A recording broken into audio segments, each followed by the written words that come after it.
Good morning, everyone, and welcome to beautiful Newberry, Florida, and the race day number 7, the final race day of the 53rd annual Thor Mini-O's presented by Pro Circuit here live from Gatorback Cycle Park as we get set to roll into another beautiful day in continuation of motos here at Gatorback Cycle Park.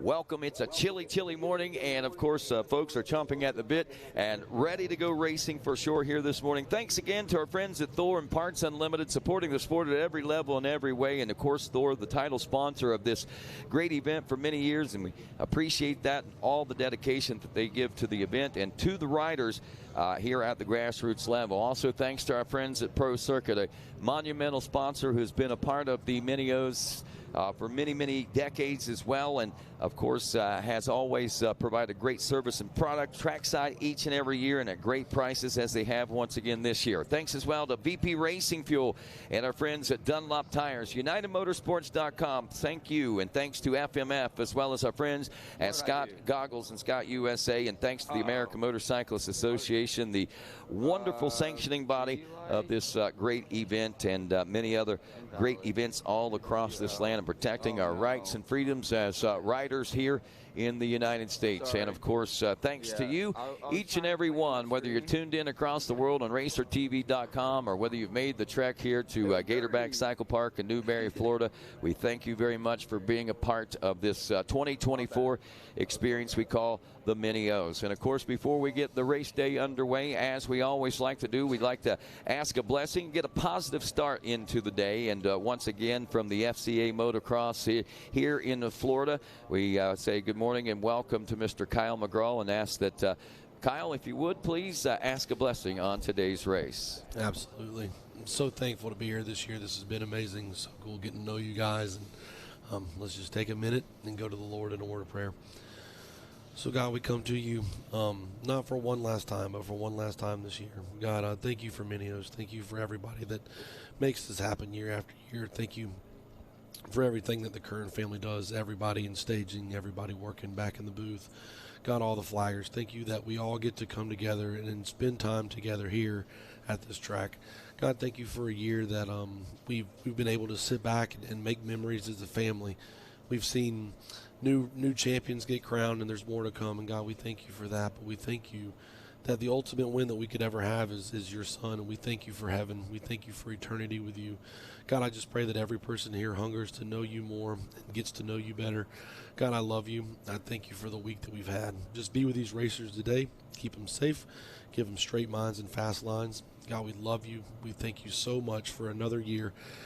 Just keep us safe as we go home, as everybody travels back to wherever they're going. God, give them safe trips. We love you. We thank you for everything you do. In Jesus' name, amen. Amen. And now, ladies and gentlemen, if you would please rise, remove those caps, and cross those hearts as we honor the greatest nation in the world with the playing of our national anthem.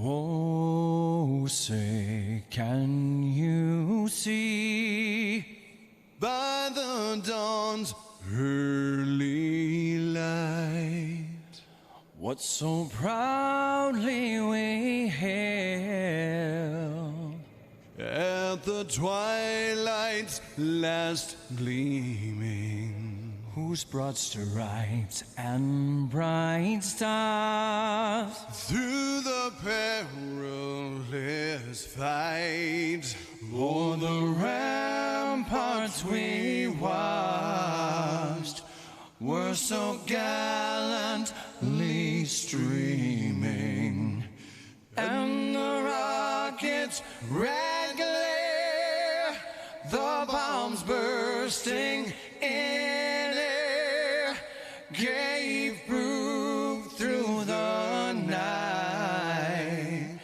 that our flag was still there. Oh, say does that star-spangled banner yet wave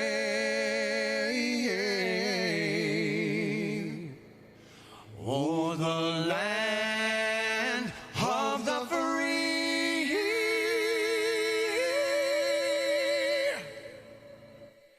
and the home of the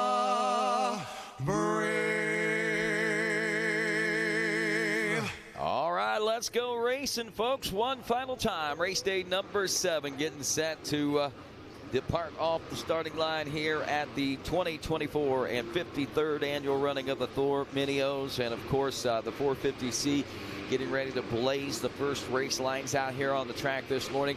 A crisp and cool 35 degrees as we begin motos here this morning. Not the traditional 50 to 60 degrees we're used to here on a Florida Saturday morning, but nonetheless, folks are warmed up, heated up, and ready to light this place on fire with moto number 2 of this 450C Limited. Again, taking the win at moto number 1, Gavin Pettit's going to be the one. And not only do we have Pettit out there, but we'll have to be watching for Adrian Hogue out of Forest Lake, Minnesota, along with that third place position finisher Travis Martin out of Pennsylvania. And the revs are up on this one. Check. And we are about ready to get the race day underway. And there it is, officially now underway with racing here at Gatorback Cycle Park. Our final day, race number 21 of moto number 2, the 450C Limited. Jockeying their way around the first turn and dropping off into Gator Falls. Rodney, it doesn't even sound right when you say the final day of racing. It seems like we just started. The bull in the china shop has arrived. I come in, I unplugged everybody's cables and made a mess of everything right away. So we are right on schedule. Hey, we wouldn't expect anything less than that, man. Megawatt. No, just kidding. It's got to be that cable, man. I mean, we changed boxes and everything. But regardless, what we got up front is another mad dash to try to get this sorted out in this 450C class. You know, this is the one class that we do expect to see some inconsistencies in, but at the same time, this whole week has been very surprising as far as what is going on. And I don't want to say there's been a lot of inconsistencies, but some have been less consistent than usual. Yes. And yes. A few have been more consistent than the others. And we were talking about trying to figure out all these overall awards like the Platinum Pipe, the Scott Golden Goggles, and all these different divisional awards and things like that, and how hard it is just from looking out. You know, you generally have a pretty good idea going into that. You know, well, so-and-so's probably going to win this. So-and-so's probably going to win that. But right now, I really think it's kind of up in the air. Vegas doesn't have odds on this. No, I can tell you right now, you could not make that happen, Rodney.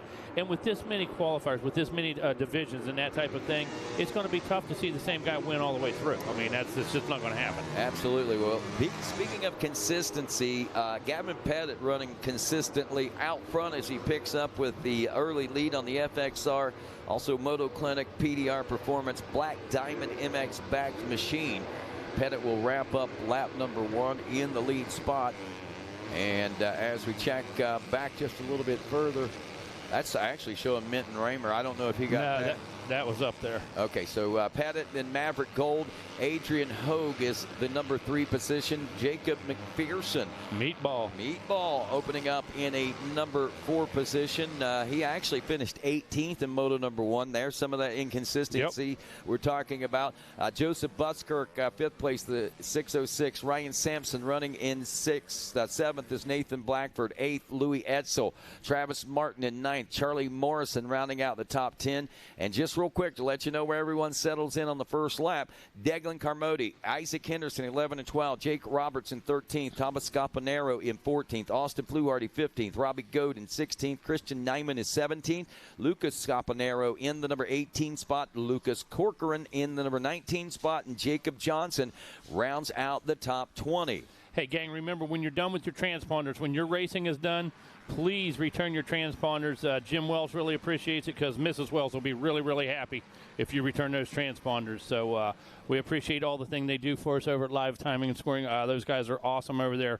And thank you so much for taking care of those transponders and make sure they get turned in, please. Well, a couple of top 10 riders outside the top 10, obviously. One of those, Jake Roberts, we saw. Lucas Scaponero, I believe, might be one of those. And the 737, Lucas Corcoran. But anyway, we're wrapping up lap number 2, and these guys haven't relinquished much of the battle there as they're still pretty tightly knit, rolling in with lap 2 complete. Pettit and Gold still running No change, actually, through the top 8 riders. It's still Pettit, Gold, Hogg, McPherson, Buskirk, Sampson, Nathan Blackford, and Louis Etzel now 8th. But Charlie Morrison moves up to 9th. Travis Martin drops off to 10th. Declan Carmody making up some time out there. And another rider making up some time up to 13th now, Jake Roberts. He's turning into 151 range, as in Scapanero.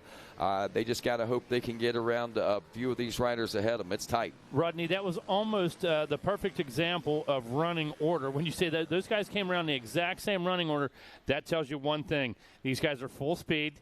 They're matching pace with each other, not able to make early moves. So what's that tell you? We got the best of the best up front. I love it. Absolutely, and they're making it work out here, and they've got a fairly even racetrack out there.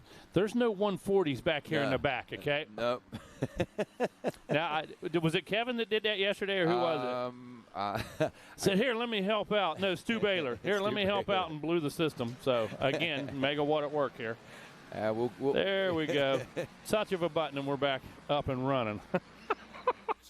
That's how I kick it off, with the bang, Rodney. Yeah, you just got to know what buttons to touch, Megawatt. I love it. I just like my grandson. Don't touch that. Don't touch that.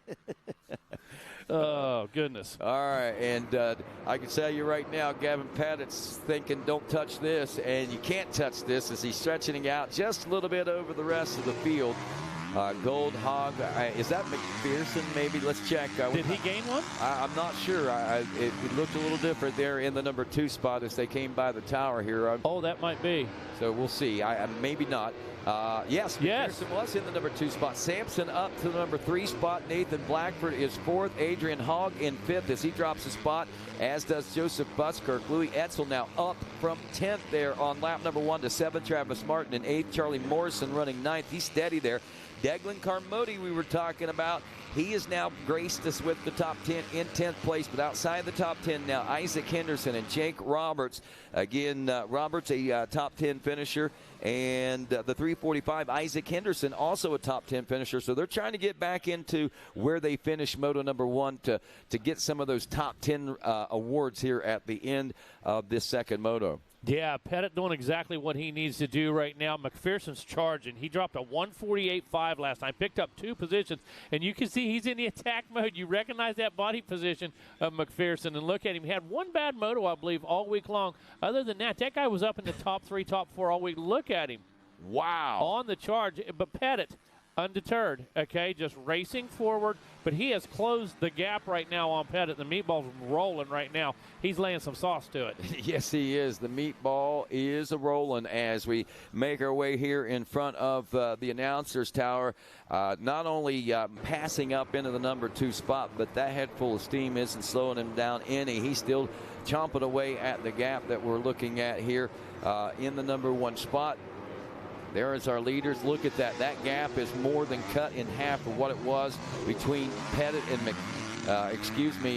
that second place right a lap ago. I believe it was Morrison, but nonetheless, a hard right-hand turn and up toward the Pro Circuit finish line. Another lap in the history books. The gap now 0.728, turning almost 2 seconds faster lap, 1.89 or something like that in deficit on that last lap around. As they drop down into the Gator pit, things are about to heat up out here on the Gator's back. McPherson's wheels never left the ground through the Gator pit.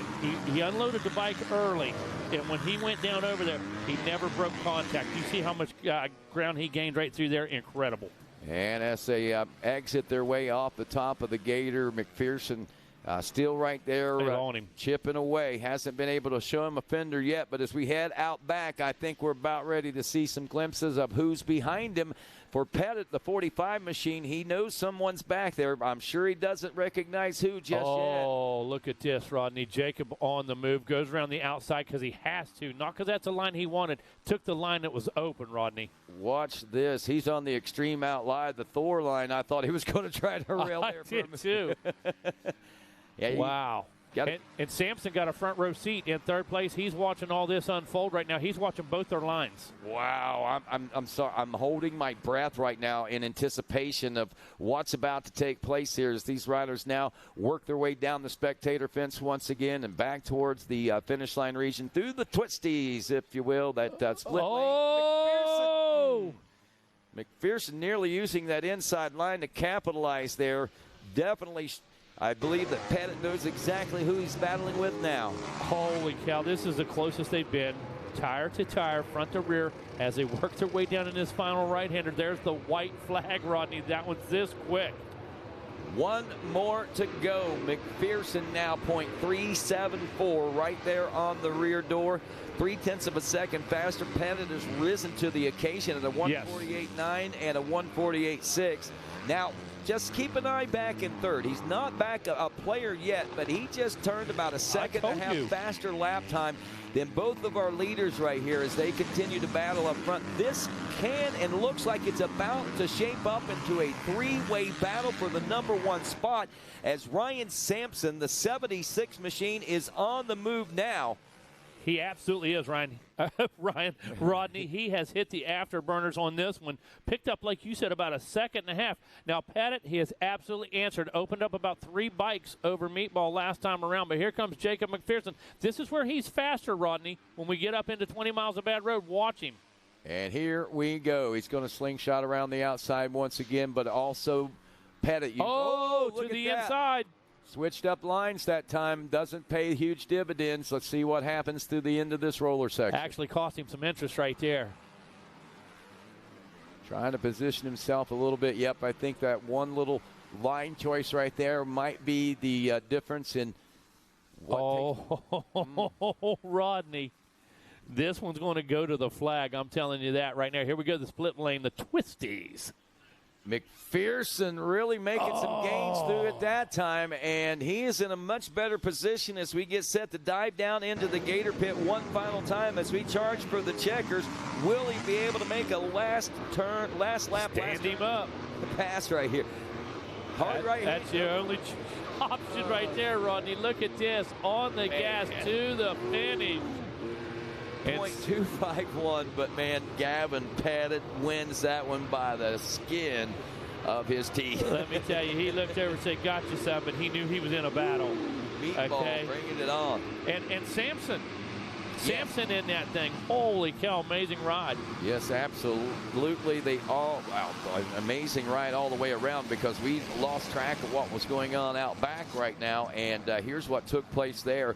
When it all settles in, it's Pettit, McPherson, Sampson. They're your top 3 in the moto. But your overall will be Pettit with a 1-1, Ryan Sampson with a 4-3, Adrian Hogg with a 2-5. So it's Pettit, Sampson, and Hogg going to see. Looks like Wes Kane, a 2-5 for Hogg, a 4-3 for Ryan Sampson, and what a ride he put forth there on that final couple of laps there. Gavin Pettit, though, consistent one at a 1-1. Here we are, race 22 on the track. It is the 450B Limited. As our top 3, again, Pettit, Sampson, and Hogg head over to see Wes Kane. We've got, a battle shaping up out here. Thor Powell, we just mentioned him a moment ago. And this was the class, I believe, that he made that big rail the big around pass. the big around pass. the outside. And he ended up taking the win in moto #1. As we check back, we also have Diesel Thomas taking a win in his division race out there. So we'll see what happens as Thomas and Powell will go head-to-head in this one. And looking for our second place position finishers there. Not sure who that is. We'll get them whenever they come around. Leaders are coming around right now. And that is Diesel Thomas out front of this one. And was that Chase Wolf? Or no, that was Trip Carr. Was it 23? Oh, it's 29. Okay. All right, so Vincent Way, 27. Vincent Way, he finished 4th in moto #1. So a little bit different look to the face of this race as we open up moto #2. Diesel Thomas, Vincent Way, Owen Koval, Austin Schaefer, also Jaden Wolf, Thor Powell back in 6th. Trinity Batchelor is 7th. Aiden Zing in 8th. Max Shane in 9th. William McCure rounds out the top 10. And just to give you an idea, back to the top 20 so we can see how this settles in. Chase Lawton in 11th, Kyle Paleologos in 12th, Talon Staggs 13th, Kate Johnson 14th, Travis Tucker in 15th, Brennan Harrison in 16th, Jaden Palmer, Trevor Hazlett, Evan Schroeder, and Jace Wolf rounding out the top 20. Welcome to the tower, Mr. Kevin Windham. Great to be back with you all this morning. Hey. Incredible first moto. That was a fantastic race. It was. Thank you, Rodney, for running down top 20 because we have some notables. Cade Johnson, you mentioned, Brennan Harrison, both of those guys deep in the pack. But up in the front, we got an attempt to break away by Thomas. But I don't know if Vincent Way is going to let it go just that easily as the track is racing incredibly this morning. Wow. Man, it was great to look over you guys' shoulder there at that first 450C moto. That was intense. It was awesome. Vinny Way's done everything correct this week. The lights are out early. Those guys are in bed. They're the first ones up. Pulling holies out there at 6:20 in the morning. They do the nutrition. They do the homework. Not that everybody else does it, but it was just they were right in the backyard again this year, and it was just so fun to watch how focused they were. They had a good time. They enjoyed everybody around them, but they were here to do one thing: learn. Rodney. All righty, sounds like Wes Kane's got our top 3 overall on the podium. Everybody's frozen down here. These riders' fingers are stuck together, but we got a podium here. Adrian Ho, congratulations. Who do you want to thank? First off, this one's for Jesse Goski, but thank you to Nitro Lubricants, Club 57, Scott Goggles, 139 Designs, Power Band Suspension, Team All Trust, and everybody else. Thank you. Congratulations. Great job out there. Ryan Sampson, come on up here. Great job. Thank you. Ryan Sampson, great job. Who do you want to thank, Ryan? My mom, my dad, my brother, everyone from MTF, thank you so much for getting me ready and getting me up here. Legacy, CL Enterprise, 110 Racing, ODI, Twin Air, Engine Ice, and Sunstar, 100%, and that's it. Congratulations out there. Good job. Ryan Sampson. All right, Pettit, you're champ. Come on up here, 450C Limited. Hold that medal. Hold that plate. There he is, folks. First championship of Saturday morning here. Want to grab that? There you go. Who do you want to thank? My mom, my uncle, my whole family back home. Installed Building Solutions, FXR, Mike Evenson at the Moto Clinic, BDMX, PR Performance, OGIO, Timmy, 100%, and everybody else, thank you. Congratulations out there. Great job out there from the Yamaha podium. Take it away up in the booth. All right, thanks a lot, Wes Kane. Continuing the battle out here, it is still Diesel Thomas out front, Way in second, and that 1.8 second deficit is what we were looking at. Can you turn your mic off, Wes?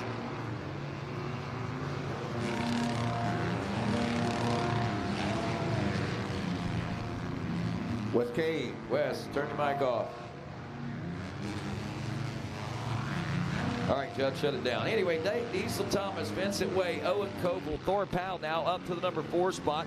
Austin Schaefer in 5th, Jaden Wolf in 6th, Trinity Bachelor 7th, Singh, Shane, and William McCure rounding out the top 10. There's Kate Johnson now up to an 11th place position. And Brenton Harrison still hanging out back there at about 14th. Another couple of notable players in this 450B class. So some of the things that I can note over the first 3 laps or so, we see Powell up from 6th. Vinny Way is still running just over a second behind Diesel Thomas, and he's still well within striking distance of making things happen there to take this second moto win. That's right. Vinny Way is about a second and a half back, but was about a half a second faster. So the math works out there that he does definitely have a chance. And as I look up at the overall class results, as Thor Powell was able to move from his 6th place, as we saw him a previous lap or 2, he is now sitting with enough points to have him second. And overall, I'm sure it's not what he wanted, but going to be a tall order to move up enough positions to get Thomas, as he is sitting pretty right now. Yeah, he's a second and a half behind Owen Koval, but then there's another 4.3 seconds up to Vincent Way. So he's 6 seconds out of the battle, even thinking about battling for a lead position. And he has pulled up on Koval, so he is trying to get at least this portion of the project complete. Showing him a wheel here and there. Oh, a little check back. Whoa. Man, what was that, a checkup from the neck up? That's exactly what it was. looking him square in the eye, saying, come on, boy, let's roll. Guys, a little further back out of that top three, we mentioned Powell in the 4th position. Austin Schaefer right behind him in 5th. 6th is Jaden Wolf. And looking 7th, our buddy Trinity Bachelor. That guy's been in a boxing match all week long. He's just been in that position where he's in a fight. He hasn't had clean air all week long, got decent starts. But that's one of the guys we've talked about all week, but he hasn't had an easy week of it. Been in a battle every moto. Absolutely, and this moto here is a battle for Powell. He'll get the position. It won't necessarily gain him another spot in the overall, but it will help secure that second-place overall position. And again, makes a statement, Rodney. Yes. Close it out right. Back section of the track. It looks like these guys got a favor from the track crew. The 20 miles of bad roads about as good as it's looked all week long. So they are just flat flying around that outside right now. Not a lot to separate them at this moment either. Look at this little square up here. There, handlebar to handlebar. Here we go to the twisties. There it is. What's that? Is that Diesel Thomas? Yeah, Diesel Thomas is back there. Oh, that was Diesel? Yeah, that's Thomas now. So Way is out front. Rut-row. Yeah, it's not. That is, I was going to say, that looks like, and this is the final lap, so Way should take the checkers, but this battle for second, this could put new favors. Oh, yeah, absolutely. This could put Powell in the position to take the overall. Let's see what happens. He's got to get another pass, though, to make that happen. And not going to happen, though. They're still going, so it's not the checkers yet. Oh, okay. Got a big glare white right flag. now. Yeah, white flag. Okay, I thought we were headed to the checkers. All right, so this ain't over yet. So basically right now, Thor Powell is looking at a championship right in his face right now. Vincent Way is now into the second place overall by taking the win. Diesel Thomas is still your overall. Thor Powell has dropped the third overall. So Powell has got to get some passes taken care of here in order to secure a better than the bronze medal here in the overall. Yeah, we were calling out flag. It looks like he's holding, but it's. I don't think it's the glare. Exactly. This B race is a little bit longer here. So there's still plenty of racing left, and things are definitely getting shuffled around. Man, that kind of was that rut-row moment there. It was. Rodney's even double-checking again because it looks like the flag. No, there's no flag flying. No, we're good. Yeah. We're good. Yeah, that sun is right in a bad place to see that finish line, but not too bad to see what's going on out here right now as Thomas under the pressure from Koval and also Thor Powell. Powell looks like he's just kind of settled back, and both riders just trying to, I think, figure out what they're going to do to try to make the next move. Yeah, it's a chess match now, Rodney. Like I said, just a little bit of time left in this one. And right now, each guy knows where his best part of the track is. Just can we get close enough to make a move when we get to that part of the track? Well, this is the time of the day in an early moto where a lot of these guys wish there was a little bit of separation, maybe some deeper ruts, and maybe the 20 miles of bad road really chewed out the gator's tail. But the track is racing fast this morning. These guys are on rails, and they're all right there in the mix, but it's hard to find that separator. They're just trying to push that limit to ultimately, hopefully, make someone make a mistake. When you're in second, third gear on a real rough track, it's easy to hold it open somewhere and gain some time. But when you're in fourth gear holding it open, well, what do you do from there? You know. Beautiful shot by our Progressive Live drone once again here on Racer TV as we head up over the Gators' head and onto the Gators' back now. Diesel Thomas still leading this charge in second place with Koval and Powell still back in the number 3 spot. Schaefer in 5th, a little ways back. Then Wolf, Bachelor, Zing, McCure, and Cade Johnson now gracing the top 10. Brennan Harrison up from 14th to 11th now. So some changes starting to take place in the back part of that pack heading towards the top 10. And those lap times up front, Rodney, have only been within about 3 or 4 tenths of a second variance of your top 3 or 4 riders. They've been turning that. Look at the 144s. And top 5 in the 144s. Yeah, that's ridiculous. And I don't mean a half a second from each other of their own lap times, being that consistent lap after lap. Yeah, that is very impressive. 144 through out the top 5, just over 145 for 6th place position. Powell switching things up here through the twisties once again on that switch lane, and I don't know if he gained any more time, but he's still right there in the thick of things. Koval's once again starting to feel that pressure as it looks like he might be starting to apply a little bit more toward the end of this lap. Okay, thank you, Griff. White flag is out this time around, so that might be the reason we're starting to see the intensity level rise just a little bit. Now look at this. Thomas is about 5.8 seconds from Way. So Way's got this one, should have this one in the bag. But .963 was Koval, .471. So a second and a half at most separates second, third, and fourth. There comes Powell. He's on the move. I mean, he's on the move. He got to drive down the Gator Falls. Look at this. Take a scrub. See how much he throws it down. Tries to stay low. Nah, not going to be enough, but. And he can scrub, too. Oh, yeah. Imagine to see him. Yeah, look, both to the inside. That's a little mistake. You saw the little foot dab? Yep. Not much, but you see what 1 foot dab can the do. Result. It got him about 3 to 4 bike lengths on 1 foot dab. It did. As they were making the turn at the top of the Gator back. Amazing how minute of a move can cause such monumental. It's crazy, issues. Rodney. Yeah. And you know when you're on the bike, Rodney, you feel that, you see that gap open, and you know all you did was a bobble. It was that was it. A small mistake that anyone can make, but it's so frustrating because you got that sense that he was on the move when he caught the white flag. Exactly. Super intense. You get about a quarter of a lap down, you blow it, and you kind of makes you want to throw in the towel. But I don't think he's ready to do that yet. As we watch Vinny Way here over the Gizmo Mods tabletop, I know he was happy to see a guy. I mean, you never want anything bad to happen to your team. But a little tip over, you're like, little fist bump probably. Well, this is it. Vinny Way, the final time out of the pit here in 450B, going to take the checkers and the win in this second moto. That's going to set him up. Looks like for second overall there, Rodney. Yep, second overall, at least at the moment. Once, Thomas is through, Koval is through, Powell is through in that order. So the overall will be Diesel Thomas will actually take the gold with a 1-2. Vincent Way goes 4-1 for the silver, and Powell will go 1-4 for the bronze. All three of our podium guys had a win. Yeah. Dig Isn't it? that nuts? Dig it? That is. All right. What's nuts. that tell you?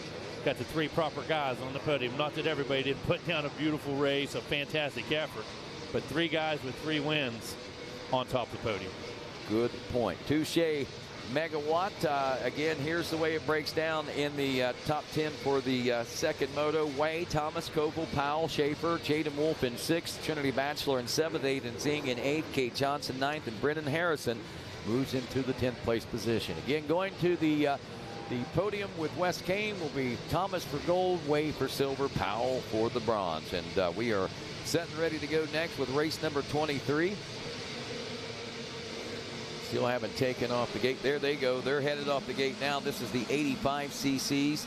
This is our 12 to 13-year-old division. We've got Colt Martin, one to keep an eye on out there as he took the win in that one. But another one to keep an eye on is going to be Easton Graves. We made the announcement yesterday. We were talking with the folks. Looks like he's got himself a bit of an extension on his contract and going to be riding those machines for another couple years. So this is going to be pretty interesting. Okay, is this it here? Oh, the rest of them, yeah, thank you. 85, 12 to 13, again on the track. So, again, Martin and Graves. Then we look back for a third-place position finish in Moto number 1. That would have been Hudson Short. The 4th place going to Elliot Boucher aboard the number 305 machine. Yeah, that Boucher family, they're actually running double duty because they had a rider here in the 450B and then back up in the 85cc 12 to 13. So yeah, and actually, we talk about rider prep. We got to talk about parent prep. You got one in staging, you got one on the line, you got one in the finish, one in the start. A lot of work for these parents, especially a lot of multi-kid families here, right? You know, younger brothers and sisters and whatnot. So maybe got one in race 8 and one in race 11 or something like that. It gets really tough on the shuffle. Yes, it does. By the way, this one was 2 divisions. Gage Brown was a moto winner, it looks like, as well, the 129 machine. And we'll sort that all out. Tace Morgan, the 2nd place finisher, but we'll head on down to the podium and get that sorted out with the gold, silver, and bronze with Wes Kane. Well, I got this guy right here. Finally, after all these years, Thor Pal, you've landed here. Congratulations, great job out there. You've had my eye all week. Very proud of you. Who do you want to thank? Rock River Gizmo Mods, Yamaha, FMF, Factory Connection Suspension. 60 helmets, Scott goggles, FXR, FTA, Dunlop tires, and everyone that's just been backing me this year, and everyone back home in Hawaii watching. Thank you, guys. Hey, keep up the good work, man. Proud of you. All right. Next up, Vinny Way. Vinny Way. Nick, let him go, Nick. Come on up here, Vincent.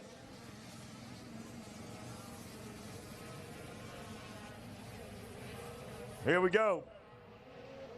Vinny Way wins the moto, and that was a tie with a couple of guys out there. But great job out there. Who do you want to thank? My mom, my dad, my grandparents, my brother and sister at home watching, Monster Energy, Team Green Kawasaki, Answer, Bell Helmets, Pro Circuit, Scott Goggles, Alpine Star Boots, and everybody else. Thank you so much. Congratulations, Vincent Way. And now your champion, 450B Limited, the 7.3 Power Stroke, Diesel Thomas. Congratulations, bud. Hold that up. Got to be pumped. Great job out there. Who do you want to thank? I'd like to thank the Lord Jesus Christ for keeping me safe. My mom, my dad, the whole MUN crew, Chip, Dan, Jay, Hammer Sport Racing, Monster Army, Race Tag for FMF, Tamer, Fox, OGL, and everybody else. Thank you. Congratulations out there. Good job. Here is your champion's bottle. Great job. Take it away, boys, up in the Yamaha Skybox. All righty. Thanks a lot, Wes King. Can I make one note from the 450B class? Temperatures rose 2 degrees from 35 to 37 during the 450B Limited Moto. That's how hot the racing was. Well, I think it's going to get a little bit warmer after this 85cc 12 to 13 moto. We see Easton Graves making some moves early. He was a little bit further back at the start, but all of your players are up in the front with Morgan and Brown and Martin and Graves and Dupuis, and this is going to be a good one. So expect that temperature to go up, Rodney, as all right, we're going to keep an eye on it. 37 at the start of this one, so we'll see where it rises to. Race number 23 is on the track. 2 laps, as Kevin was saying there. And, of course, Tace Morgan, Easton Graves running 1 and 2. Colt Martin in 3rd. Gage Brown in 4th. It is Hayden Dupree in the number 5 spot.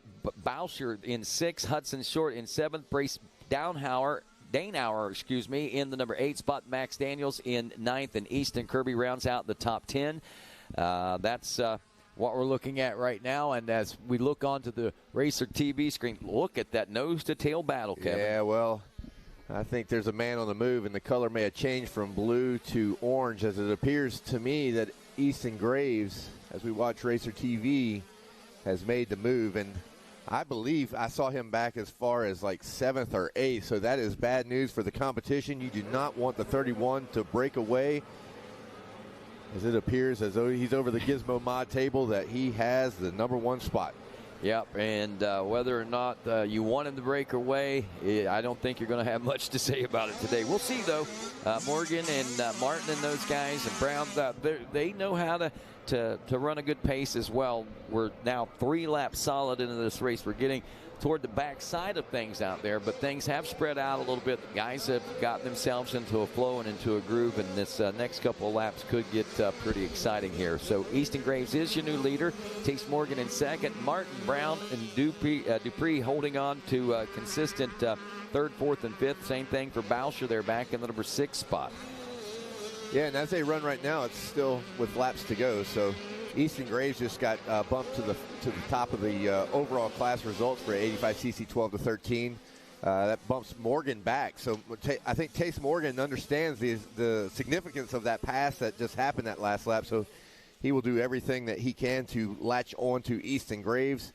Martin's showing 3rd, Brown 4th, and Elliott Boucher would be your top 5 right now in overall class results. But too early to call just yet, Rodney. Absolutely. Still a long way to go before the checkers fly on this one. And a lot of race track to manipulate out there. And as we pointed out, the track, again, very raceable.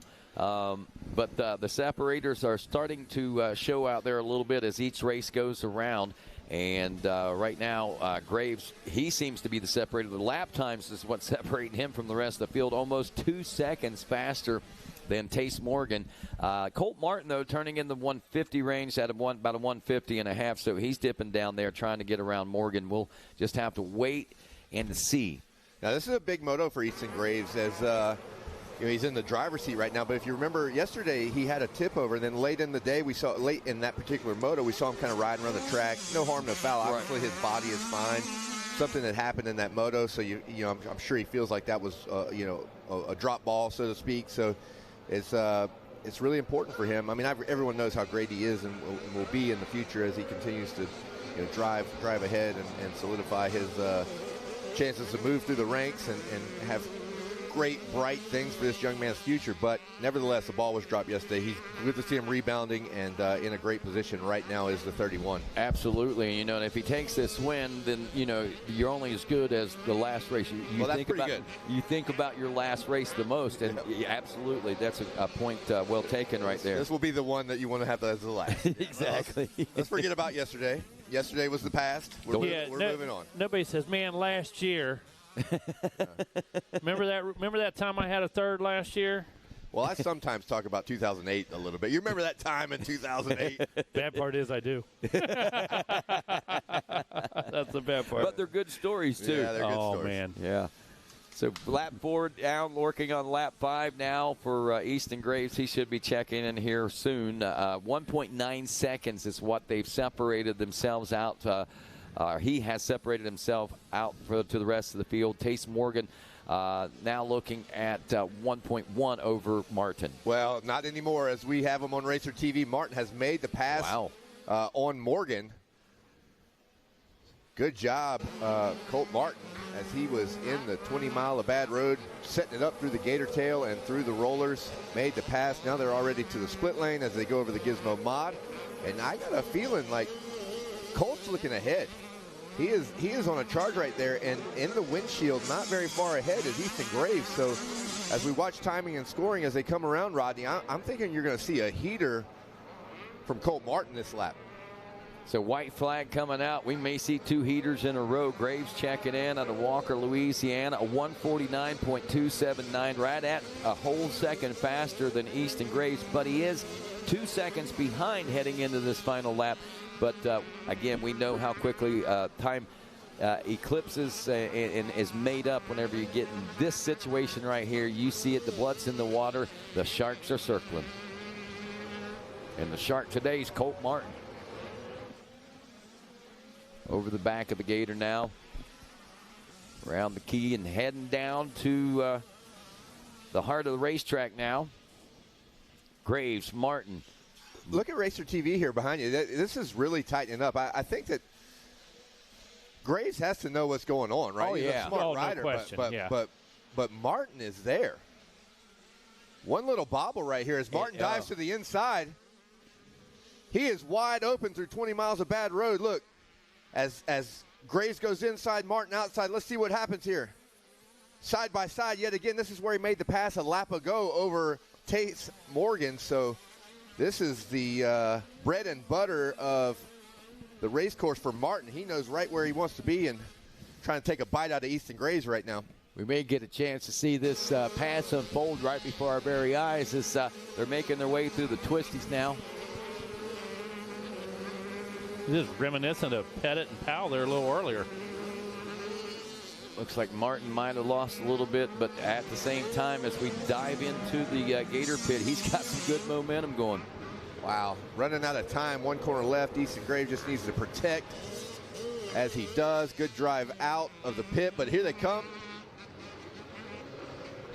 Easton Graves is going to grab it by what? 0.3. Man, oh man. Watch that temperature go up, Rodney. All right, temperature's going up. Exactly. If it didn't, I'll be surprised. Wow. Look at this. Let's switch it. Yep. 38 degrees. 2 more degrees. Way to go, Easton Graves, as he is your Heating it winner. up. Heating it up out there, man. Woo! Colt Martin and Tace Morgan round out your top 3 in that moto. All right, let's get some more hot races on the track. We need to warm it up out here in Florida, man. Graves takes Martin, as you said, Morgan, Dupree, Gage Brown in 5th, Elliott Boucher in the number 6 spot. I keep wanting to call him Boucher. I apologize for that. Hudson Short in 7th, Dane Hour in 8th. Max Daniels and Easton Kirby will round out 9th and 10th. Hudson Vigel not too far behind. Man, he was moving up. That rider right there turned to 152. Everyone around him was 159 and 157. So Vigel must have gotten off to a bad start and really had to work his way up. But anyway, going to see Wes Kane with a 2-1, and receiving the gold will be Easton Graves. Colt Martin will go with a 1-2, and Silver and Tace Morgan, a 2-3, earns him the bronze. Race 24 now on the track. I believe that may be the number 3 bike out front. All righty, we'll do some quick figuring there. And wow, imagine that. The number 3 out front. Mike Brown. Mike Brown out of Bristol, Tennessee, but we all know that he's the man to beat out here in this class. Who we got coming up in second? Brad Smith finished up in the number 2 spot. The one away to Michael Carter was 3rd. And 4th place, let's see, as we look through our roster of riders here, it would have been Shane Kelleher.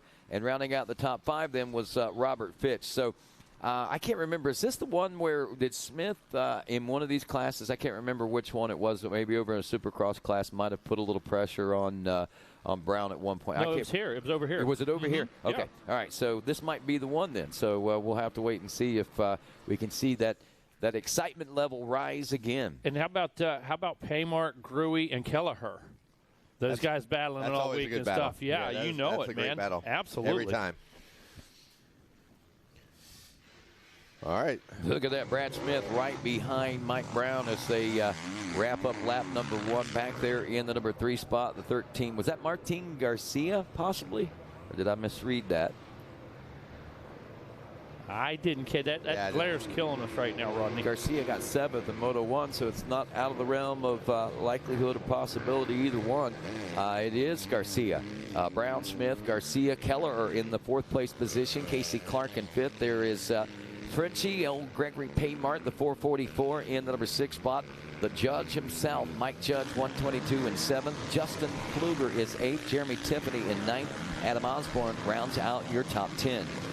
Yeah, that's a battle back here in that 3rd, 4th, 5th position. That's a 3-way shootout. But I'm impressed with Smith right now in this early morning moto with these conditions. Cool track a little faster. He's able to keep Brown on us right now this morning. He really is. And the one thing that I have to wonder as well, we talk about, the early morning, the track not as defined as it gets later in the day. So the racing a little bit more even.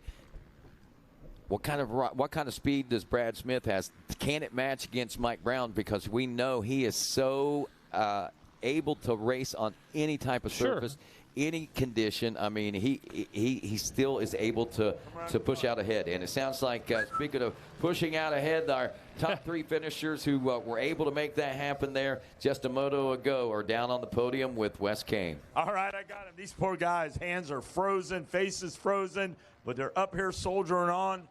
Who do you want to thank finishing 3rd with the bronze? Tace Morgan. I'd like to thank my mom, dad, brother, and my sister. Altus, Bell, 100%, Dunlop, Moose, Alpine Star, and everyone that helps me out. Thank you so much. Congratulations, Tace Morgan, finishing 3rd. Colt Martin. Colt Martin somewhere out there. Where you at, Colt? All right, come on up here. Colt Martin, where you at, bud? Come on. Good job out here. Congratulations, Colt Martin.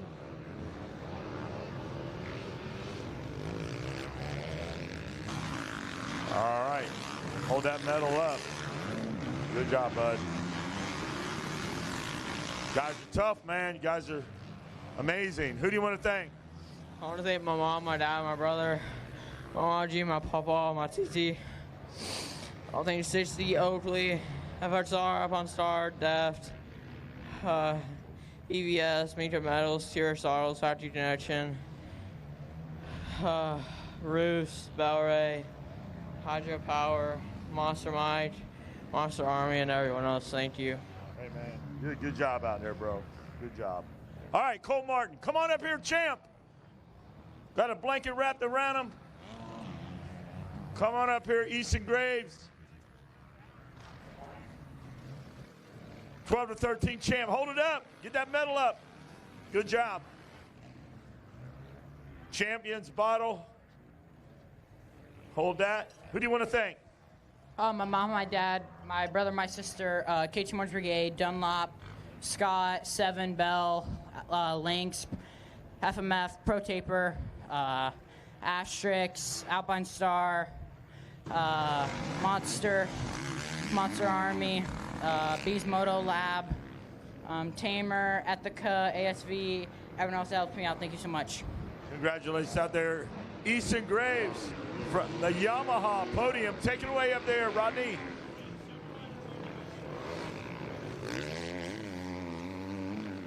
Yeah, we're back, Rod. Back in the action. When we broke away from this moto here, you said someone hung.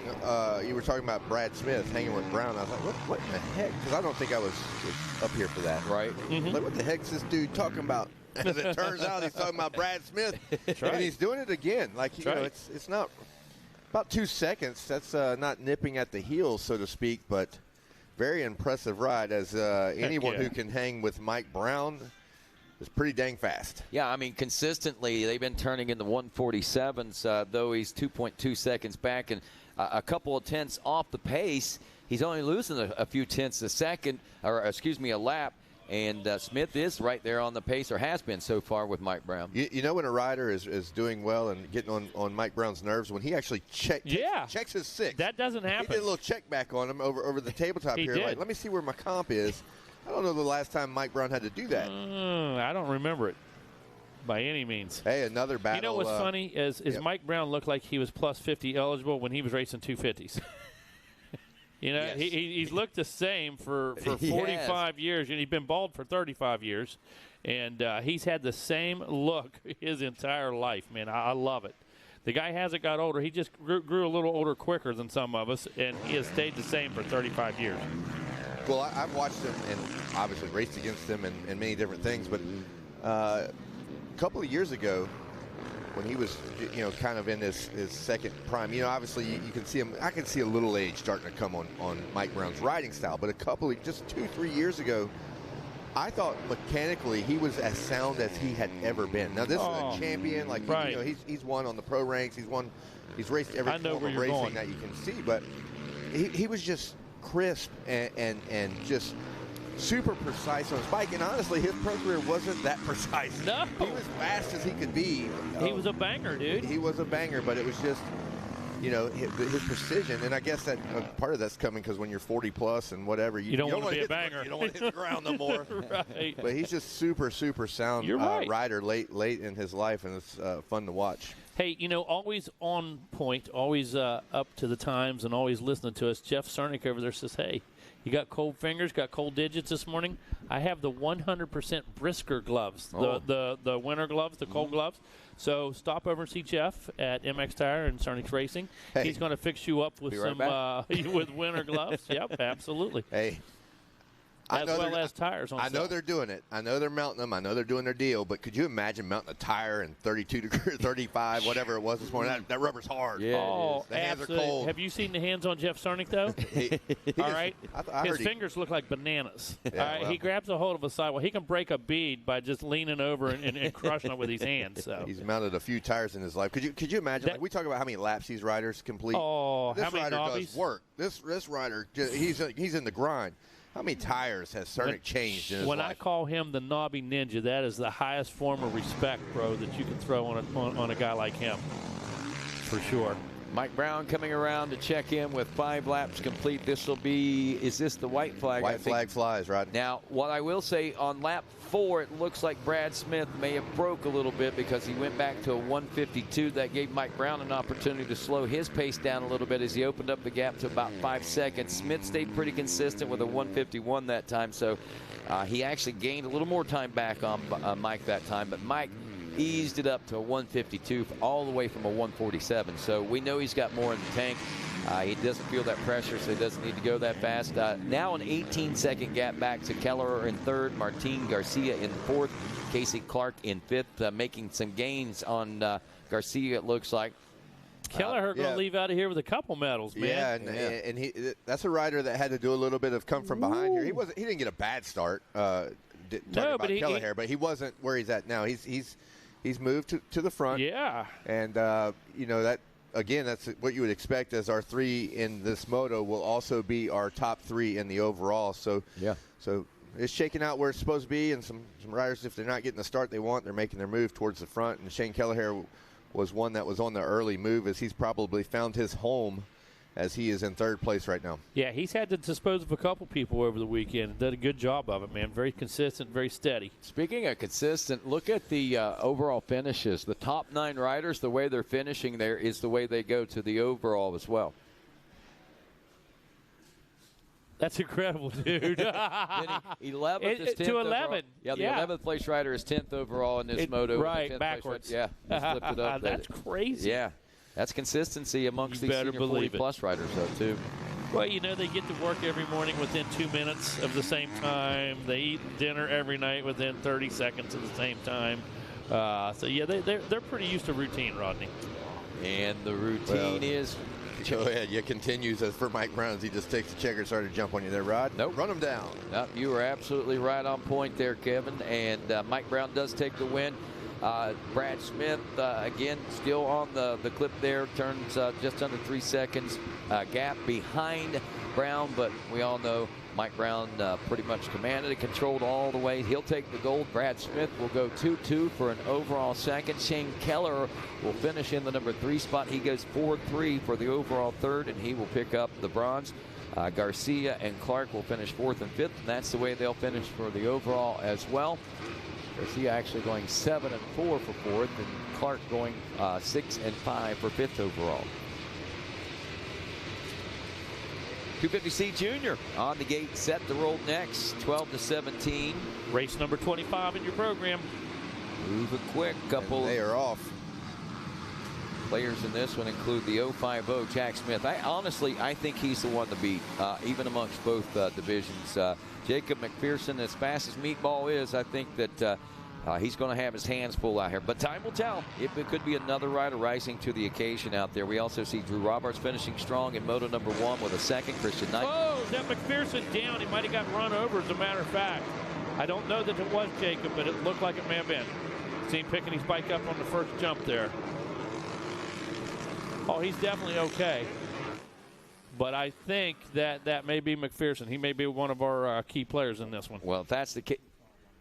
Okay, I hope so. All right, yep, I don't want to see anybody go down. Did look a lot like what we saw, but we'll see here coming in just a few moments what exactly this is shaping up to be. A little dark. Every time I look around, it takes a minute for my eyes to adjust from one area to the other.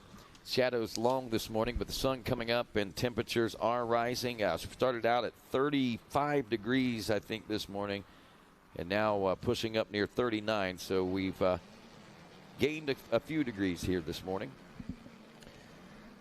Yeah, as I left the tower last night, I was kind of. It became very eye-opening how spoiled we were. We were very climate controlled yesterday. Yeah, exactly. I'm like, man, this temperature has dropped. It was crazy, but it was a great day of racing yesterday. As we continue through this early morning motos, it's been fantastic so far. As the 950? I think it's the 050. Oh, is it? I think so. We'll double check that. It might have been the 930 of Roman Jordan. No, that was the Kawasaki. Jordan's on the Kawasaki. I'm pretty sure that's the 050 of Jack Smith, and it is out of North Tonawanda, New York. Comes into this one on fire this year. Tyler Goins out of Plant City, Florida in 2nd. Ryan Sampson in 3rd out of Georgia. Austin Fluharty out of the Buckeye State is running in 4th place. Hey, he's up out of my neck of the woods, actually. McConnellsville, awesome. Texas, out of Drew Roberts in 5th. Brian Uzka is in the number 6 spot. Then Gavin Shatney, Jake Roberts in 8th, Adrian Hogue in 9th, and Quade Edwards rounds out your top 10. Just to give you an idea of how it is shaping up. Then in 11th, Eli Bassett, Joel Newcomb 12th, Jasper Scoratino in the number 13 spot. Colton Stewart in 14th. Aiden Proctor, followed by Alexander Anderson. Jacob McPherson now 17th. Michael Lunkwood 18th. Lex Luzon and Eric Gerke then rounding out the top 20. So that wasn't McPherson. If it was, he's passed up to 17. For That'd be a heck of a lap. Yeah, that for would, sure. A monster of a lap. So, but McPherson not getting off to the best of starts. He One thing that he did prove to be in some of these qualifiers, he was able to make moves fast through the pack. We'll see if that's the case here on Well, lap he's going to have to do moves in lightning fast fashion, because as your other two division leaders, Smith and Sampson, are sitting up on top of the board. That's your other two moto winners. They're up at the top, and you got McPherson down there in 17th now. So he's got to go to work because the other two players are in the front. Oh, yep, time to clock in. Absolutely. Overtime about to start. It's going to have to be some tax-free overtime is what it's going to have to be. Well, there is Smith checking in. Sampson, did he move up into the number 2 spot around Goins? I didn't see the 207, I didn't think, going by. Maybe that was Goins and Sampson going by rather than Smith. No, that is Sampson. He is right on the rear wheel. He turned to 150 that time. 7.7, so 3/4 of a second behind. And while this one heats up, it drops off the Gator Falls. Let's head down to the podium with Wes Kane and check in with our top 3 from race 24. All right, I got Shane Kelleher down here. Great job down here, Shane Kelleher. Congratulations. Couldn't find you again last night. Who do you want to thank? I'd like to thank my wife, my friend Keegan and his family, FXR Moto, Hydro Earth, Kelleher Sealants, DC3 Suspension, Factory Flurry. That's it. All right, congratulations, dude. I love you, man. Come on over here, Brad Smith. There's only one Shane Kelleher, man, and he's here, man. He's awesome. All right, Brad Smith, the chef. Who do you want to thank? My whole family. My wife coming out supporting me. Everybody at MTF for supporting me. Kissimmee Motorsports for hooking me up with a bike this year. FMF, Factory Connection, Dunlop Tires. Track was awesome out there. Star Clothing, Scott Goggles. Vision was awesome. And everybody else, thank you. All right, go cook something up for lunch. The chef, Brad Smith. Mike Brown, come on up here, bud. The champ, again. Senior plus 40. Mike Brown, good job. Any way you want to go, Mike. You do what you need. All right, Mike Brown, congratulations. Who do you want to thank? Thank you. Again, FFXR, Mun Racing, Big Dan, Andy, Brad, all these guys that helped me, Robbie, enjoy Alpine Star. And no, the track's good this morning. It's really nice with the sun, and the cold was freezing. Couldn't feel my fingers after a little bit, but still enjoyed it. And yeah, looking forward to one more race to go. There you go, Mike Brown. Congratulations. Good job out there, Mike Brown. All right, we're going to pull a raffle ticket from Unruly. Pull that ticket out. Pull it out. Pull it out. For somebody that wins this skateboard real quick. And if you got raffle ticket 22523-102. Cash Siggers, you won a skateboard. Come to the podium and get it. Cash Siggers, lottery ticket 22523-102. You're a winner. All right, guys, thanks. Back to you up in the tower. All right. Thanks, Wes. Kevin, we've got a burner going on right now. We've got that 250C Junior out there right now. Several shakeups over the last lap here. Jack Smith still out front coming out of North Tonawanda, New York. Ryan Sampson just putting in some burner laps back there. Still running 152 for Tyler Goins. Still going for it back there in the number 3 spot. Yeah, and Fluhart and Shantney round out the top 5. But the impressive thing between Smith and Sampson is that gap. The gap is not changing. Their lap times are nearly identical. So, and we've talked about that. Look at this on screen here. That's how difficult. Oh my goodness.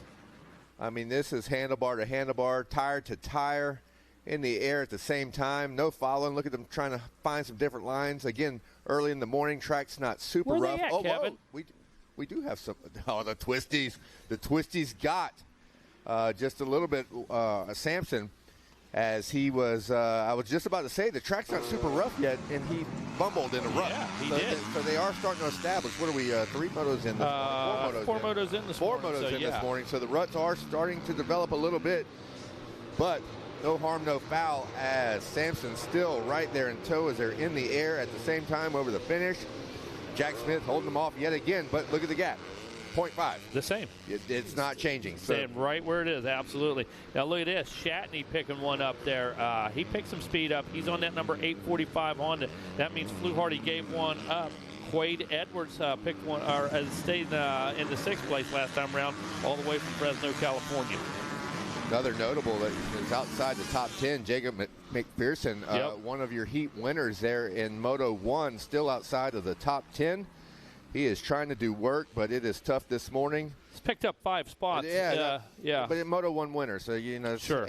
And like I was saying earlier with Rodney, the other two in Sampson and Smith, they're both up in the front. They were your other two heat winners. And back there, McPherson still turned to 155, I believe. Yeah, in traffic. Yeah, in traffic. That's not bad. It's just going to be not going to close any gaps that way. It's going to be tough to find himself on the podium right now, as even in overall results, it only has him in 10th place in your overall results. So that will be tough as they run right now. So. And running out of time, too, on lap number 4. So I believe probably picked that white flag up this time around. Coming up next, let's see, we got 250C Junior on the track right now. Coming up next, going to be 85 9-11. Looking at Jaden Smart, Sawyer Geek, Austin Keller, 1, 2, 3 in their races. Eden Steinbrecher also taking a win. All right, look, got some switching and swapping and all kind of stuff. As we missed it, we were doing our next motos up. I think we have a lead change, as it is now Ryan Sampson. There it is. We've talked about Sampson, how fast he's been all week, the speed he carries. Look at the difference in lap time that time around. Yeah, I didn't follow on Racer TV their whole lap around. We were doing some paperwork and shuffling and taking in some beautiful sunrise here in Florida. But something had to happen. I think the pass was kind of up top or on the Gator back or somewhere around the 20 miles of bad road, the Gator tail. But nevertheless, the passes have been made, and something may have happened there with Smith. Either some sort of I don't want. It's a full 3 seconds. 151.2 to 154.2. Well, we had half-second gaps for the entire time, and somewhere in that half a lap, he lost about 2.5 seconds, almost 3 seconds in the lap. Sampson turned to 51.2. Smith turned to 54.2. So that's a significant gap, and something fell off the bus right there. We don't know if it was an exhaust or a lug nut. Right. We don't know what it was. Something fell off the bus. In their previous race, we saw McPherson give up over half a second or so just by dabbing his foot. Yeah. And that type of thing. So we're splitting hairs as we have some of the best riders in the world out here competing. White flag is out, though. Running out of time in this one. Ryan Sampson taking full advantage of lap number 4, putting himself out front. Jack Smith now into the number 2 ride. Tyler Goins as they check in the number 3 position. Gavin Shatney, he rides in 4th. It's going to be Quade Edwards in the number 5 position. Austin Fluharty 6th. Jasper Sorrentino in the 7th position. Drew Roberts followed by Jacob McPherson in 9th. And Brian Yuzka going to round out our top 10. Race number 25, 250C Junior, 12 to 17. Checkered flag is out. Great job to just keep the pressure on as Sampson takes it home. He put the pressure, and that was the pressure needed because he is your overall champion in the 250C Junior, 12 to 17. He came up and took it from Jack Smith because Jack Smith was in control of the championship, but now he slides back to 2nd in the moto, and that is Shanty now moving up some positions there in the race. He moved up to 3rd, but it was not enough to get him on the podium for overall class results. As wow, we got some shaking going on up here on the overall. It was, in fact, that was another last lap pass between Shanty and Goins. For the overall results. So Shatney 3-3 now. Yeah, it took it a second to populate there, but yeah, we have some passes that with championship implications here on the last lap. I believe this may be a Racetech moto. Of course, our friends at Racetech Innovators, not only suspension mods, but performance and engine mods as well, bringing you performance at the highest level from our friends Paul Thede and Racetech. And remember, everything American made. The gold valve, one of the inventions that really changed suspension for the everyday backyard guy and allowed everybody at home to tune their motorcycle like a pro. Thank you to our friends at Racetech. Great job they have done for 40 years, I believe. Oh, absolutely. 40. I think it's their 40th anniversary. 40th anniversary. Wow. Cool. 85 CC 9 to 11 out there right now. Looked like Eden Steinbrecher with a win earlier. Austin Keller, Sawyer Geek. William Vanderson with a 3rd in his division. Jack Smith with a win in his division.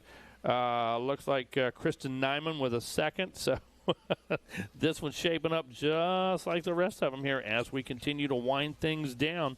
A little further over, we said Jaden Smart. So let's see here. All right, that takes care of. Oh, and Aiden McKitty with a second in his division.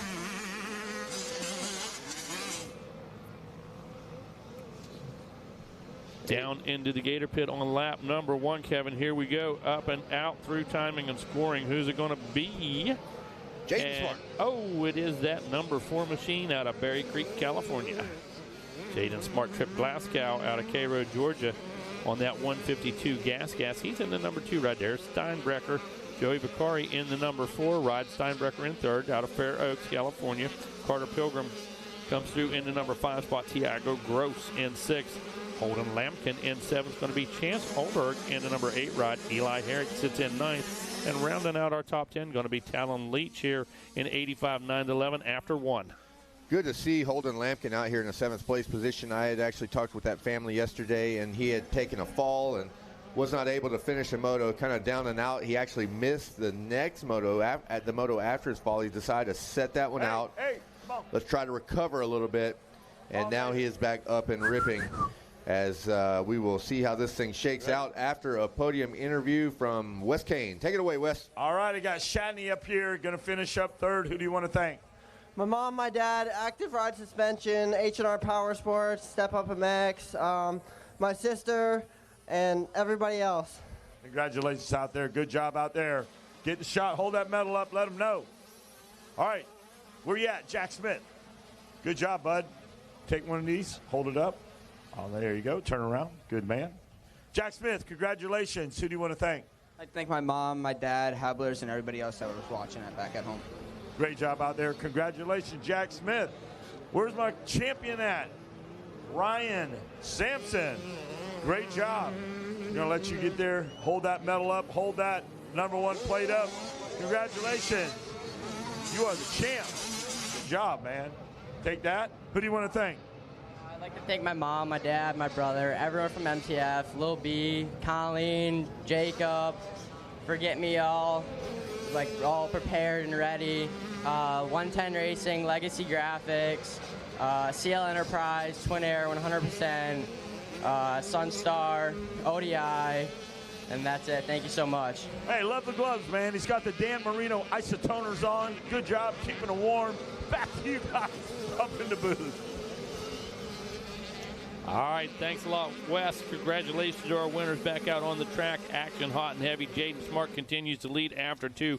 Trip Glasgow still in that number 2 ride. Eden Steinbrecher continues to circulate in the 3rd position with Joey Vicari in 4th. And Carter Pilgrim rounding out our top 5 here in 85cc 9-11.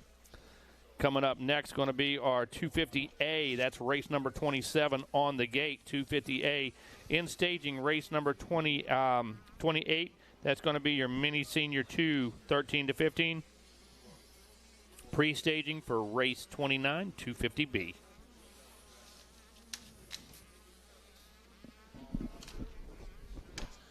What a morning. Yeah, absolutely. What a morning. Watching that sun continue to rise. Going to get that glare out of here in just a few moments. Jaden Smart running a 154.2. Kevin Tripp Glasgow running a 157.9. Steinbrecher a 157.0. Smart having a bit of advantage with the pace here this morning. Yeah, this is a moto where we've had, obviously we're seeing a breakaway with Jaden Smart, but all of the previous motos have just been insane. Such a great final day of racing. It is not going to disappoint. It hasn't yet. And hearing about the upcoming motos. Look at this. Look at this pass as they go by the tower. On screen, we have our 24 rider of Steinbrecher, who just made a pass on Glasgow. He's getting caught up reminiscing in our past action. We got action happening live right now. Yeah, coming into the twisties, they were side by side. Steinbrecher able to take advantage. When you see action, slap me in the head. Say, shut up. Just slap me, Mega. It's fine. Well, thank goodness for both of us. We got Griff in there keeping us straight in the production trailer. Always on point right there, keeping us up to date. By the way, Griff, what's happening with WVU today? Send me a text. Yeah, that is a good point. Shout out to Griff for keeping us on point. Because, he does. Because he has done does. now about 175 motos. I don't know what the math is. Absolutely. But he is always in our ear and locked, and when we get distracted, he does not. For those that don't know, he's back here in like a 8x8 room, no screens. windows. Yeah, just screens all day long and blue lights in his face and all kinds of stuff. And Griff and Dan Reinhardt as well back there in the production truck. Man, he said we're locked in right now. You don't have a choice, Griff. Well, if he can keep us straight, he's got the toughest job here. So oh my gosh! Yeah, he it's like he couldn't turn his head right now if he wanted to. His eyes are just glued, literally, to monitors. All right, as they are going through the rollers here. A little bit of a breakaway here for who was just making. Steinberger just made a pass at last lap, and he's the man on the move. But still, let's don't take away from Jaden Smart, who is still throwing down the 54s. His fastest lap time of the race came in lap 2, 154.2. Still doing 154.9 on lap 3, as he will soon be by to check in yet again. And let's see if he is maintaining that pace as the gap has grown to 10 seconds. It will surely be a little bit more as they lock in on lap 4. Yeah, I kind of got my eye on Sawyer Geek back there. He's making some moves. He was sitting in that 6th position, but he's anywhere from 2 to 3 seconds quicker than some of the guys in front of him. Will he be able to put that to use? Because the gap was a little large between him and Vicari there at one point, almost 2 seconds. Looks like that has chopped down. Well, no. Vicari able to pick one up right there over Pilgrim. Geek picks one up as well. So, yeah, he's still running a 154, so he's almost 3 seconds, 2.5 seconds quicker than the rider in front of him. And actually, on that lap, Geek was the fastest rider on the track. Yeah, I told you he was moving. Tiago Gross. Good eye there, Mega.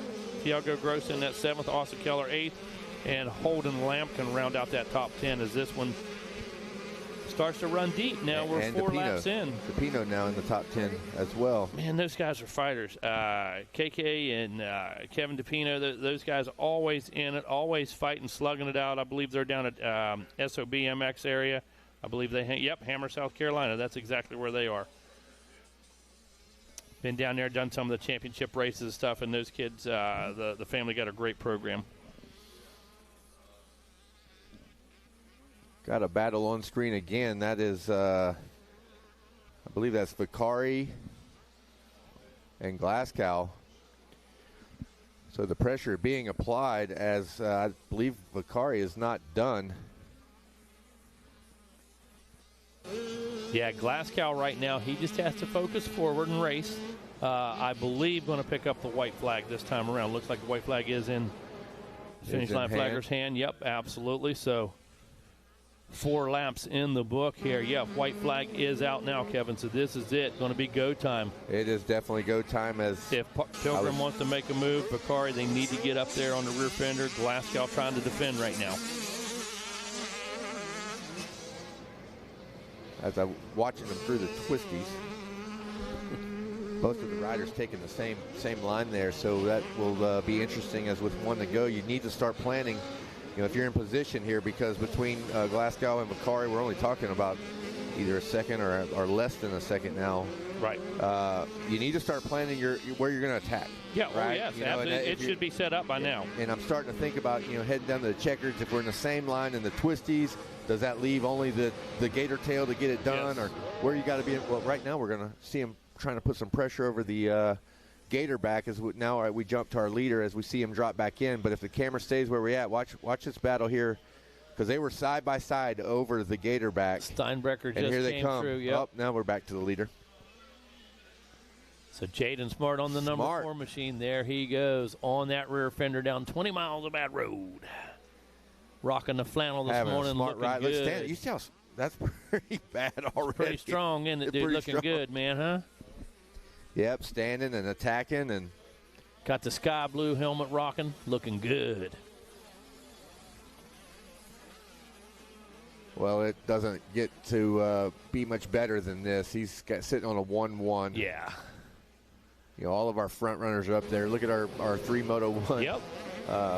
We had 3 heats, so we have 3 Moto 1 winners, and they are 1, 2, and 3 right now. on the podium. If it stays the way it is.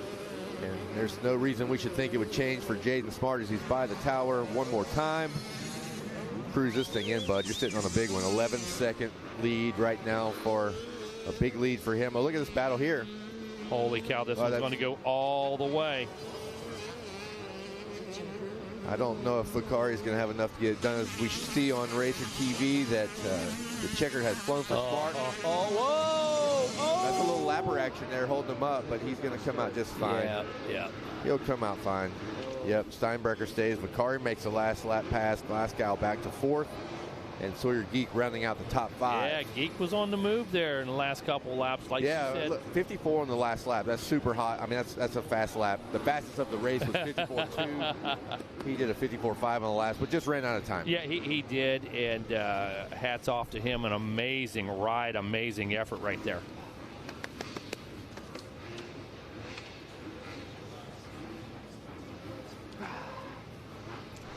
Oh, Rodney's over here shivering right now because I believe there's frost in his Fu Manchu there in that mustache. Sorry, I believe there's some frost. Is it cold, Rodney?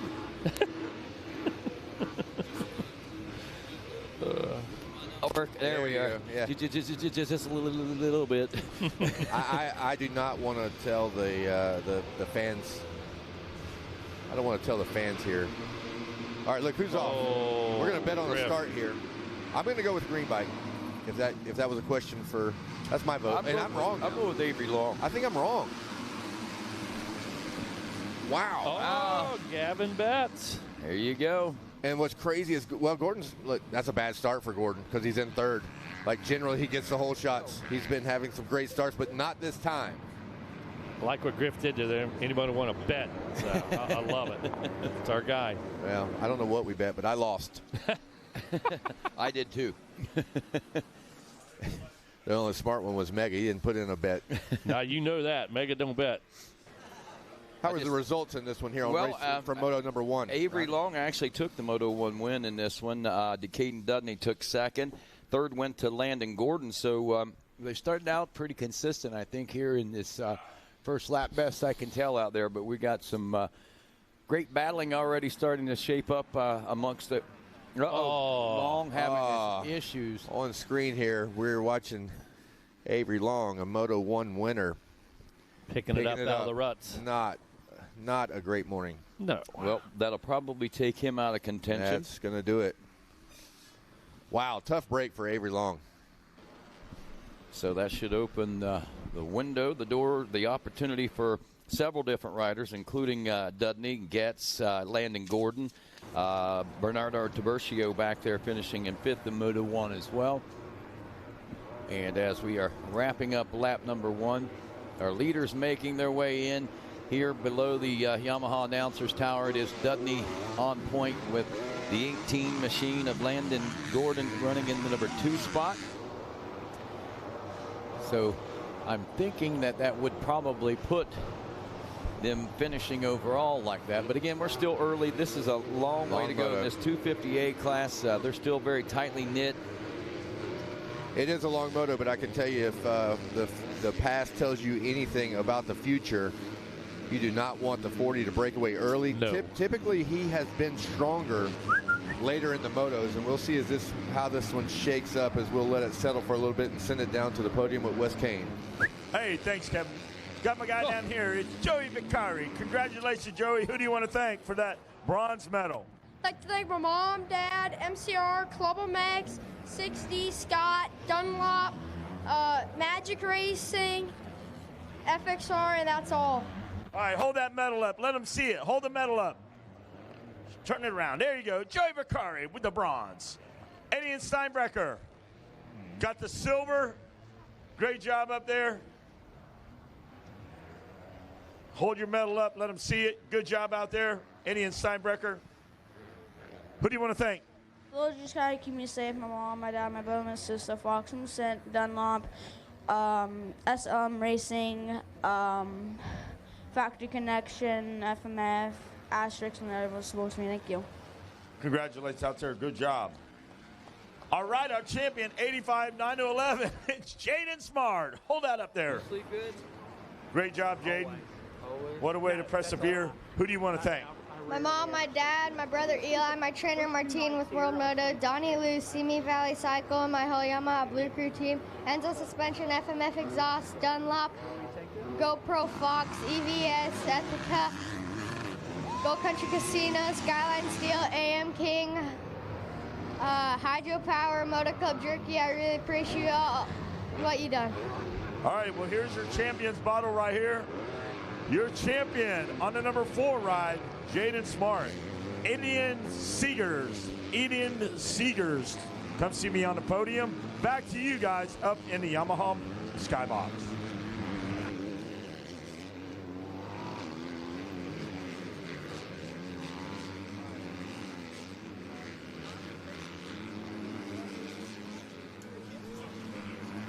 All righty, thanks a lot down there, Wes Kane. Great things, champions, and of course our runner-up silvers and bronzes being awarded. It's great to see those medals and all the great stuff happening. And we've got great things happening on the track as Caden Dudney is, well, in the process of doing just exactly what K-Dub said that the rest of the field they did not want to happen. And that is for Dudney to get out there and start stretching. His legs just turned a 153.122, almost 2 seconds faster than everyone on the track right now. That's 3.4 seconds of a gap that we're seeing opening up now between first and second. Now, that's, again, it's not a monumental lead yet, but with this kind of pace going, if it stays consistent like this, Dudney could stretch this out quite a bit, and we'll get right back to exactly what Kevin said. And this is what the rest of the field doesn't want to see happen. Mainly just because how strong he has been this week in later stages of the moto. But right now, Getz is the one that is starting to put the pressure on Gordon. Jonathan Getz is making a run at our second place rider, Landon Gordon, as they are over the Gizmo Mods table and now to the tower and into the pit. The thing about Getz, so dependable, reliable, consistent. The guy's going to give you 100% every time. He normally gets, decent starts. He's not necessarily a whole shot king. Gets good starts, knows how to work it, but that guy is super consistent. You know what to expect when you see him work into a battle. Well, a battle is brewing right now for Gordon as they are down the falls. Notable lap time there as they came around for 3. Caden Dudney, 52.3, so he is getting hotter. That is the fastest lap of the race, but Gordon also responding with a 53.4. He's feeling the pressure from Getz, so he stepped on the gas, and that, I believe, was his fastest lap of the race as well. Landon Gordon with a great lap. And that's the crazy part. It's a great lap, but yet we still see Getz getting in there. I like how does the math work out, because he was faster than Getz that lap, but Getz is shrinking the gap there, so it's so confusing. Well, like we pointed out, we see, there's certain sections in certain areas of this racetrack where some riders are just a click quicker than the others, and then other places, and it kind of evens itself out over the course of the... Sometimes you don't understand it. It doesn't make sense. When you look at it on the track, it looks... Some things you just don't understand, Rodney, like how's posi traction work in a Plymouth? Nobody knows. It just does, man. It just does. Nobody knows. And there's always the little things like we noted. I mean, the little dab that Thor did earlier that lost him all that length and all that drive and momentum there on the final lap. I mean, it's just one split-second decision. That, yes. I mean, a millisecond of a move can cost you. It just compounds and costs seconds in the end. That's the thing. They compound from corner to corner, over section to section. That mistake, it could grow. Look at this. Wow, side by side now as they go down into the pit is Gordon and Getz. Getz had a good line for the inside, but these riders seem to be doing well about protecting those lines heading into the Gator pit there. So Gordon, a 153 that time. The gap has opened up to 7.2, a 151 well, for Caden. As we were saying, it just gets Caden Dudney just gets faster and faster as he's now at a 51.1 again. That's 3 laps in a row. He has set the fastest lap of the moto, and he continues to drop the hammer as he's now sitting on a sizable lead. But I don't believe that will be enough for Dudney. He is going to keep the hammer down. It's big picture stuff, right? It's not about, for a rider like that, it's not only about this moment, but it's about progression for the future. Great things happening. I know they will leave here and start working on some Supercross and futures and stuff coming in. No break for a rider all of the riders really in this 250A class, as they have really bright futures. But Dudney kind of cream is rising to the top for him, and it is a perfect time for him in his career. So I imagine he will keep the hammer down even with a sizable lead. It is impressive. Long now, by the way. I'm not sure how far back he was, but he just moved up about 4 spots on that lap to 13th place position. In the thick and heat of all that, he turning a 1:53.5. In traffic is incredible, and the feeling. Look, he was up on top of the hill, so he had a great vantage point of where the competition was, and they were way ahead of him as he was picking up that Yamaha. It is a gut-wrenching scenario, but he remounted the trusty steed and went back to work, and a great comeback for Avery as he is in 13th right now, and I'm sure many more spots to check off the list as he tries to move towards the front. Oh, look at Dudney now. He slowed down to a 1:51.7. Yeah, he dropped it from a 51.1 to a 51.7. He pulled the chute. So he's just pulling the chute. As like I said, 5 in the books. I figured he would stay on the gas pedal, and he did. he did fall. He did fall. Oh, that's hilarious. Well, check this out. We were talking about that accordion effect with different areas of the track. It looks like, though, there may be a section of this track where Getz is just a little bit faster than Gordon. Gordon picked up the pace evidently on the areas where Getz was faster, and the gap is starting to widen back out there a little bit. 52.5 for Gordon and 54.3 for Getz. And so Getz has gone from putting the pressure on Gordon to having a little bit of gap, but he needs to pay attention to Landon Gibson, who also checked in with a 53, and he wants to jump in there and make it a 3-way battle for that second place position, as Landon Gibson is on the move right now. Well, taking a look at our rundown top 10 here at 5 laps complete. Dudney, Gordon, Getz, 1, 2, and 3. Landon Gibson still back in 5th, but only a couple of seconds off the pace of Getz now, so we might start to see things heat up for 3rd, and that could bode well for Gibson. That would get him up in an overall position to a top 3 if he can get around the 22 machine. So that would be a battle for the bronze spot on the podium. Cole Forbes, the 550 in 5th. Gabe Andrigo in 6th. Ryder Malinowski in 7th. Peter Borba in 8th. Corey Karsten in 9th. And Hayes Edwards rounds out your top 10. Great recovery from Malinowski. I believe he was like 27th in the first moto. Didn't have a great ride. Up here in the 7th position right now. Turning 153s late in the race. So awesome effort by Ryder Malinowski, leaving out of here on a positive note, really improving upon his performance here in 258. So again, I'm starting to turn my attention back to, I know that Gordon and Getz, we were watching that back. Well, it's starting to stretch out now. So it looks like that Getz has put the hammer back down again as he's trying to eclipse a little bit of that gap between he and Gordon, and he has done so. Now he's pulled it down in 1.2 seconds. Yeah, that last lap for Getz was a 54. Now he answered the lap 6 with a 51. So clearly there was some sort of bobble, maybe, like we saw earlier, a foot dab. Certainly didn't go down, but made a mistake that cost him about 2.5, 3 seconds there on this previous lap. So he's getting back in the game and going to go back after Gordon now. All righty, so Gibson seeing his opportunity maybe slipping away. He's got a strong lap time, too, at a 153, as well as Landon Gordon up there. But, again, you got to get down. It seems like the speed's now in that 151 range in order to make some gains on this track. Rodney, we got some really great athletes out here, really great kids. But the other night when I was talking to Landon Gibson, we had him on the Racer TV after show, and both before and after the show we chatted for a minute. Every sentence started and ended with yes, sir. Yes. It started with yes, sir, and then he'd give me an answer and say, sir. Yes.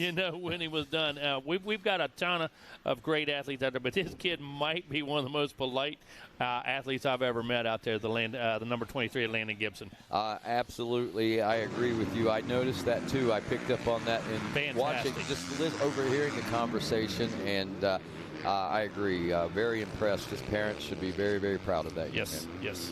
Respecting his elders. The elders. All right, Dudney around yet again for lap 7. That lap was a 51.4 for Dudney as he is just rolling right along. looking super sharp as we watch him on Racer TV, dropping down the falls. Having a great performance yet again for Caden Dudney. Well, go ahead. I was just going to say the Gordon, Getz, Gibson trio. The trio, the gaps haven't changed hardly any. 1.6 still there between Getz and Gordon, and Gibson and Getz are 3.4. So that's almost identical as what we saw. So they're running about the same lap time. Actually, they are. They are exactly running the same lap time. Look at that. Yeah, that's crazy. Getz and Gibson, 53.875, 53.869. That's ridiculous. That's pretty tight. And, you know, that's more and more common over the last couple seasons to see those kind of laps, and even identical laps. You know, normally a couple seconds, a half a second, this and that. But just with the bikes and the talent anymore, that it's just so close. Yeah, baseline talent. That's what it boils down to. Another notable here, just outside the top 10, Avery Long. He checked in with a 151.8 as well. The rider in front of him, Corey Carson, actually had a 58. So that's a rough lap for Carson in relation to the rest of the top 10. So we expect Avery Long to soon be inside the top 10.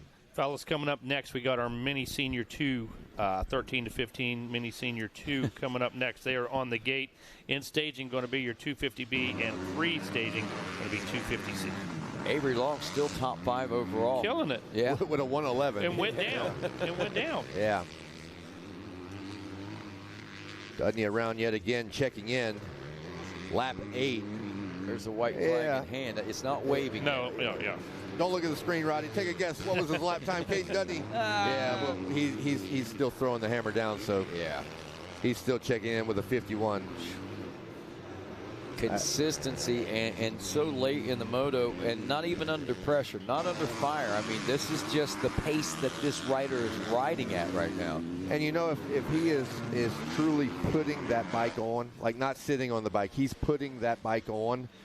A rider like that should stay in those 51s and not look back at what the competition's doing. Just stay in his zone, because sometimes when you get out of that zone is when some things can happen. Like, you know, I don't want to put the announcer curse on any rider. You know, you talk about them, sometimes things happen, but you just get that sense that this is the zone where he's comfortable, right?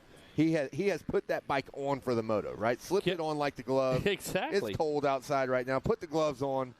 He is just in that comfort zone, and clearly the 151 range is where he is feeling the flow. And you've seen it and felt it. You got a good lead, got a big lead. You start throttling back, all of a sudden things are coming at you at a different pace, and your timing is a little off. So stick with it when you've got that pace. Everybody talks about conserving and throttling back, or being conservative, throttling back, that type of thing. Nah, keep the pace, stay consistent, and that's how you're going to take it home. Long, by the way, up to 10th place position. He scores 1 and 10. That makes a total score of 11. If he can get 2 more positions here, if he can get up to 8th, he'll actually overtake Landon Gibson and take 4th place overall.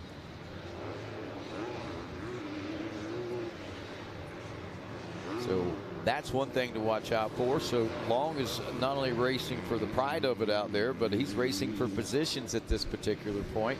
Dudney is around for 9 complete now, and that white flag is waving. A 12.2 second lead at the end of lap number 8, a 13.3 second lead at the end of lap number 9.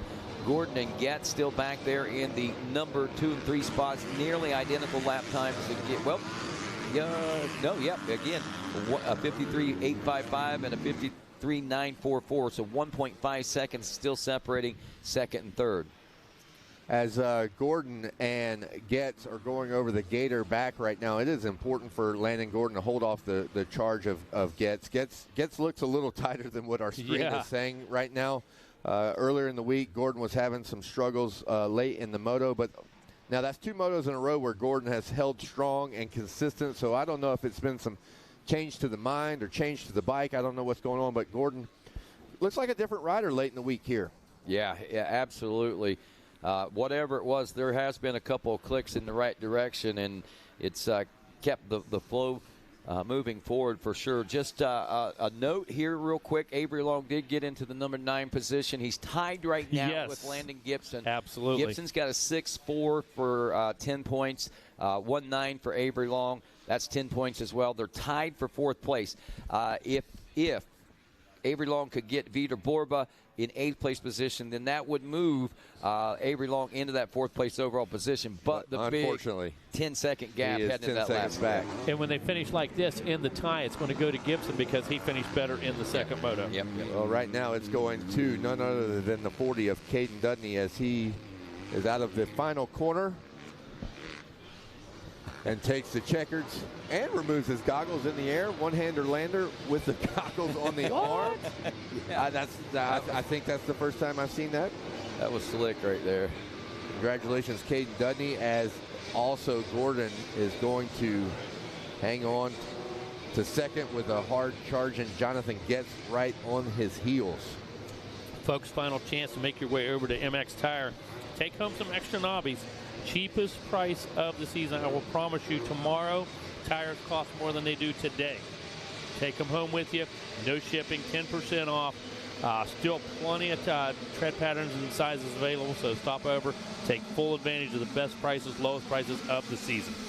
All righty, so our top 10 are in now, and Long cut half that in. He went down to 5 seconds, but Vitor Borba will get 8th. That's Dudney, Gordon, Getz, Gibson, and Forbes, your top 5. Gabe Andrigo in 6th, and Malinowski in 7th, Borba in 8th, Avery Long 9th, and Hayes Edwards 10th.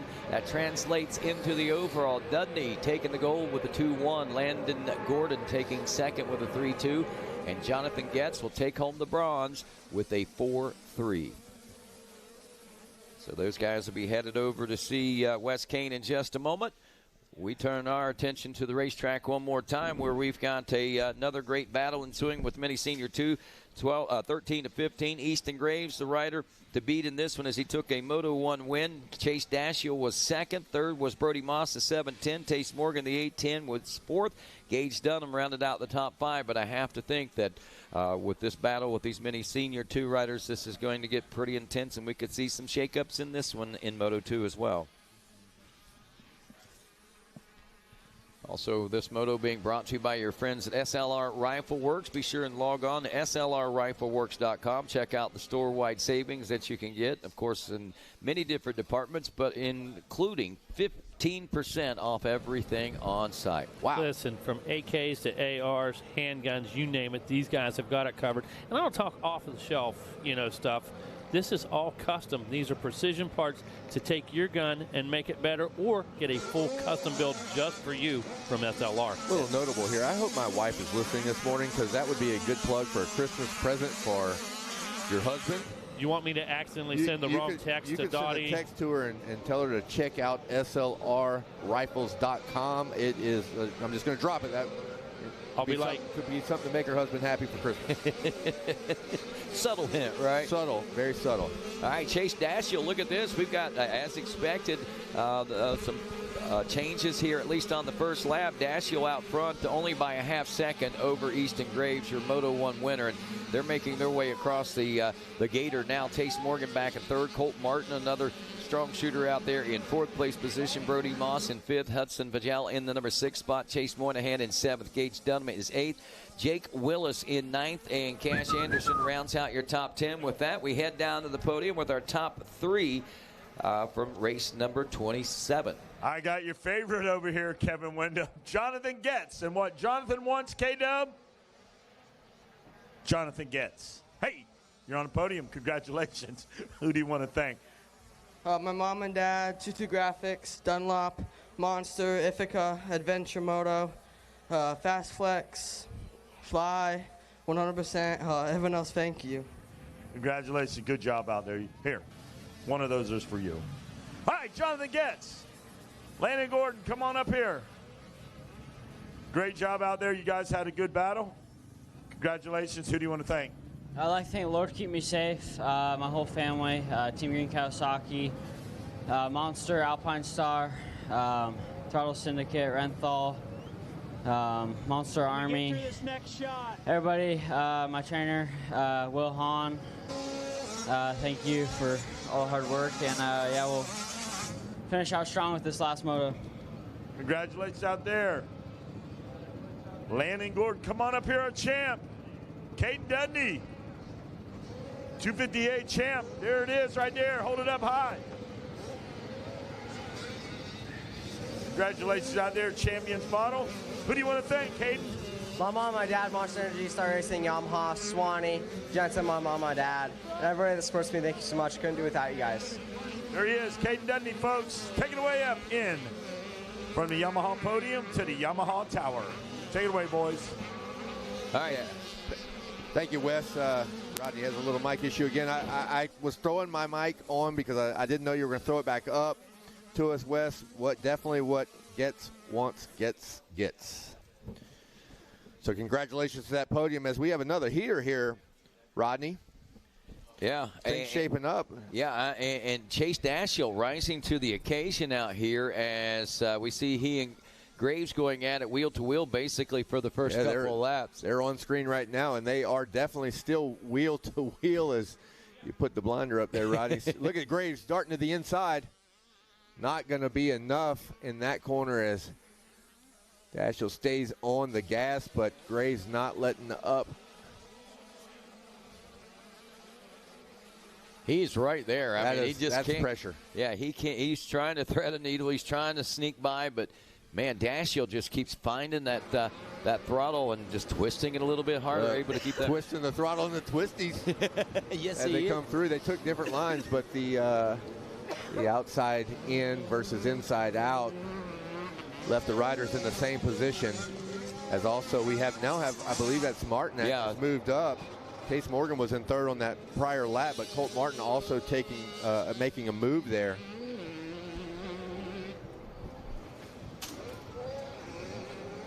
And that is correct. Colt Martin up to third.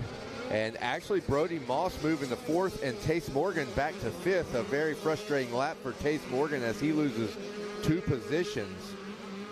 Well, as expected, seeing some shuffle ups here in this second moto. I knew with the talent level that we had heading into this that we couldn't see a reflection of Moto 1. These guys, many would be coming back fighting a little bit harder. And that's exactly what they're doing. And Chase Dashiell probably proving that my point as much as anyone right now. Graves, though, not letting him walk away with this, and he is keeping him very honest right now. If Dashiell's going to win this one, he's going to earn it. That's correct, and he has to win it if he wants to be your overall champion because currently they're 2-1 and 1-2 between Dashiell and Graves. Graves, your Moto 1 winner, Dashiell getting second, but they have flip-flopped for Moto 2, so it is in Dashiell's hands. He is in the position that he needs to be to get it done, but, man, Graves got him as we were looking at the math and doing the points, but back on the 20 miles of bad road in the gator tail. But look, Dashiell tried to cut under and make a move back on Graves, and he was not successful as now Graves is your race leader, and that will put him in the championship lead as they run right now with only 3 in the books. Well, one thing you could say, Chase Dashiell, very fast rider. There's no doubt about it. And a lot learned, I think, in that battle with Graves. And it's not over because Dashiell's not relinquishing the lead to the 31 machine just yet. He got by him, but it doesn't mean that he's going to get away from him. So well, he's still got a little time, and if Easton had anything in the way of lines, I mean, it may have just been sheer speed and things like that, but if Easton has found something that is a line that's slightly better, now Dashiell will pick up on it. You know, the white flag is not out yet. We only have 4 laps complete, so he's got a little time left, and look at him. You're right, Rodney. He is not going to let just Easton Graves walk away with it. So here we go over the gator back. Wow. So, and look back there at third, Colt Martin is latched on as well. So this could turn out to be a 3-way rider shootout before it's all said and done. Graves, though, once he gets out front, we've recognized it and we've seen it. Once he gets out front and he gets to stretch those legs, he's really tough to track down. So this has been very impressive to watch not only Dashiell lead those first 3 laps or so, but also to keep the pace that he's got going, especially with the head full of steam that Easton Graves built up just trying to get around the 196 machine.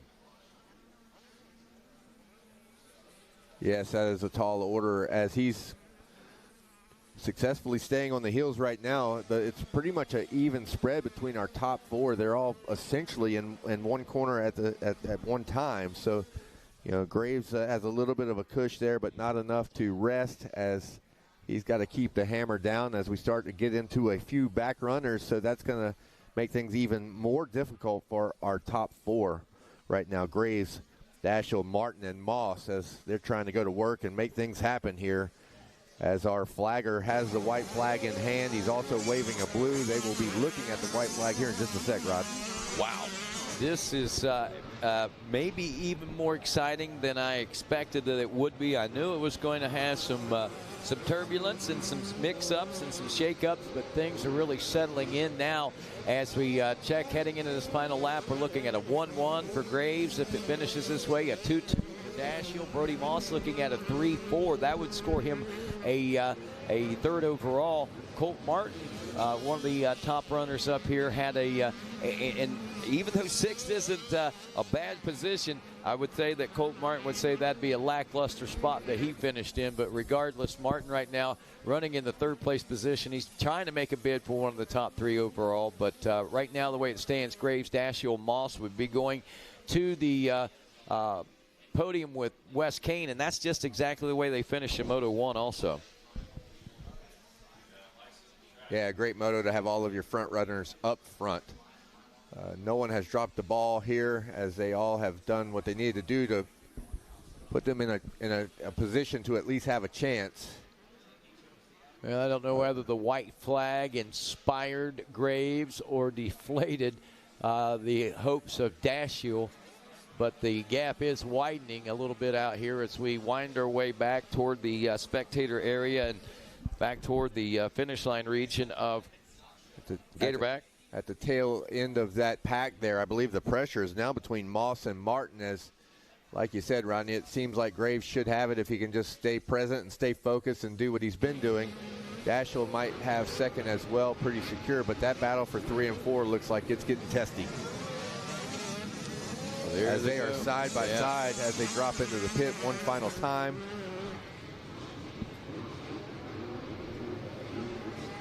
And Morgan did make a pass on, Moss did make a pass on Martin on the final lap. No, he didn't. It stayed the same. Yep.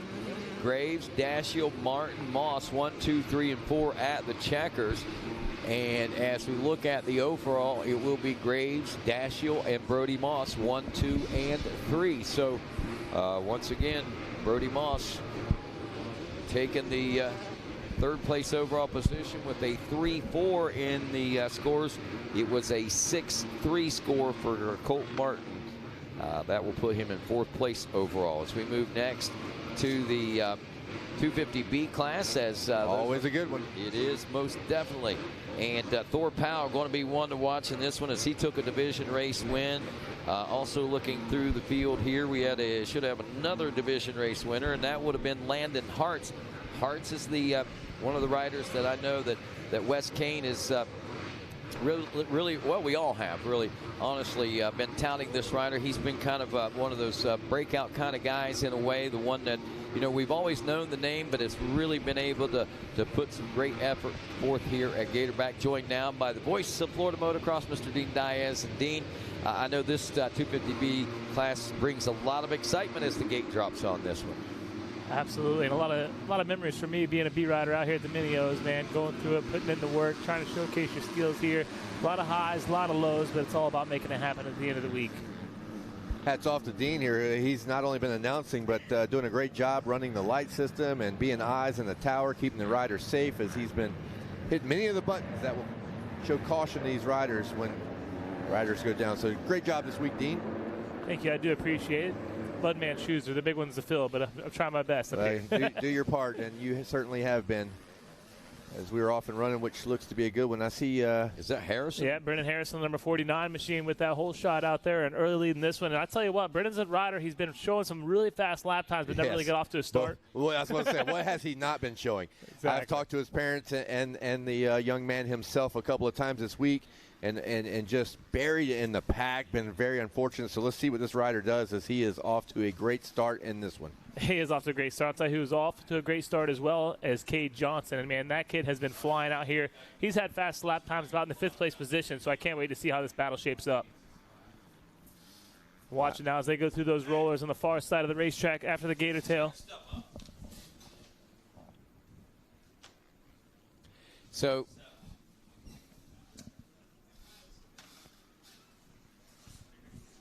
as Dean has stepped away because he is back on the lights. Glad to have him for a half a lap. It was a great call there for the half a lap there, Dean, but safety first as he is back on the lights. So and we got there, Dean.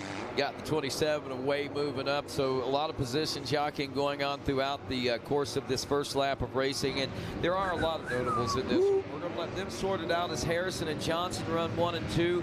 And way back in third with Hartz in fourth, and Wes Kane with our top 3 from race 28 on the podium.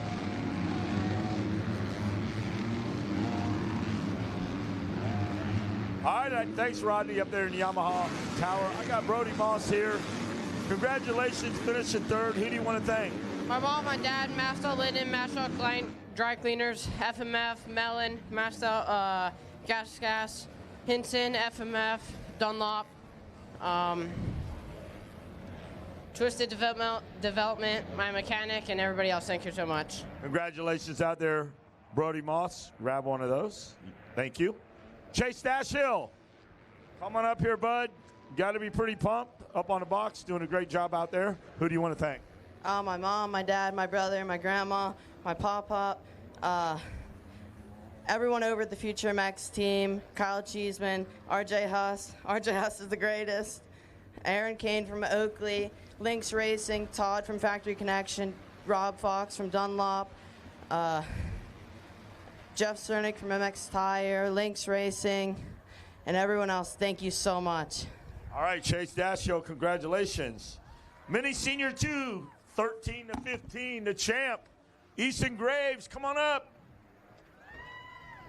Rob Burkhart's got to be happy. The circle of trust never broken. Who do you want to thank, Easton? My mom, my dad, my brother, my sister. Banjo for helping me out this week on the line and stuff. Rob, he's helped me a lot these past few months.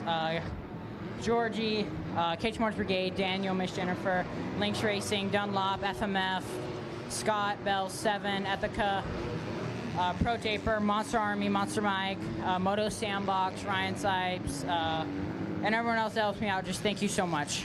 All right, there you go. From the inner circle, right there, the man, Easton Graves. Take it away from the Yamaha podium.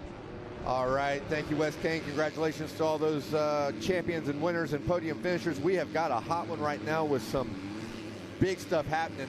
Notable that our leader, Brennan Harrison, has been, getting terrible starts. So good to see him up front. Let's see what he can do with it.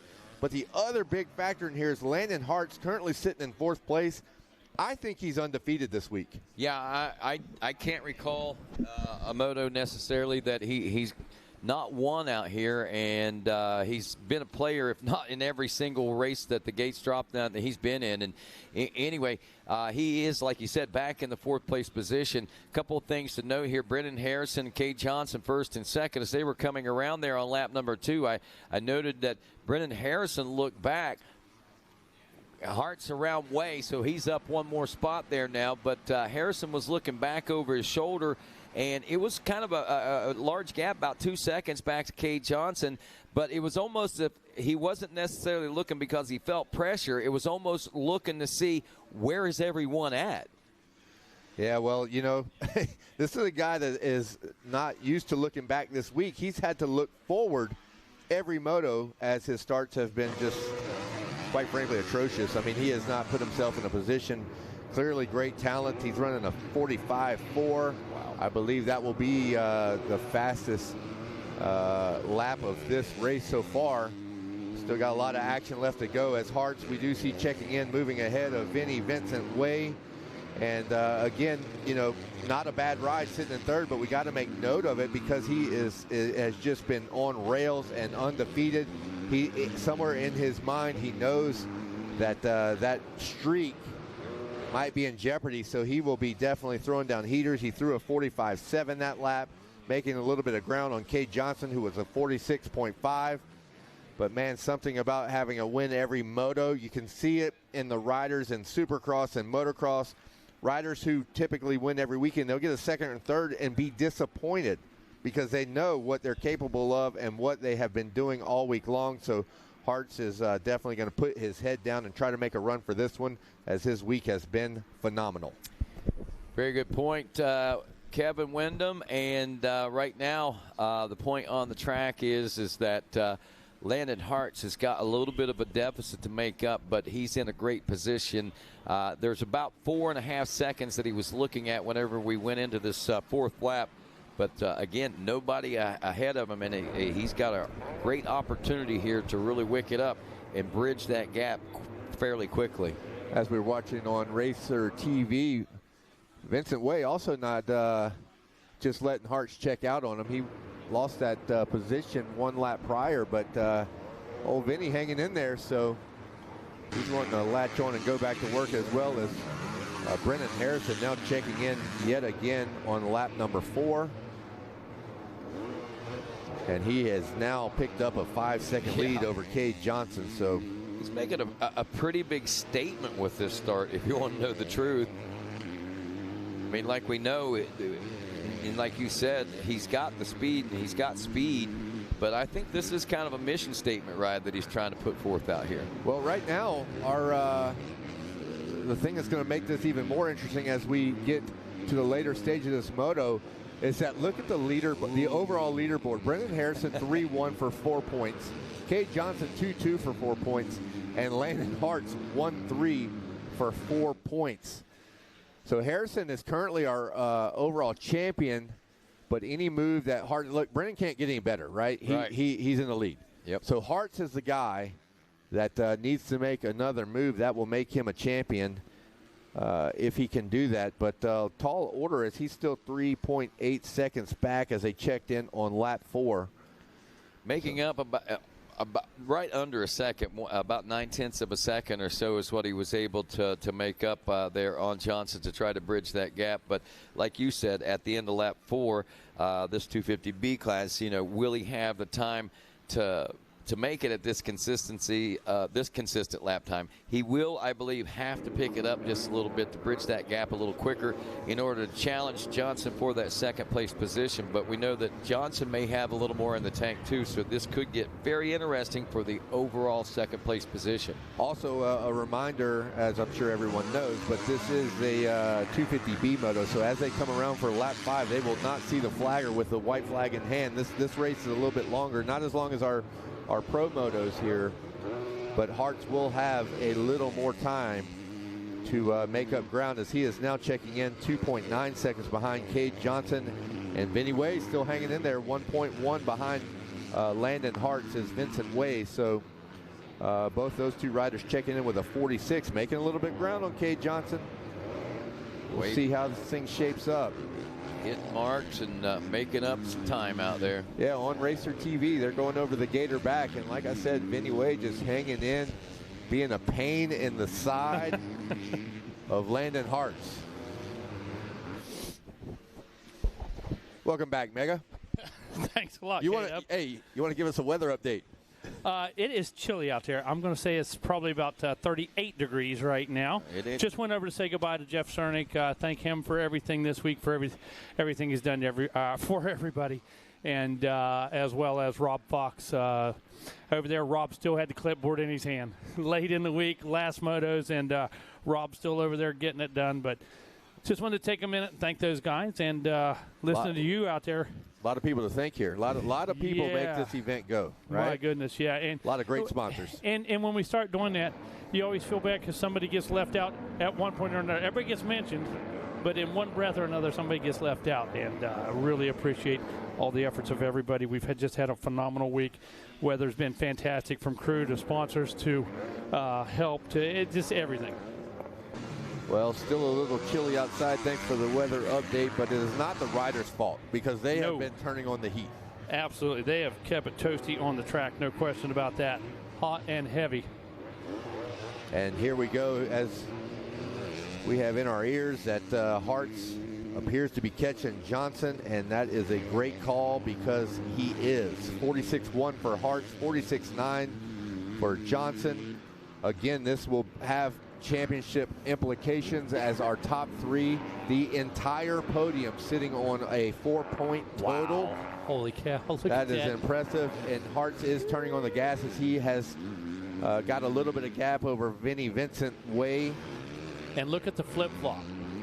Harrison Johnson Hartz went 3-2-1 in the first moto. In the second moto, 1-2-3. Oh, no. Uh-oh. As we have Hartz down on Racer TV, he is hobbling. Looks like he took a hard fall there, but he is trying to remount the Yamaha. Tough break for Landon Hartz. Man, you hate to see that because this thing was building into just a battle royale as it was going to have championship implications, but not in the cards as Landon Hartz is down. Yeah, that's a shame. We've seen that a couple times this week late in the motos, guys charging, and just one little kick, one little hop, just one little push to the front end, all of a sudden in the dirt, and that's a real bummer. Well, that should put Vinny Way into a podium position as we'll check in as they come around to see how far back Hartz will fall. White flag is now out, 1 to go, K-Dub. Man, it just speaks to the thread and the needle and pushing the razor's edge as that four-man battle was intense, and you know that these riders are truly giving it their all. Yeah, and that's what it takes at this level. If you want to risk it for the biscuit, you got to shove it in there. You got to take those opportunities, take those chances when they come. And bottom line is that's what he was trying to do there, and Hartz paid the price. Here he comes. Wow, he just came by the tower. He has lost his front fender, and I can tell you as a rider to ride without a front fender, it's insane how difficult it is. It's a whole different visual cue, and it is super tough as he tilted his head back in frustration as he checks in now in 7th place. One of the first things we're taught as kids, don't look at the front fender, but it's in that peripheral, it's in that lower view, and when it's not there, it's one of the craziest feelings in the world. It is, and it riding a motorcycle without a front fender. That's right, and as far as the balance goes, it doesn't change a lot as far as balance of the bike, but losing that visual cue, it makes it very tough to ride. As we check back on the screen here, Brendan Harrison having a great ride, and all he has to do is take it home now as he's about 4.5 seconds ahead of Cade Johnson. And if he can keep this thing on 2 wheels, he will be our champion in our 250B class. That is race number 29. That 250B coming up, race 30, 250C class.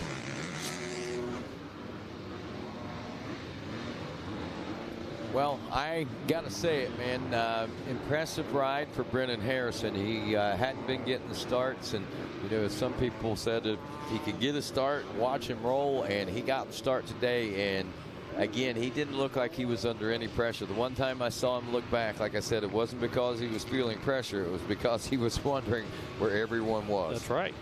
Well, it is official. Brendan Harrison has passed the finish line. He has won the race, and he has won the class. Great job for Brendan Harrison. One of the few times we get to see the number 49 in the lead from the start, right? From the start. Vincent Way, wow, actually up to second with a last lap pass. We missed that as Cade Johnson slides back to third, Zing fourth, and Mercury, your top 5. Overall results, Harrison, Johnson, and Way, that is your podium. And we are off and running on yet another one, Rodney. 250C, 3 divisions of these riders coming in. Meatball taking a win in one division aboard the 494. Also Austin Phelps, the 326 out of Hedgesville, West Virginia, taking a win. Michael Thompson, the 119 from Wesley Chapel, Florida, was also a division race winner. Joel Newcomb, he was a second-place finisher. Ryan Sampson out of Cairo, Georgia, took a second. And also Alexander Anderson from Melbourne Beach, Florida. And then third's going to Caden Johnson, the number 163. Also Nicholas Lemire out of Timmins, Ontario, Canada, on the 381. And third place to Jeremiah Garrison. So, again, there's 9 folks that we could look at. But as we know, other riders, any rider could come out on top in this one as race 30 in the 250C class. 3 different divisions, and bringing the top finishers in all 3 divisions together like this is certainly a mix for something good, I believe. Rodney rocking these WeatherTech windshield protector over there to keep the glare out of his eye. Stu Baylor coming to the rescue right now, going to tape that thing up there for us. Rodney, we have got a situation right here with this 250C that is pretty unique. Take a look as they work their way past Gizmo right now. Here we go, leaders down below the tower already. Where are we sitting? Let's see, as they work their way back up out of the pit. Of course, the green flag flies. All clear on this one. Keep them rolling. Race number 30, Ryan Sampson. I thought that was the 76 out of K Road, Georgia. From Magnolia, Texas is Caden Thompson. Austin Phelps out of Hedgesville, West Virginia on the 326 machine. Joseph Buskirk coming out of Hannah City, Illinois. In that number 4 position, Nathan Blackford sits in 5th. Michael Thompson 6th. Jacob McPherson, Meatball, back in action in the 7th position right there. Robbie Gold in 8th. Christopher Hanshaw Jr. in the 9th position. And 10th goes to Kristen Nyman. Well, if weather has anything to do with it, maybe Ryan Sampson's a cold weather rider, because I'll tell you, he put forth some good motos and some good laps earlier this morning with a good overall finish and all. But out here getting the drop on the gate here on race number 30. Sampson with the lead in this one, enjoying a near 3-second lead before, by the end of the first lap. And we'll see how that amasses and how it works out as time works on. Caden Thomas in second again. And Austin Phelps back in third. If you're wondering, the 163 machine coming into this one, he was a third-place position finisher in Moto 1. Yes. Anyway, let's head down. We'll sort that all out. Wes Kane on the podium right now with our champions and top 3 anyway from our race number 29. Thank you, Rodney. I got him down here with the bronze. Another podium up here for Vinny Way. Vinny Way, who do you want to thank? My mom, my dad, Monster Energy Kawasaki, Pro Circuit, everybody, I thank you so much. Answers, Alpine Star Boots, Bell Helmet, Scott Goggles, everybody else, thank you so much. Congratulations out there, VW. Good job. All right, second place, where you at, Kay Johnson?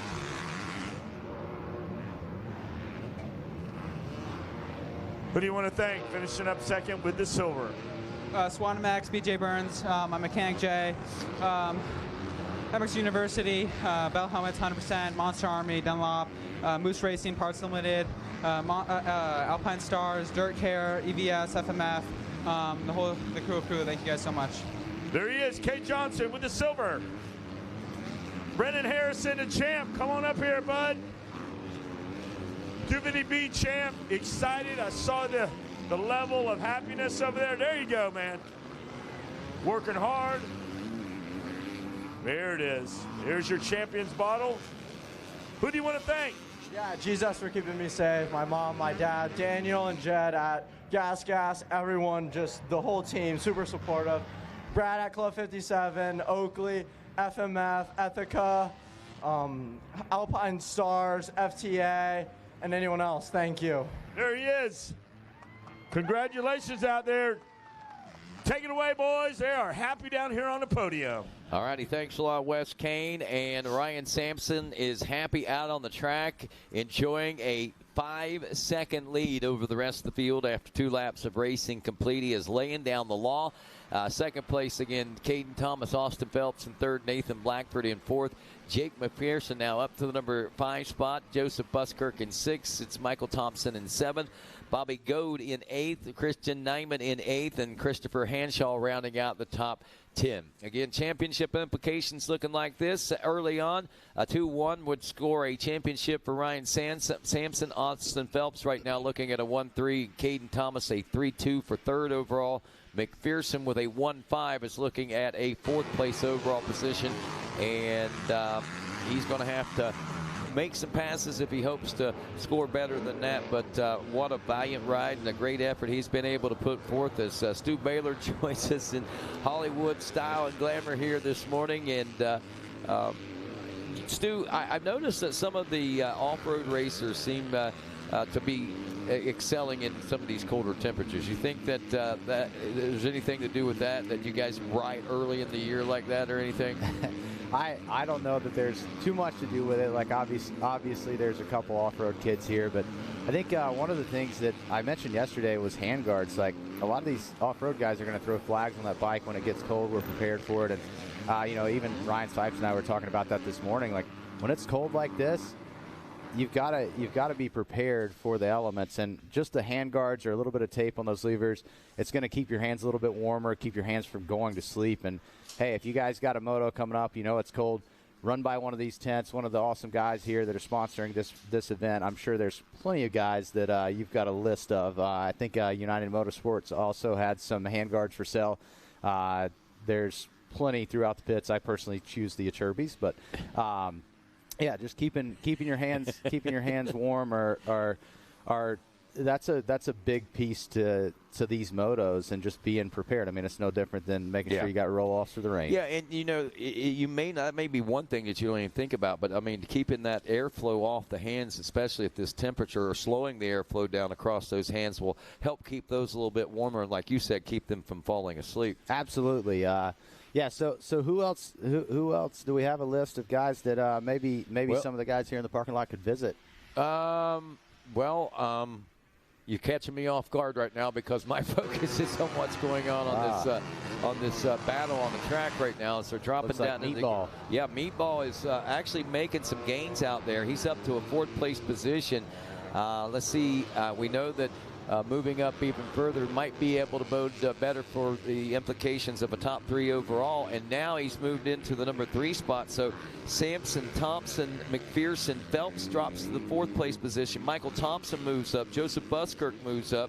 Looks like Christian Nyman. Several riders moving up. Nathan Blackford, I believe, having some issues as we see his name dropping off through the pack. And yeah, he's still dropping outside the top 20. So here's the way we're looking now after 4. And I think we'll get a white flag next time around. So Ryan Sampson is looking at the win in Moto 2. Couple that with a second in Moto 1. A 2-1 scores him 3. McPherson, look at that. That 3rd place position finish not only lofted him into medal contention, but lofted him into silver with a 1-3 now over Caden Thomas, who's running 2nd. Thomas looking at a 3-2 for his overall right now, and that would be enough to yield a bronze. So there you go. That's how it's looking right now with still a little time to go here. Yeah, that'd be fine.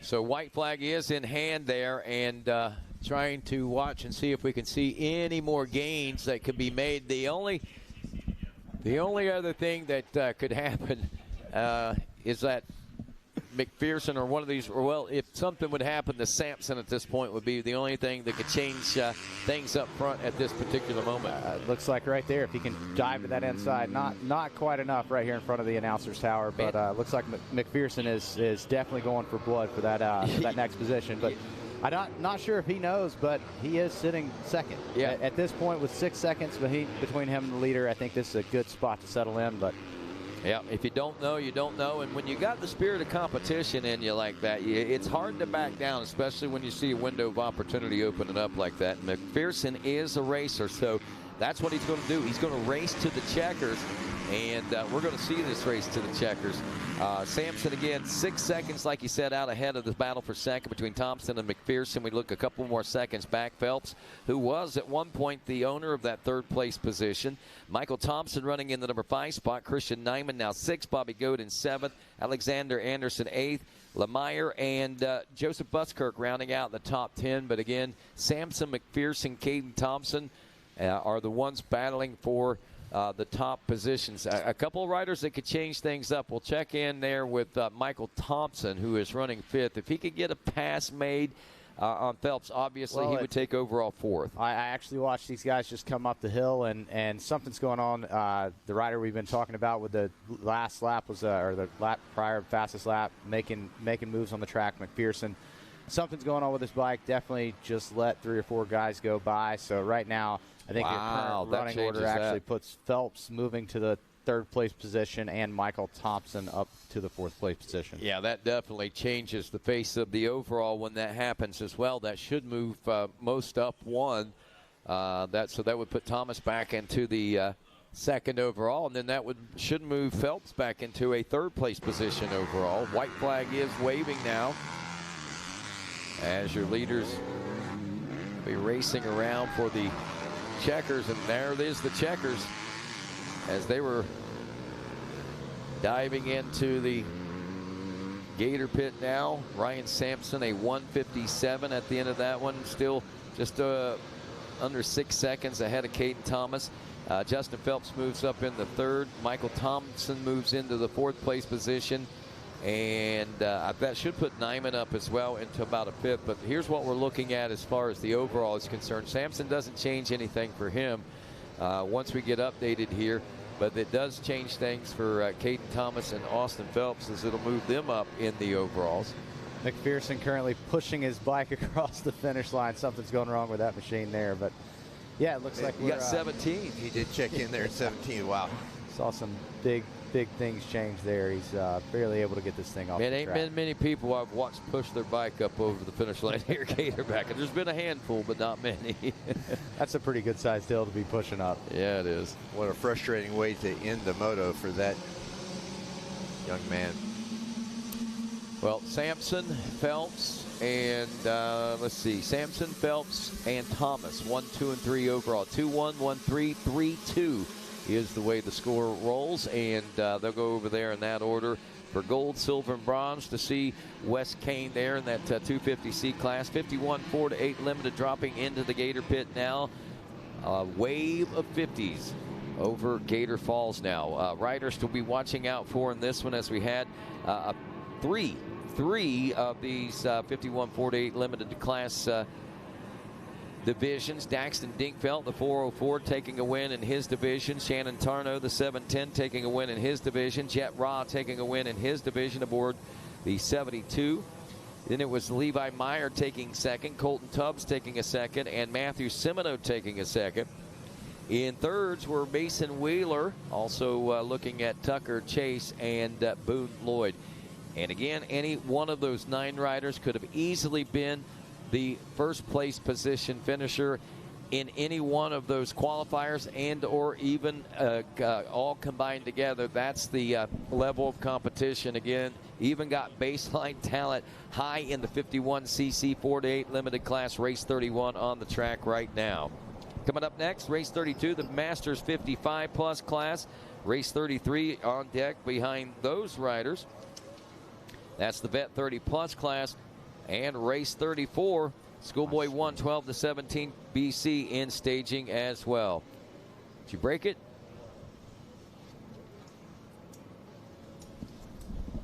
So picking up where he left off yesterday, Stu Baylor coming in and wrecking the place. Picking right up where he left off. So don't worry, Stu, I did the same thing this morning. You were out here, you heard. I did the same thing this morning. So got very sensitive cables around here. I heard my name, and I knew it was about the destruction of property. Yeah, no. Now I'm down, and we're gonna have to rely on the slow screen. So we're gonna be calling racing much after it happens. Now you pointed out a huge pile up right at the top of the Gator back up. Yeah, there. it looked like it collected over half the class. It really did. There was a pretty big pile, and when it's a big pile with little bikes, that's a lot of kids. Absolutely, for sure. Absolutely, they were tangled up together, and like you said, you got to expect it with that many bikes that were stuck together up there. Got to be one of these guys. Some of our favorites. Yeah, absolutely. We had 3 divisions, I believe, in this one, Rodney. So, one of these guys with a moto win or a 2nd was collected in that. Right now, we're going to send it down to West Kane. We'll be back, catch right up with all the action. Thank you, Mega White. Thank you. Hey, my man, tell everybody your name. Who do you want to thank? My name is Kane Thomas. I want to thank Jesus Christ for keeping me safe. My mom and dad, they sacrificed so much for me. Austin from Honda of Houston, Dawson Draycott, Van Mart from DTMX, and everybody else. Thank you. Congratulations out there. Good job. Phelps. Great job. Dad's happy. What do you want to thank? I'd like to thank Podium Works, Gibson Tire, AM Gear, Tomahawk. Gosh, I have a brain fart, but everybody else I forgot, thank you so much. I definitely wouldn't be able up here without everybody, and especially this guy right here, and especially this one over here too. But yeah, it's definitely a good feeling. All right, congratulations. Great job out there. Good job. Ryan Sampson. Congratulations out there. Good job. Got the #1 plate coming at you. Hold it up. Yeah.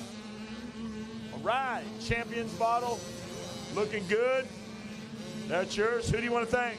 My mom, my dad, my brother, everyone from MTF, Lil B, Colleen, Jacob, 110 Racing, CL Enterprise, Legacy Graphics, ODI, Twin Air, 100%, Sunstar, Engine Ice, and that's it. Thank you so much. All right, thank you. Take it away up there, boys, up in the booth. Yeah.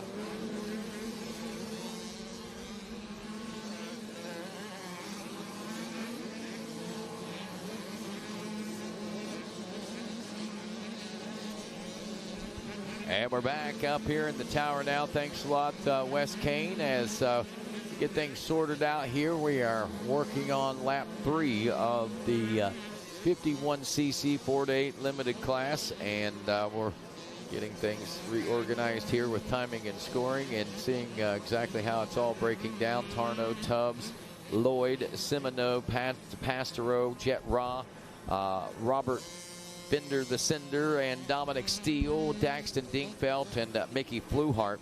You know, looking through this list of names, as expected. Wow. You know, I mean, we just spoke 9 names there, you know, that were capable of winning, and, you know, nearly every one, if not every one of those riders are in the front of the pack right now. And Rodney, give me some times. I really can't see the time. 147.3, 147.6. We're looking at 2 seconds between first and second. Okay. Just about 2 seconds between second and third. Boone Lloyd back there in third aboard the 412. Simoneau now fourth. Pastero in fifth. Pastero actually putting the pressure on Simoneau, so we've got a challenge for the 4th place position as we. So Pastero went past Dinkfeld and Rao? Evidently.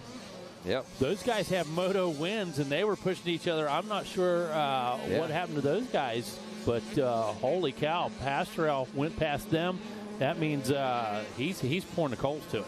Absolutely. Pastero actually coming into this this moto in with a 7th place position finish, which isn't a typical finish for him by no stretch of the imagination. So, and he's making some gains, like you said. I mean, you're looking back there in the lap times. His lap times are very formidable. But I tell you, he's also being pushed by Jet Ra, the 72. Ra is actually got the fastest lap of the moto, and he's buried back right now in 6th place position with a 146.8, just under the 147. It is a clear half-second faster even than Shannon Tarno up in the #1 spot. So where's Dink sit on your screen? Dink is... Because he had a moto win too. Rao had the moto win. And he might be one of those riders that Dinkfeld's 9th place as well. Okay. Yeah. All right, very good. He's working. So Tarnow with a moto win, Jet Rao with a moto win, Dink all inside your top 10 right now for sure. Yeah, so Tarno, who won Moto 1 in his division, is leading. Jet Ra, who won his division, running in 5th. Daxton Dinkfeld, who won his division, is running back in the #6 spot. The second, Colton Tubbs finished a second in Moto 1, and Boone Lloyd finished third in Moto 1. And here's the irony of all this right now. They are running 1, 2, and 3 here in the second motos, and that's the way they will finish overall, even after mixing all 3 of those and the LCQ in together with 42 riders on the gate. And our last moto was a flip-flop basically at the finish. 1, 2, 3, 3, 2, 1 of the riders. So crazy. But again, all of those are indicators. All of those tell us what happens at the Mini Olympics, man. That's at the Mini O's. That's how it goes down. Yep, we're going to see what we got to see coming up here in the 2025 season. This is, well, these 51, if they remain in, some of these riders will probably be graduating to the 65s after this event as well. Let's check in with some of the ages there. 7'10" of Tarno. Yeah, he'll be graduating. Colton Tubbs, the 45 machine. Colton Tubbs, 8-year-old, he'll be graduating. And it looks like Boone Lloyd, the 412 machine, 8 years old, will likely be graduating as well. So that's the way things go, the pecking order, I guess, if you will. But then again, some of these guys might still have a little bit of extra time to hang out in the class. 51 4-8, lap number 5 is what we're on right now. Again, if it finishes the way that we see, and there's the checkers coming out for Shannon Tarnow as he takes the win here. Tarnow will go 1-1 on the week for Moto now, and he will capture the championship in the 4 to 8 year old limited class. 4 to 8 year old limited class. Colton Tubbs looking at the number 2 spot, and Boone Lloyd will hold on for third. Semino will move into the number 5 spot as he gets around Pastro, drops off the 5th. Jet Raw and Jarrett Tenchner finishing 6th and 7th. Dominic Steele in 8th. Daxton Dinkfeld up to number 9th place position. Mickey Fluhart rounds out the top 10. When we look at the overalls, Shannon Tarnow's 1-1 wins it. Colton Tubbs will take the silver in second with 2-2, and Boone Lloyd at 3-3 will finish overall third. That's the way they'll be headed down to see Wes Kane on the podium there as we go to the Masters 55+ class coming up next, where John Gruey took the win in this one. Gruey was battling with Barry Karsten as Karsten was able to capture the 2nd place position. Full gate, well, no, this was nearly full, but 3rd place position there, Milton Raymer. Raymer out of Chicago City, or Chisago City, Minnesota.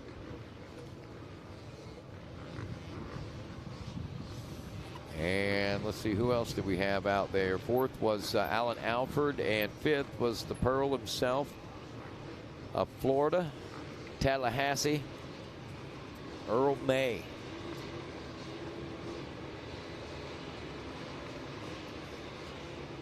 Hear that thunderous roar of those machines waiting for the gates to drop, and the gate is down and the race is on now. And all eyes going to be up front. Is it going to be Gruey? And it appears to be just exactly that. Gruey taking the early lead in this one aboard the number 7-0. Barry Karsten opening up in the number 3 spot there, it looks like, aboard the 31 machine. Is that Milton Raymer? I don't believe that's Raymer. It may be Raymer in the number 2 spot. I'm not sure. I can't quite tell. It could be. It could be. I don't think it's Alfred or. Alfred's 21. Alfred's 21, isn't he? Yeah. No, Alfred. That's Alberto Antillion. Alan Alford is 121. 121. Okay, Yep. I knew that 2 and 1 was in there somehow. Yep, you're right. All right. No, I wasn't. I was wrong. No, you were 2/3 right. That's the story of my life. He usually runs 21. Okay, there we go, Dean. I thought so. So there you were right. Now we're getting somewhere. There you I go. knew we could work into it. Keep digging long enough, man. Absolutely, you'll hit water. You will. All righty, down onto the podium. Wes Kane is gathering the top finishers down there. The royalty of 50 cc's, it looks like. Our royalty riders. Again, Tarnow, Tubbs, and Lloyd heading over to the podium to see the Pearl not with us. Earl May not feeling well, had to head home early. So, oh, yeah. That's a bummer. Yeah, it is, for sure. Well, Karsten has taken over the number 2 spot. And there we see the 202 back there. That is Milton Raymer now in 3rd as we head things down to Wes Kane on the podium for our 51cc 4 to 8 limited top 3. All right, I got him down here. Boone Lloyd, come on up here. Boone Lloyd finished 3rd. Oh, yeah. Got 100 yards waiting on you when you get home Monday. There you go. Congratulations out there. Great job. Who do you want to thank? My family, my mom, my dad, Jesus Christ for keeping me safe, Fly Racing, Sandbox, Cobra Elite, PR2, LST, Minton, and that's it. Congratulations, Boone Lloyd. Good job out there. All right, I need a number 412 up here. No, 45. Come on up here. Thanks a lot, Boone. Appreciate it. All right, where's my guy at? Number 45. Good job out there. What's your name? Tell everybody what's your name and who you want to thank. My name is Colton Tubbs, and I want to thank my mom, my dad, Ryan Blizzard, Grandpa, Compound MX, Royal Mountain, Parker MX, FXR, 60, Cobra, and Mitten. Congratulations out there. Great job. Not a champ. 51cc, 4-8 limited. Tarnow, come on over here, bud. Shannon Tarnow, hold it up. Yeah, good job. Who do you want to thank? My mom and dad, O'Neill, Viral, Mitten, PR2, Lord Jesus Christ for keeping me safe, and Micah, T-Rex, Cobra, VP Racing, and everybody, and Roost, and everybody else. Thank you. Congratulations out there, Shannon Tarnow, the champ. Champion's bottle. Take it away from the Yamaha podium.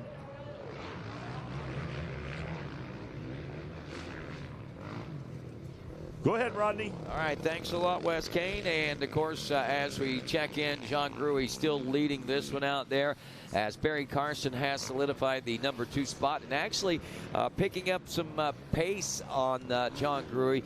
We saw late in the last moto, the last time these guys were out, Barry got a little frisky, if you will. And he is appearing to be just exactly that here early in this second moto, the Masters 55 plus class now. So Karsten 157.714 last time around and is now 1.8 seconds behind John Gruey. Milton Raymer 13 seconds. That pace, I mean, and Raymer was running that pace right off the bat. So maybe a mistake for the Chisago City, Minnesota rider there. Chisago. Quick PSA here. If you've got orders at Gypsy Soul, public service announcement here, 10:30, you will be able to pick up those custom orders if you want to finish up some orders, that type of thing. And I know that she's been extremely busy down there. They have been covered. So at 10:30, going to be able to get things taken care of over there at Gypsy Soul. They got cleaned out, man. They did. I love them old school patches. Family. Yeah. That's Caleb Russell's mother. Yeah. And Caleb mama. Uh-oh, split lanes, new leader. New leader looking out the window there, and I see John Gruey and Barry Karsten coming side by side right there, and lo and behold, Karsten pulls the trigger out there. We told you he was looking frisky early on here in this second moto. It took him a while to get things turning in Moto 1, but not this time around. Man, this guy's like a living legend. I swear, I see his name everywhere. Everywhere I call a race on motocross, he happens to be there, and he happens to be up front. Sometimes I think he's got a body double. To be quite honest with you, I think sometimes I'm like, how is he all over the place like this, just like you said. And listen, I watched his pro career. I watched him come from amateur to pro to back to amateur again, man. I love this dude. We joke all the time. They quit paying him in RM bucks. They just give him market share now. He's like owns 1/3 of Suzuki. He's won more contingency than anybody in history. It's crazy. I could imagine at this point. Yeah, he's definitely a familiar face on the scene, and man, he rips. Not to harp on his age, but to be his age, the guy is. Was he 61 or something? What is he? I think he's 58. Let's see here, Karsten, 58. Yeah, 58. Okay. Yeah. John Gruey also 58. And these are the same two guys that we saw just yesterday battling. I think it was reverse order. I believe John was in front. Yeah, it was a 45 plus class. Wasn't it? Yeah. Yep. Think of how many people at 58. They have to recover from a day at work. They have to recover from a day at the office. These guys run on motos and recover. In the meantime, Carson's fixed like 3 furnaces, a water heater out there on those RVs. It just, no rest for him. No rest. Is that Galen Dixon? Yeah, there's Dixon on the... little baby Galen Dixon. He's changed that box. He's on the number 18. He's normally riding on the number 930. So all kinds of shake. Alfred putting an extra digit on there for us. All kinds of shake-ups here with the plates. They're trying to throw curveballs at us, Mega. 3 laps down, working on 4. If it finishes this way, it'll go 2-1. Karsten would get the gold. How long's it been since Karsten's gotten the gold? Because it seems like, man, he has been right there in the thick of things for the last several years. But when's the last time he got gold? And it does. And I hope we see him over at the awards presentation also. That'd be awesome. Yeah, that really, really would. But hey, Frenchie, when's the last time Karsten won a gold? When's the last time? He's always on the podium. It's always, silver, bronze, this. Drop some knowledge on us. It's been a while, hasn't it? Awesome. Well, a great ride this week. And he's had that flair all week. Yeah. I mean, he has. I don't know what it is. On a new program, got some new supplements going there. Not sure what's happening, but looking good, the back. Yeah, he looked very aggressive, I thought, on the Supercross. Yeah. And when we came out, the first moto or tour that I saw him out here, I was like, Barry doesn't seem to have the same fire that he had on the Supercross track, but he's turned that around since then. Absolutely. Put some fuel to it. And then Paymart back here shaking his head, so yeah, the Bear bringing it. Working on lap 5 now. Believe we'll see a white flag this time around whenever the leaders come through. They just went through. Dean just said in 1990. Well, yeah, 31's lived with, he's been forever, but that's when he earned it was 96.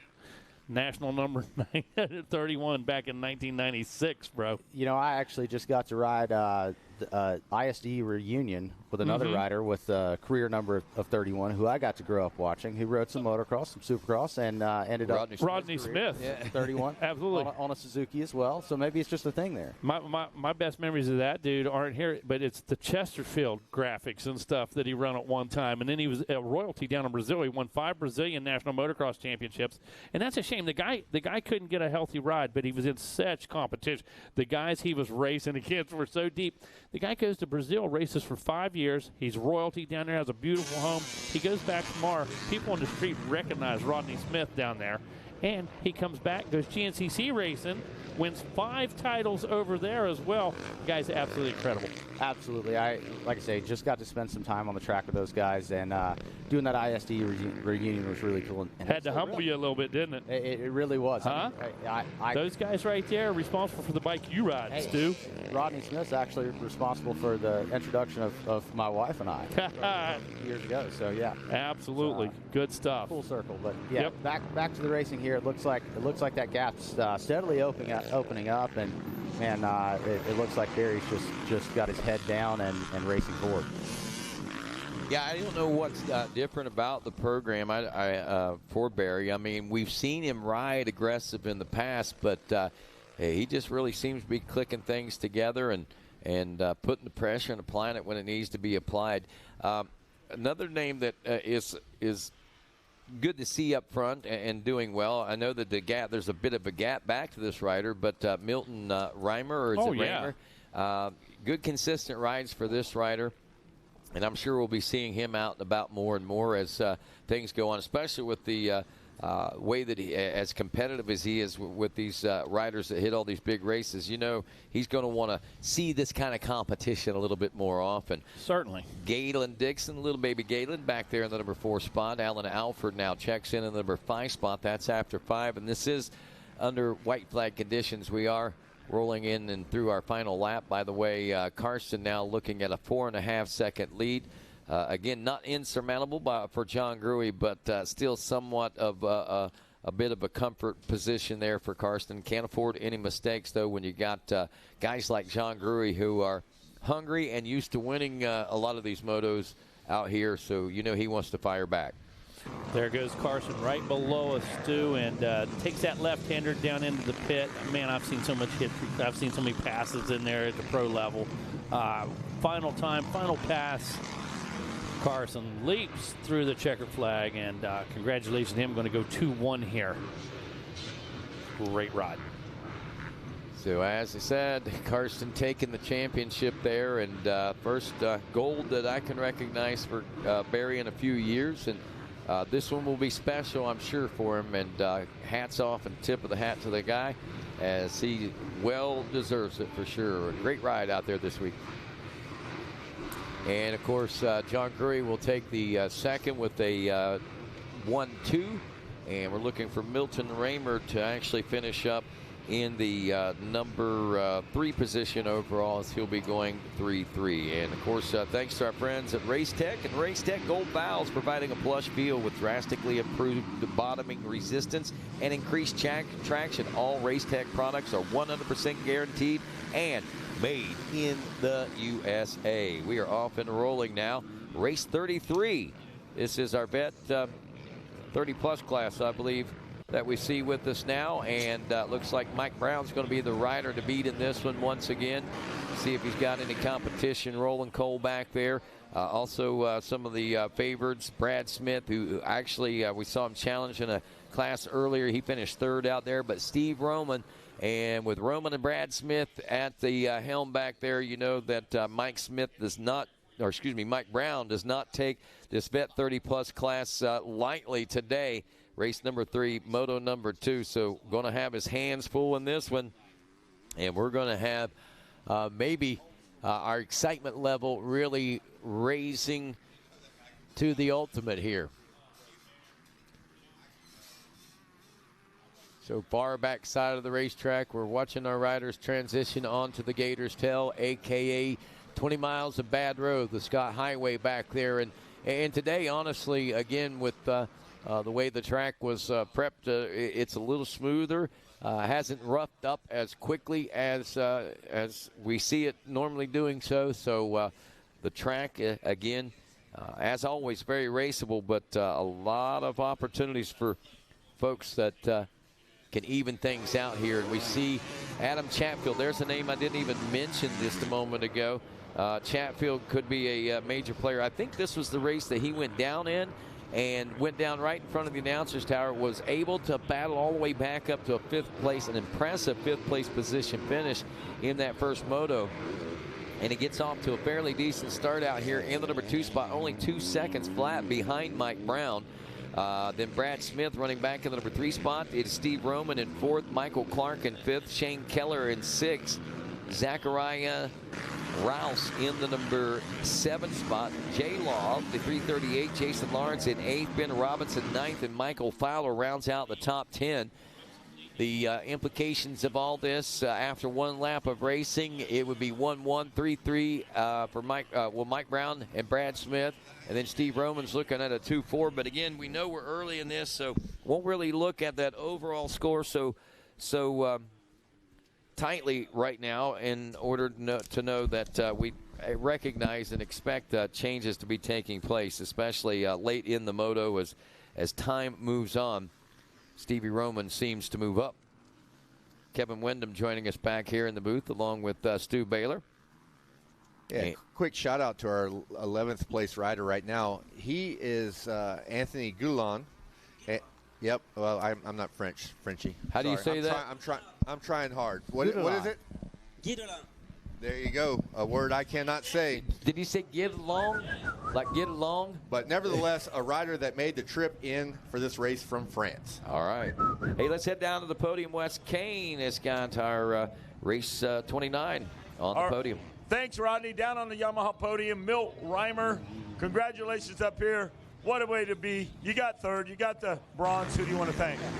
Well, just the whole crew behind me with FXR and my entire team there. Just Andy, Brad, and what they do in moto. So many of the families and kids here, they inspire me. In complete honor just to be on the podium with Carson and Gruy, just like total legends in the sport. So for me, like a hobby rider, this is as good as it gets. So, all right, congratulations. Here, hold that right there. Oh, hold one up. Here you go, guys. Milt Reimer. John Gruy, where you at, bud? He did good. He's happy. John Gruy, you let him put the slip on you. Yeah. Who do you want to thank? Yeah, Kawasaki Team Green, Babbitt's at home, Fox, Dunlop FMF, Decal Works, Tamer Whole Shot Devices, Renthal, Twin Air, the guys from Moto Hose. I think that's everybody, man. Thanks a ton for everybody's done to me or done for me. And I really appreciate their help. Hey, we appreciate you, John Gruy. Don't let him put the slip on you no more. No slip. You know, Barry, he's a sly old dog, you know, and he's got some really good lines out there this week. All right, John Gruy, watch out for Barry Carson, your champ, Masters 55. Here he is. Yeah. You're looking good, Barry. You never age. Who do you want to thank? Listen, I got good lines. Me and Corey, we team up out there. We find lines. He was a few motos before me, told me some good things, and it worked. It paid off, and I want to thank the RM Army Suzuki. Their contingency keeps me and Corey going to all these races, and we enjoy that and enjoy everybody being here. Action Motorsports, KPS Suspension, FMF, Dunlap, Scott Goggles, Arai Helmets, Decal Works, Twin Air, Power Moose Fuels, Decal, just Arai Helmets. Just thank everybody, all the people that help us. You guys make us sound good. You make us sound stupid sometimes, and then it makes it better because then we sound good after we win. So. Hey, you guys are amazing. Barry Carson, we couldn't do without you. Corey, take care of that guy. He's the best. Take it away up in the Yamaha booth. Barry, that is yours, bud. He wants to give the number one plate back. No, you can have it. Hey, as we take it away from the podium, we have Mike. Is that Mike Brown? Mike Brown is down, and down hard. He's off the side of the track, so he's up. But that is a shocker. A rider who is super, super consistent. But Mike Brown is down. Yeah, it looked like he just caught a toe as he was coming up that face and drug him right off the back of the bike. Slow to get up, but quick to get back on the track. Let's see if he remounts speed very quickly. I would almost have to think that maybe not. That was a rough jolt. Yeah, it was a hard one, Stu. I believe that you saw the entire crash there. It seemed like he went down pretty hard. Yeah, he set up that face, and it looks like it's just getting a little bit of a kicker before you get to the top of that anthill, and drug his foot off, and yeah, he slammed the ground hard. Bike's definitely going to be mangled after that one. So tough break for Mike Brown. I think this is a moto that I probably could have beat him in. Not to throw any shade, but I think I had him in this one. Well, he remounted before I would have got to him, so he's still ahead of me in this virtual race as we are armchair quarterbacking up here in the tower. I've pretty much thrown in the towel, Stu. What about the Loretta's thing? I've pretty much thrown in the towel, Stu. It was a deal, and if you're breaking it, I'm cool with breaking it. Like I like sitting in this side in the booth. Well, that'll move everyone up, at least through the top 10. There was several riders that got by Brown whenever he was down. So Chatfield will move up in position, and not only in position, that will likely put him in a position to take the overall, and it does with the 3-2 right now. Now, what that does also is puts Steve Roman in a very unique position. He's back in the number 3 spot, looking at a 2.3 second gap to Brad Smith. If he can get one more spot, or if Brad Smith can get Brad Smith is actually looking at the win with the 3-2. Steve Roman, so he needs to pass him to win, I guess is the way this is going to work out. I totally misread that whenever I looked up there. So Brad Smith right now looking at a 3-2, Steve Roman a 2-3, and that's tied for the win. So Roman's got a little ground to make up, but it looks like Smith is actually trying to challenge Chatfield, as he was only about a second and a half behind and running nearly identical lap times, just a smidge faster, though. Hey, great news. Just outside the top 10 is Mike Brown in 11th position, but as I watch him go by, it looks like he is getting back to pace. We do not know if it'll be his race-leading race pace, but at least nothing wrong with the body, nothing wrong with the bike, and he is back after it. 111 right now, sits him 7th overall, so I think with every pass that he can make here, he can inch his way. You know, he could still easily end up with a 4th place overall. And depending on how far he can go up, maybe even inch his way into a top 3 overall. I got to assume that the bike, just what I saw from here, the bike took a pretty hard hit. I think everybody knows what Mike Brown is made of, and I think he's made of something a little stiffer than any motorcycle out here. So I think he'll be fine, but definitely the bike has got to be mangled, and at this point, yeah, just salvaging. But good to see him get back up and get back on the track.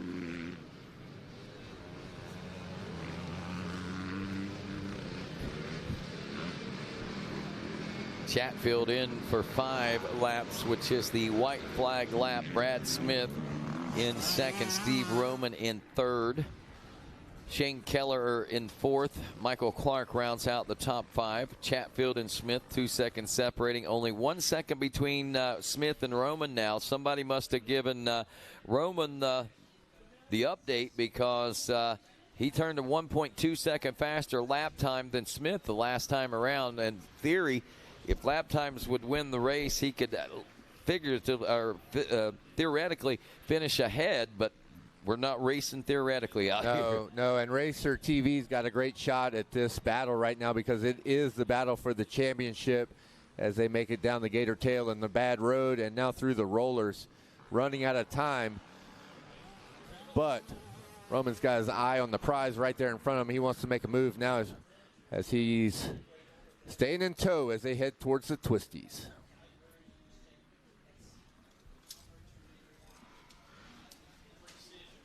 Bird's eye view on the riders. Man, aggressive riding style right now by Roman. You can see that he is really trying to make that real estate up. Brad Smith just ahead of him, and Chatfield, the leader, just ahead of Smith, as all three will be crossing the finish line as Chatfield takes the moto win. Smith will take second. Steve Roman will take third. He bridged the gap, but not nearly enough. 0.567 will be the separation at the checker flag between Smith and Roman for the silver and gold. Smith will take the gold. Roman will take the silver. Adam Chatfield with a 5-1 comes back for an overall bronze. So looking at that, it's almost backwards the way they finish, the way they'll go to the podium. But anyway, great race. Unfortunate incident there for Mike Brown. He did find himself in 10th at the end of lap number 5. Not sure, as Stu was pointing out, with the likely mangled bike and issues, possibly not going to make up a lot of ground, but he moves up to 9th, and a 9-1 gives him a score of 10. Let's see where that would put him. Yeah, he'll remain sixth place in that 6th place position there, I believe. Yeah, Shane Keller will get the 4th place overall, by the way, with a 6-4. Jason Lawrence goes 4-6 for 5th overall. Brown 1-9 for 6th overall. Then it's Clark 7-5 for 7th. Matthew Hogentogler is 8th overall with an 8-7, and 11-8 wins a 9th place for the 7-13, and Scott Davis will round out the top 10. Gates down on this one. Bet 35 or Bet 30 plus headed to the podium to see Wes Kane, Schoolboy 1 off and rolling now, and Cannon Hargrove going to be one of the front runners in this one, or finished in the front of the class in his division race, as did Jesse Furtado, the 67 machine. Other riders to watch out for: Aiden Bailey on the 99 machine, and a host of others, including Benjamin Moya on the 319 machine. But let's see what happens as we sort them out at the top of the hill now as they make their way off the Gators' back.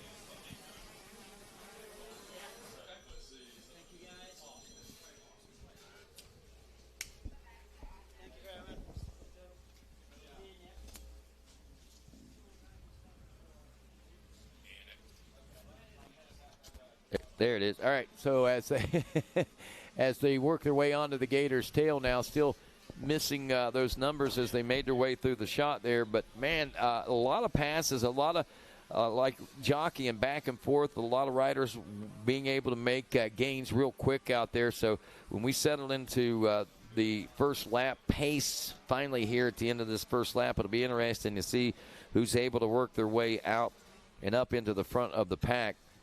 Chase Dashiell out here in this one. Do want to point that one out. The 196 took a 3rd in Moto number 1. I would expect to see, especially with the ride that we saw out of him earlier, the likelihood that he could be a contender for a win in this second moto, especially if he gets a good start in the Schoolboy 1 class. But time tells. Well, it's got a lot of stories to tell as we complete one. And, you know, sometimes you see that 3-4 second breakaway in lap 1. Check them out as they, rider down as they go into the pit. That was one of our front runners, but nevertheless, look at how tight they are after 1. We will give you a rundown after we send it to the podium with Wes Kane. Thanks, guys. You sound amazing up there. Adam Chatfield gets the bronze up here. Great job up there. Adam Chatfield, who do you want to thank? So I thank Megan and Mickey, Yoshimura, Recluse, Ride, the Briggs group, and it's good to be back racing. I had a bad first race, had a big crash, but it's nice to end it on a win. Congratulations out there. Good to have you back out here, Adam Chatfield. Can I say thanks to MTF, the guys as well, in Oakley. Thank you very much. All right, Adam Chatfield. Where you at, Steve Roman? Roman and Jones, attorneys at law. Who do you want to thank? Just thank everyone down here for putting the event on, all the Jones and Roman motocross family that coming down with us, my father-in-law, my wife, everyone that's behind us, couldn't do without all them. Sponsors, Hillview Motorsports, Team Green, Kawasaki, PR2, Scott, Jeff at MX Tire and Dunlop, Rob over there, Boysen, FMF, Fast Track Graphics, FXR. I think I got everyone that's doing the most for us, and I just couldn't do it without all those guys. And like I said, just the place for putting this event on, we couldn't do it. And it's awesome that they do it every year like this. Thank you for being here. We appreciate you, Steve Roman. A good guy in the sport. All right, the chef, come on up here. Brad Smith, you're getting it right here. Take the plate. Congratulations out there, Brad Smith, the champ. Who do you want to thank? My whole family for supporting me still at 40 years old. My wife, everybody at MTF, you know. It's constructive criticism over there with Big B. Factory connected suspension, bike's working awesome when I have all my strength. Dunlop tires hooking up. Horsepower Solutions, FMF, Scott Goggles, Start Clothing, everybody else, thank you. All right, congratulations out there, Brad Smith, the champion's bottle. There you go. Take it away, boys, up in the Yamaha booth. Thank you, Wes Kane. As we listen to our champions, that was great for them, and congratulations to all those riders, but everyone watching on Racer TV and the fence lines here, they have been in tune to a great opening lap on race number 34, our Schoolboy 1, 12 to 17 BC. Saw a couple Yamahas getting together as they went into the pit. The final lap, we have since lost one of those riders. Not sure which one it was, but the battle for the lead is brewing. Hargrove was the one that got shuffled back. But, man, this battle for the lead is intense right now, Stu. Absolutely. It looks like I think it's one of your guys. The number we called actually yesterday in an LCQ. So somebody parking it in an LCQ. And now I think 7th in the first moto here. Mitch Pierce out of Alabama is leading this one, but he has got some serious pressure with the number 67 machine of Jesse Furtado, who has gained some ground, and it looks like as they come through the back, he's trying anything he can to get to the lead. Furtado coming out of Northern California, of course, winning his division race. Other division winner, Cannon Hargrove. Looks like we got a pass for the lead. Kevin, yeah. That it? That is it. I was actually looking up at our overall results. Pierce had a 7th in the first moto, so a little bit better performance here in moto number 2 as we are still early, but he just succumbed to the pressures of Furtado as he is now in the lead. And Stu, when you say my guy, don't really know this rider, but you're just talking about the number. Yeah, I love the number 14, obviously the number I rode with, but I would say that Pierce is a guy that we will get to know well in the future as he is putting in a strong performance crossing the finish line here on lap 2 in place number 2. Yeah, definitely. This is a rider that we definitely called in one of the LCQs yesterday. So showing some dominance with some poor results earlier in the week. But this is what's so unique about having multiple races to showcase your talent. And obviously he's getting out here and getting up front and battling with these guys and showing what he came to do. Yeah, we were talking about the level of talent that you see in an LCQ because a lot of these riders are racing 3, 4, maybe even 5 classes. So you see them a lot. They're in different disciplines. As you know, earlier in the week, obviously we were on Supercross, now to motocross. Impossible to have that many gate drops and be that level have that level of consistency all the way through the week. So yes, major talent that we saw in the LCQ. As now they are finding themselves towards the front of the pack in our Schoolboy 1 Moto 2. So great to see him up there. Yeah, one to keep an eye on. Back in the 14th position currently on a Super Mini out here as Carson Wood, obviously pretty much of a household name in amateur racing as it stands. And yeah, definitely keep an eye on this kid to make some moves and try to work his way towards the front as we watch these guys coming around the back. And I think it looks like that Pierce has given up another position to the rider behind him, but still staying up front, and man, it's cool to see. It's cool to see that he's one of the guys that we did see come through some LCQs yesterday and still battling for those podium positions. Aiden Bailey, the man on the move right now. He knows he needs to start making his run at Furtado, as Bailey finished second in Moto 1. So if he's going to get the overall here, he is going to have to make a run at Furtado. You know he knows that. He has time. He is now in a great position. Now he's got to just put his head down and charge after Furtado as they check in again on lap number 4. Furtado in the lead, and he is sitting on about a 2-second gap. So, and look, as we look at a 2-second gap that Furtado holds, he was 1 second slower, right? Yeah, almost about 0.8 second or so. Rider, who actually had to do a little bit of battling to get there. So, trying to make passes and still running that faster lap time is going to be that second place ride of Aiden Bailey. And if you look further down the line, the 4th place rider, it looks like he's also running those 152s and trying to slide his way up towards the front. Stu, we're looking at a totally different track than we saw 3 hours ago. Totally different track.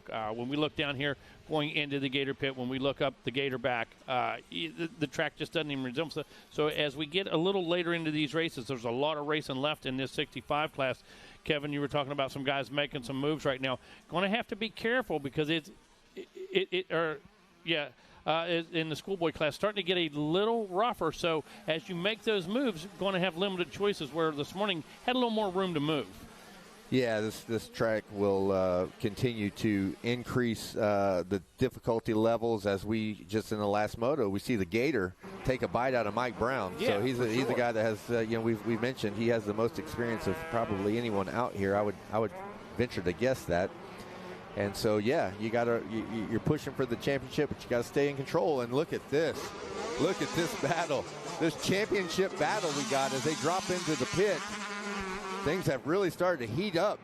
As the white flag flies, we are looking at an interesting last lap here in Schoolboy 1. Absolutely, and even if you look a little bit further back, it looks like our 4th place ride of Carminati has moved into 3rd place, and he's not too far off any mistakes with these top 2 battling. He could slip himself right in there in that lead group as well, but looks like the pass is going to be limited. I think we've got with one lap left. I don't know that we're going to have quite enough time to see number 99 of Aiden Bailey make that run or not, but it's definitely closing in, and he is running the fastest laps on the track right now. Yeah, but our leaders have the pace. I mean, 153, 152. I mean, they're running the lap time. They've got track position. They've got the time. So, well, our top 3 in this moto are also our top 3 on overall results. But as we are in the heart of this Gatorback race course with our leaders, if time is going to be made by the number 99 of Bailey, this is the time, this is the place, this is the spot, and they are on the Gator tail and 20 miles of bad road. But like you say, Stu, running out of time for the 99.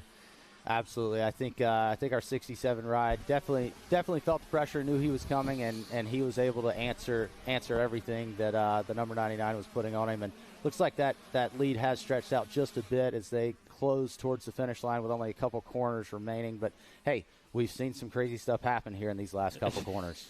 We have down in the bottom of the pit, just going into this final left-hander, a lot of action. And I'm surprised this left-hander right here hasn't come into play more, because in the past, lots of passes there, lots of tip-overs.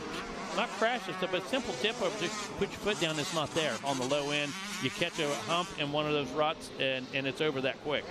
Absolutely. As they approach the finish line, checkered flag in hand, and it is going to be the 67 of Jesse Furtado with the win there, followed closely by Aiden Bailey. Just couldn't quite make it happen, but great racing nonetheless. One, not disappointing. As they cross, is Furtado, Bailey, Carminati, Bolasino, and Reed rounding out the top 5, but your overall class results. Schoolboy 1, 12-17 BC. Congratulations, Jesse Furtado, as you are our champion. Aiden Bailey will take home second, and the bronze medal going to Carminati. All right, up next, race number 35. Looks like just about ready to blast off our 65 10-11 riders. With division wins going to be Anderson Waddell with a win, as well as Weston Auto. Second place finishes for Braden Vandergriff and Chance Alberg. Some fourth place finishes going to be Logan Lustig and Braxton Roth, and some fifth place finishes for John Everett Pastereau and Eli Herrick. So those guys already sitting in good position. Those guys getting some top 5 finishes in Moto 1. We're legends. Going to be all about Moto 2 right now, and 65cc 10 to 11 just about to blast off here in a moment.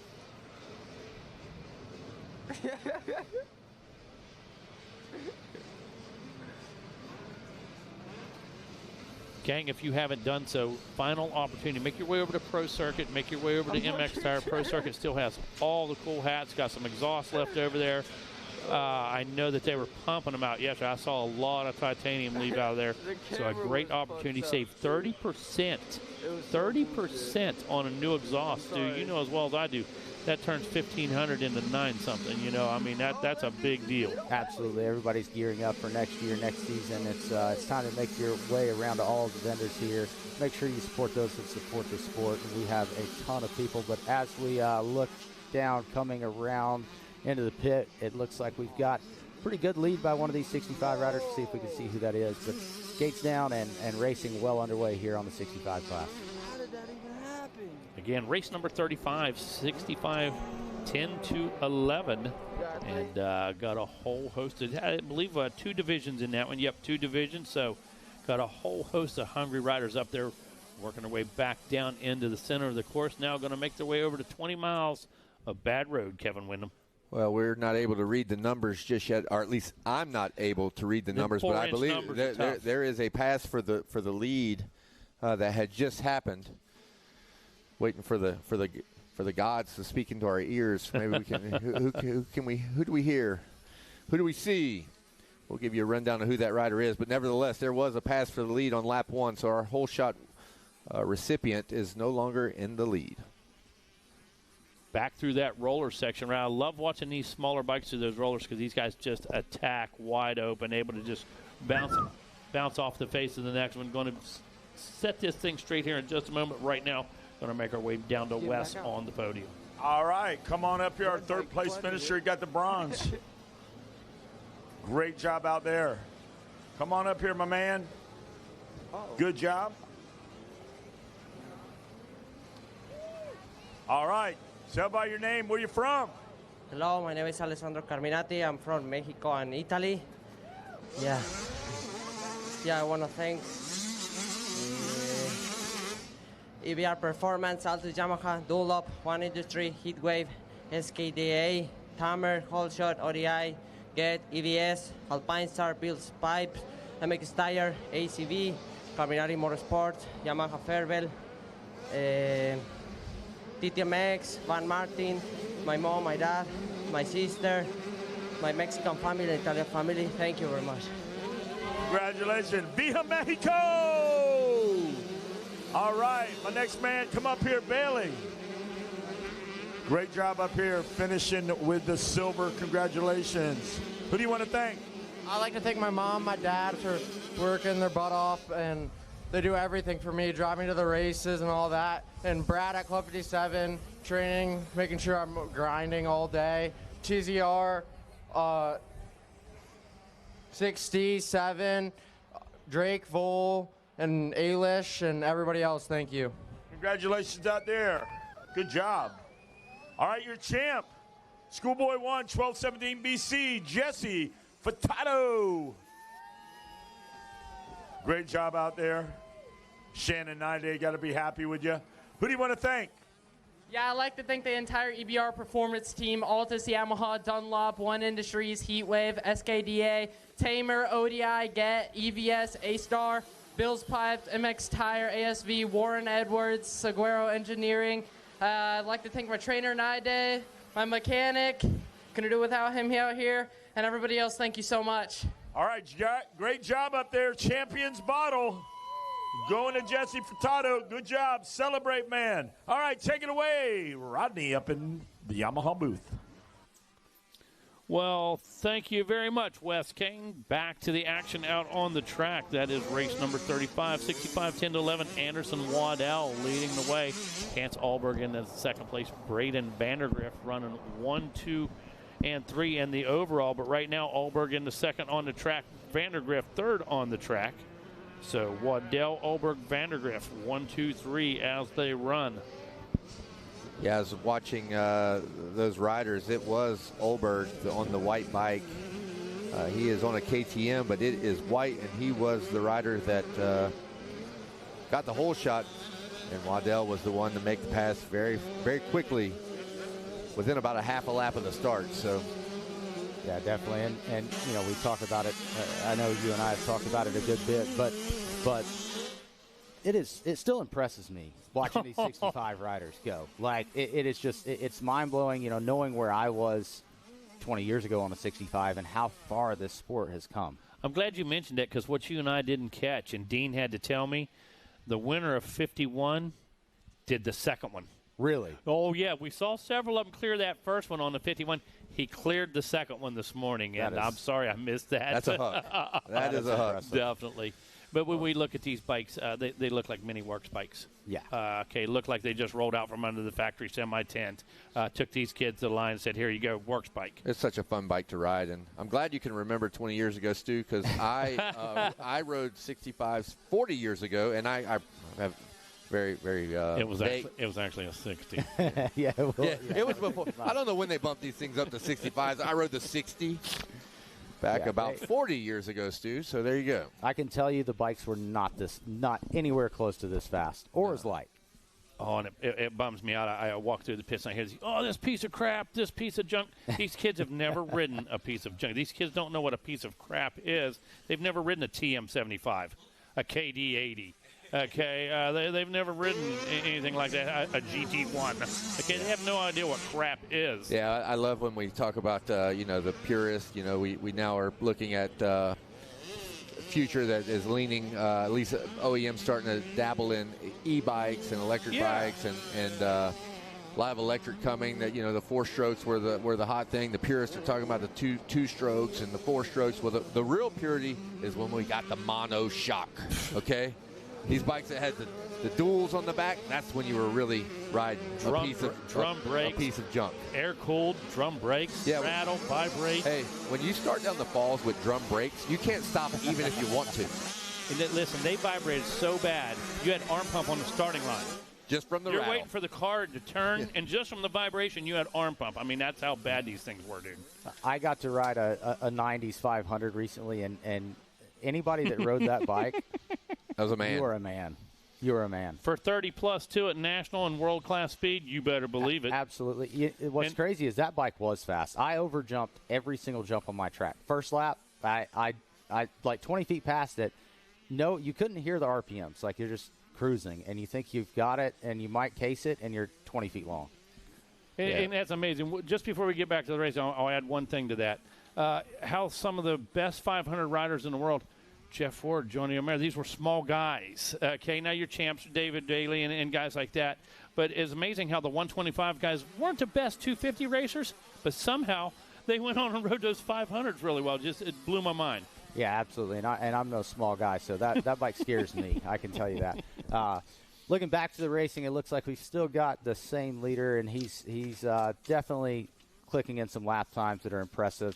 Staying up front, gapping these guys out by a pretty good margin, but behind them, it looks like the battle that could be maybe between 3rd and 4th place, Vandergrift and Roth. So keep an eye on those guys as we close this race out here for the final couple laps.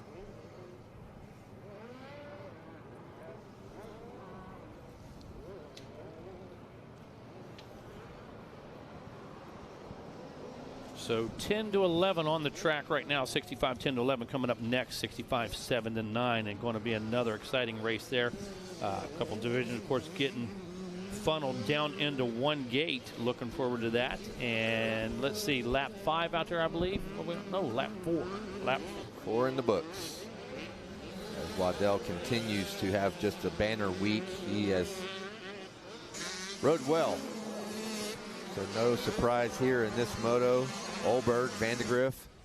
Shout out to Weston Otto and Logan Lustig. As we check rounding in out the top 5. Check in with the overall. It looks like the standing on the track is also going to be the standing for the overall if things finish up the same, with Waddell sitting first in the moto and first overall. Second is going to be Chance Olberg with a 2-2, and it looks like Vandegrift is going to be 2-3 if everything stays the same with this moto. These guys obviously showing consistency, and that's a big part of this week, and very difficult to do, especially at this young age. I mean, one bad gate drop, one bad gate drop away from having a completely terrible week, and all three of these guys asserting their dominance on this race course and doing it for multiple motos. And backing it up, yes, dude, that's the thing to me. Anybody can come out.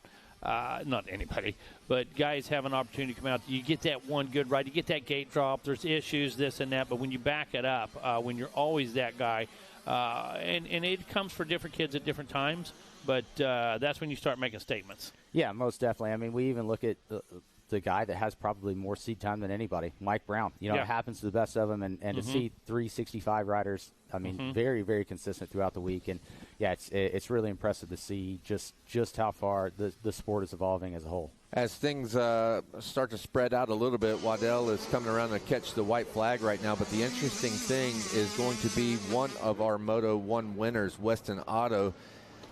Pretty, a 5.5 second gap he has to try to shrink. But he currently is the one of the guys that are outside of the podium just looking in. And as a Moto 1 winner, I'm sure he was thinking and hoping and praying for a podium. But he is outside looking in right now. Is what happened to the gap. Oh, it shrank by about a second, which he'll have to find some pace here on the final lap to change our standings. So a lot can happen in one lap in the 65cc 10 to 11, any class actually, but for the little guys, and like you said earlier, Mega, the ruts and tracks starting to develop. It's rough, it's choppy. Anything can happen, and Weston Otto has got to have the lap of his life if he's going to find himself on this podium. Yeah, and he understands who's ahead of him. He's battled Vandegrift before many times in the past, and like you said, just a bit of a gap to overcome there. But one thing about Otto is that guy will leave it pinned until the finish line. He is not going to throttle back and settle by any means, even at this young age. As the camera is on the leader, he's got less than half the track to go. Very commanding lead.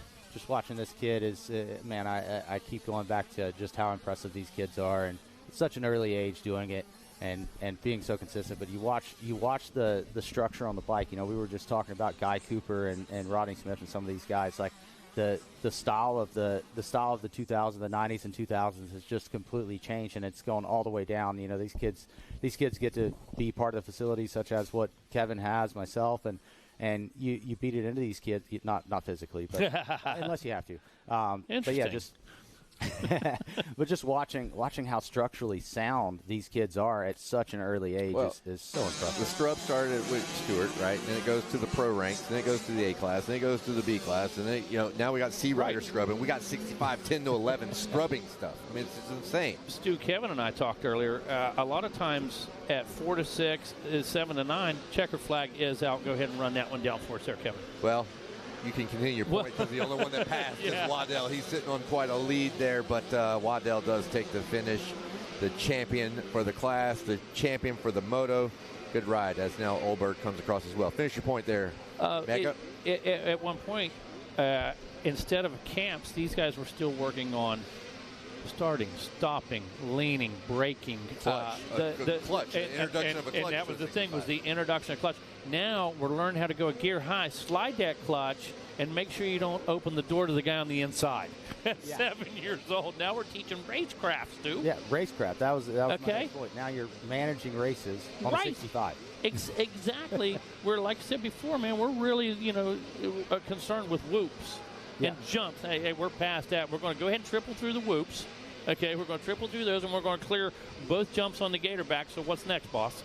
Yeah, I mean, Supercross whoops. Yes, exactly. Kevin all right, those and finish. Here we go. Waddell, Olberg, Vandegrift, Otto, Murdy, your top 5, but overall class results. Congratulations, Anderson Waddell. You are our champion, 65cc 10 to 11. Chance Olberg coming across with the silver, and Braden Vandergriff rounds it out with a bronze. 65-79, dropping off the Gator Falls right now. Parker Beckington with a win. Carter Holmes with a second. A couple thirds went to Braxton Gaither and Jet Rao. Looks like Gavin Welzine with a moto win. Levi Letty with a second. Hudson Francis, Jax Baker. So this one was stacked. This was a big one. We whittled this one down, I believe, from 3 divisions. 65-7-9. Looks like, I believe, a number 77 up front, if we can see who that's going to be. 77? Well, that's Carter Holmes coming out of Groveland, Florida. Meg, as you gave us a rundown there, it's just, I got to say, having been in the sport my entire life and spending some time, obviously, away from amateur racing as you make it to the professional ranks, now coming back, getting to sit with some of you guys at Loretta's and Ponca, and now here at the Mini Olympics. I got to say, it is amazing to hear what I would consider household names I am familiar with in a class of just babies. I mean, exactly. Just the littlest of kids are now household names. You hear them at the front all the time. It is great to go to the top and be in the professional ranks for a while, but, man, what a blessing to be back at the amateur ranks as the talent is strong. The talent is deep, and names that we will be saying I say it all the time, names we will be saying for many years to come. It keeps us grounded. You know, Frenchie and I were talking a minute ago just how much we love this, you know, the Moto family, the whole thing. We keep talking about that. But the reality is I am so blessed. I've gone 360. I get to announce every Saturday professional motocross at the highest level.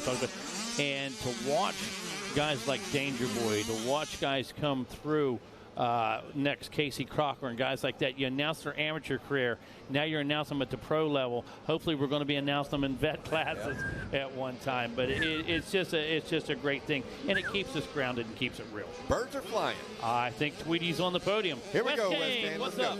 go. All right, looking for Vandergriff over here. Come on up here, bud. Come on up there. Woo. Podium. All right, I had to wrangle my guys up a little bit. They got sidetracked. All right, the number 8, you come on up here, Chance Olberg. You're next. Great job, guys up in the booth are doing phenomenal. All right, Mr. Vandergriff, come over here. Who do you want to thank?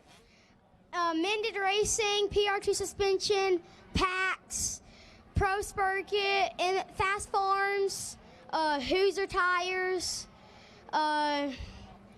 my mom, my dad, my Nana, Papa, and Emma, and everyone else with helped me getting here.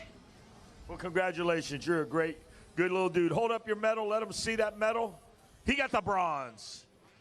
Vandergriff. Chance Olberg, you're next. Come on over here. Great job out there. You got the silver.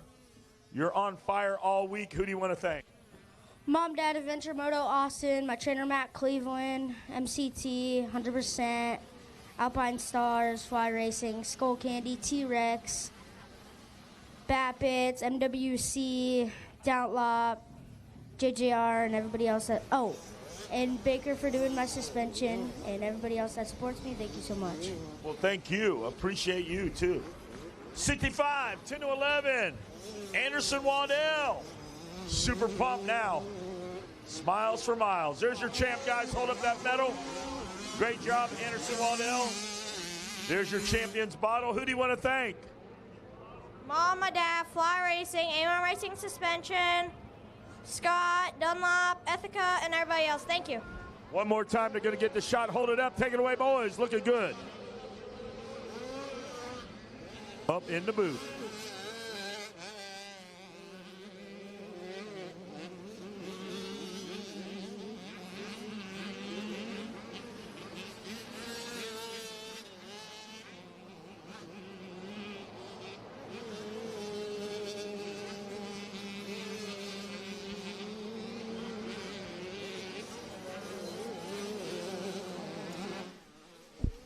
All righty. Thank you, Wes. Congratulations to all of those champions, as we now have 2 in the books. Want to give us a rundown there, Stu?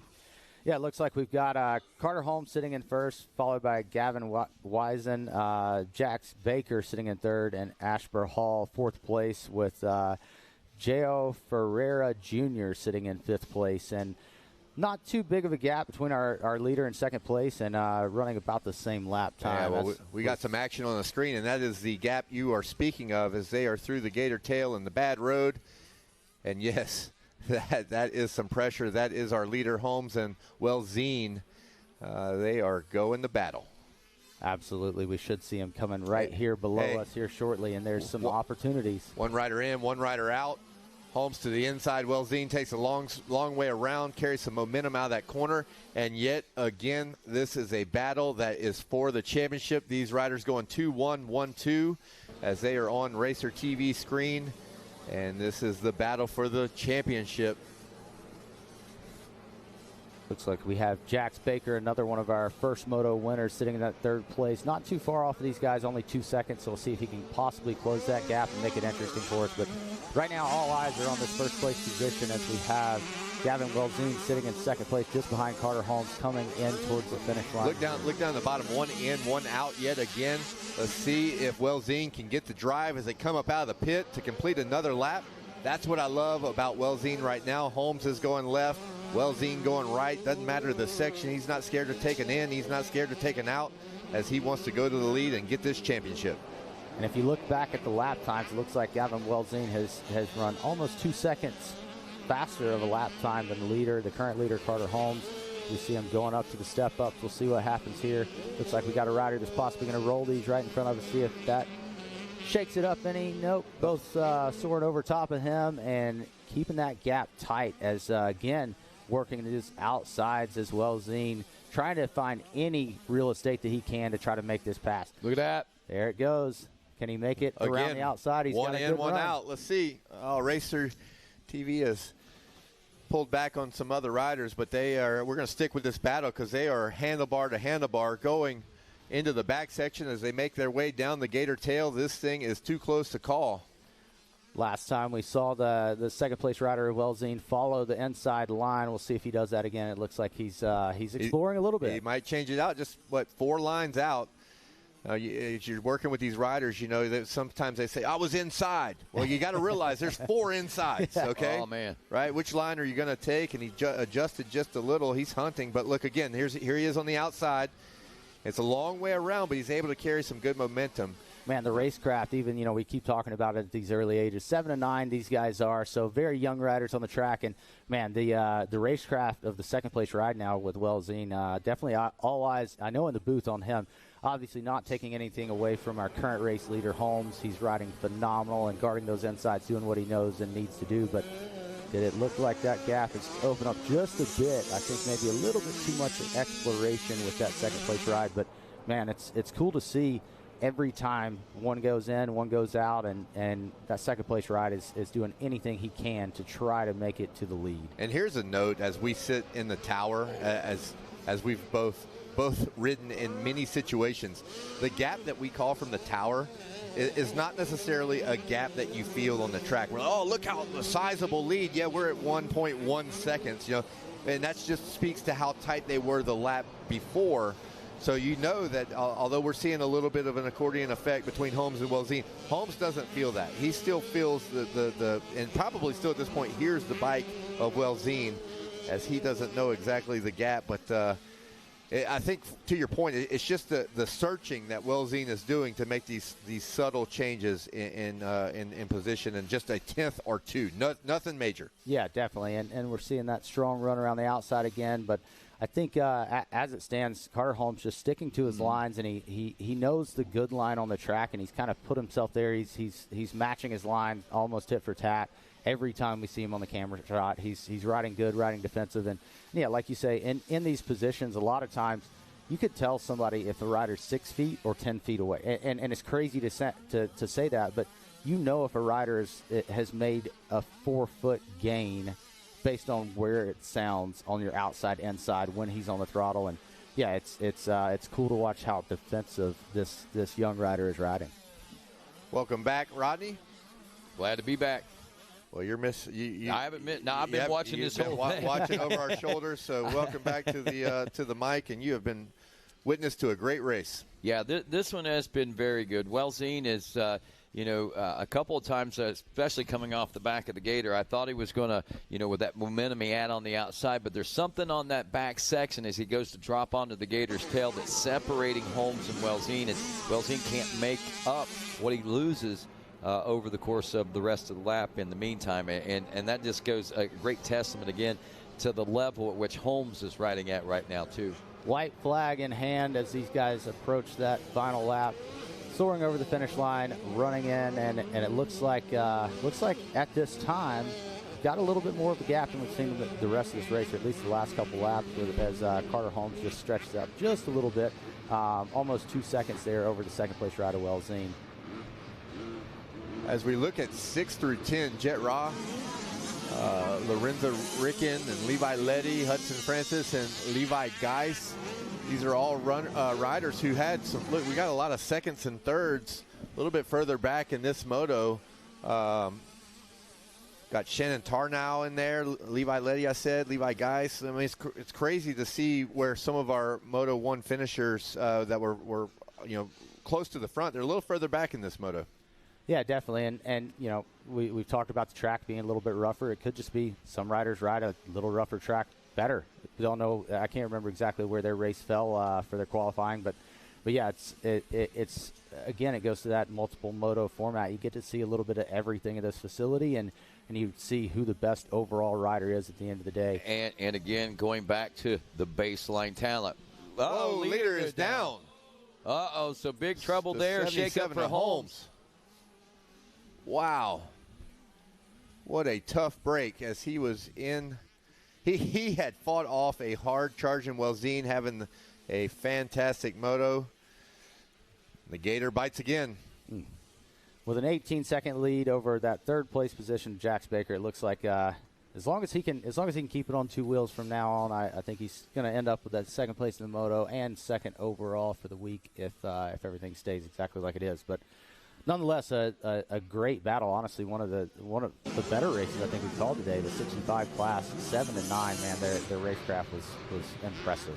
Well, a big win for Wellsine as he was not in control of his destiny, but it was handed to him as he is now across the finish line, and that has the championship implications that we were talking of, as he will now be our 65cc 7 and 9 champion. Carter Holmes did remount and will come across in second. Hey, ladies and gentlemen, boys and girls, on the fence right here, red sweatshirt right in front of the tower. Off the fence. Please get off of the fence. Off the fence. Yeah, thank you, sir. Photographer going to help that young man off the fence. Thank you, Cody. We appreciate you.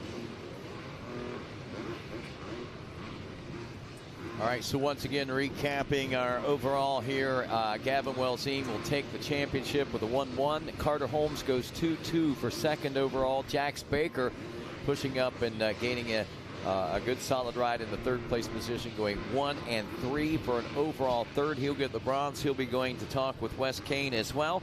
450C lined up and set to roll next. A couple divisions in this one here, and got a couple of, several different riders we'll be watching out for. But again, baseline talent, and then we throw into this the novice class inconsistency, but we're looking at Nicholas Lemire.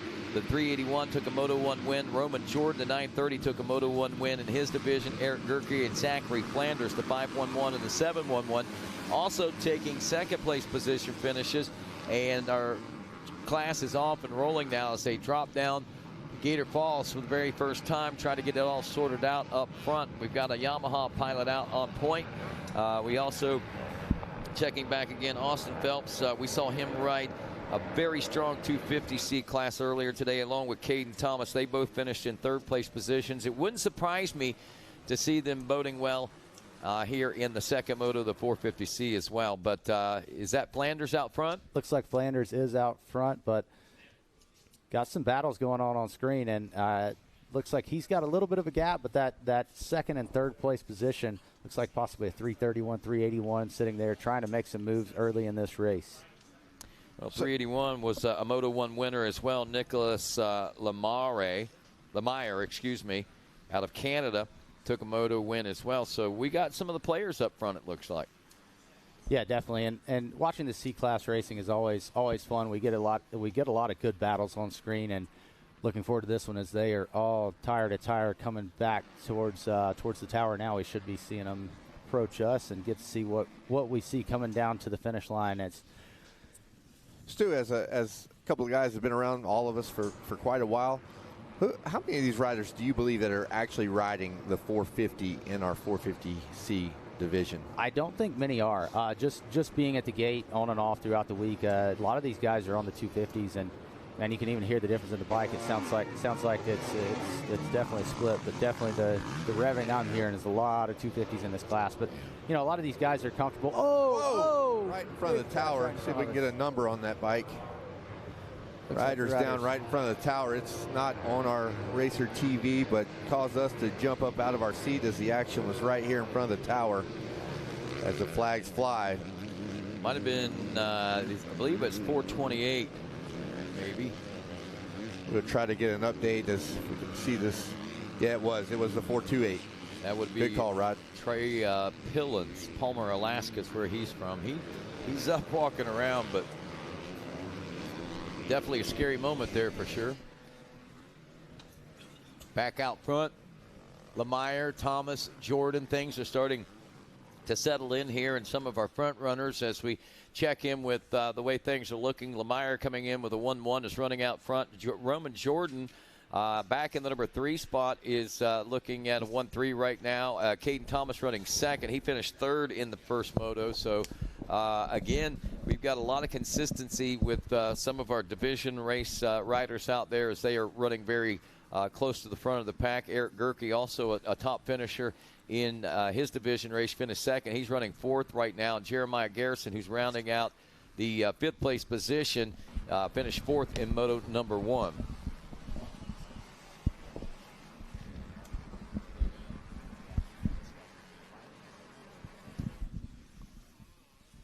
All right, leaders going to be making their way back around here off the Gator's tail. Actually, they're coming out of the spectator section. Where are they at? Twisties. Where are they at? They're at the Twisties.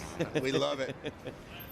All right, well, here we go. We're going to send it down to the podium with Wes Kane as a battle ensues in our 450C. Take it away, Wes. All right, Jax Baker, come on up here, bud.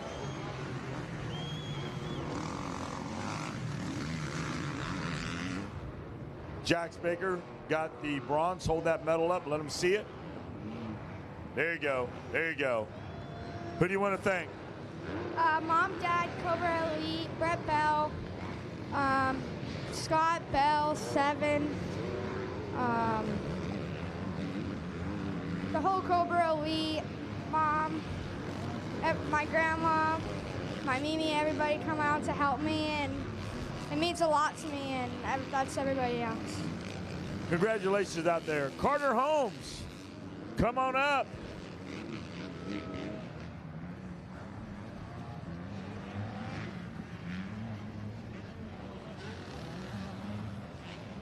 Carter Holmes, come on up.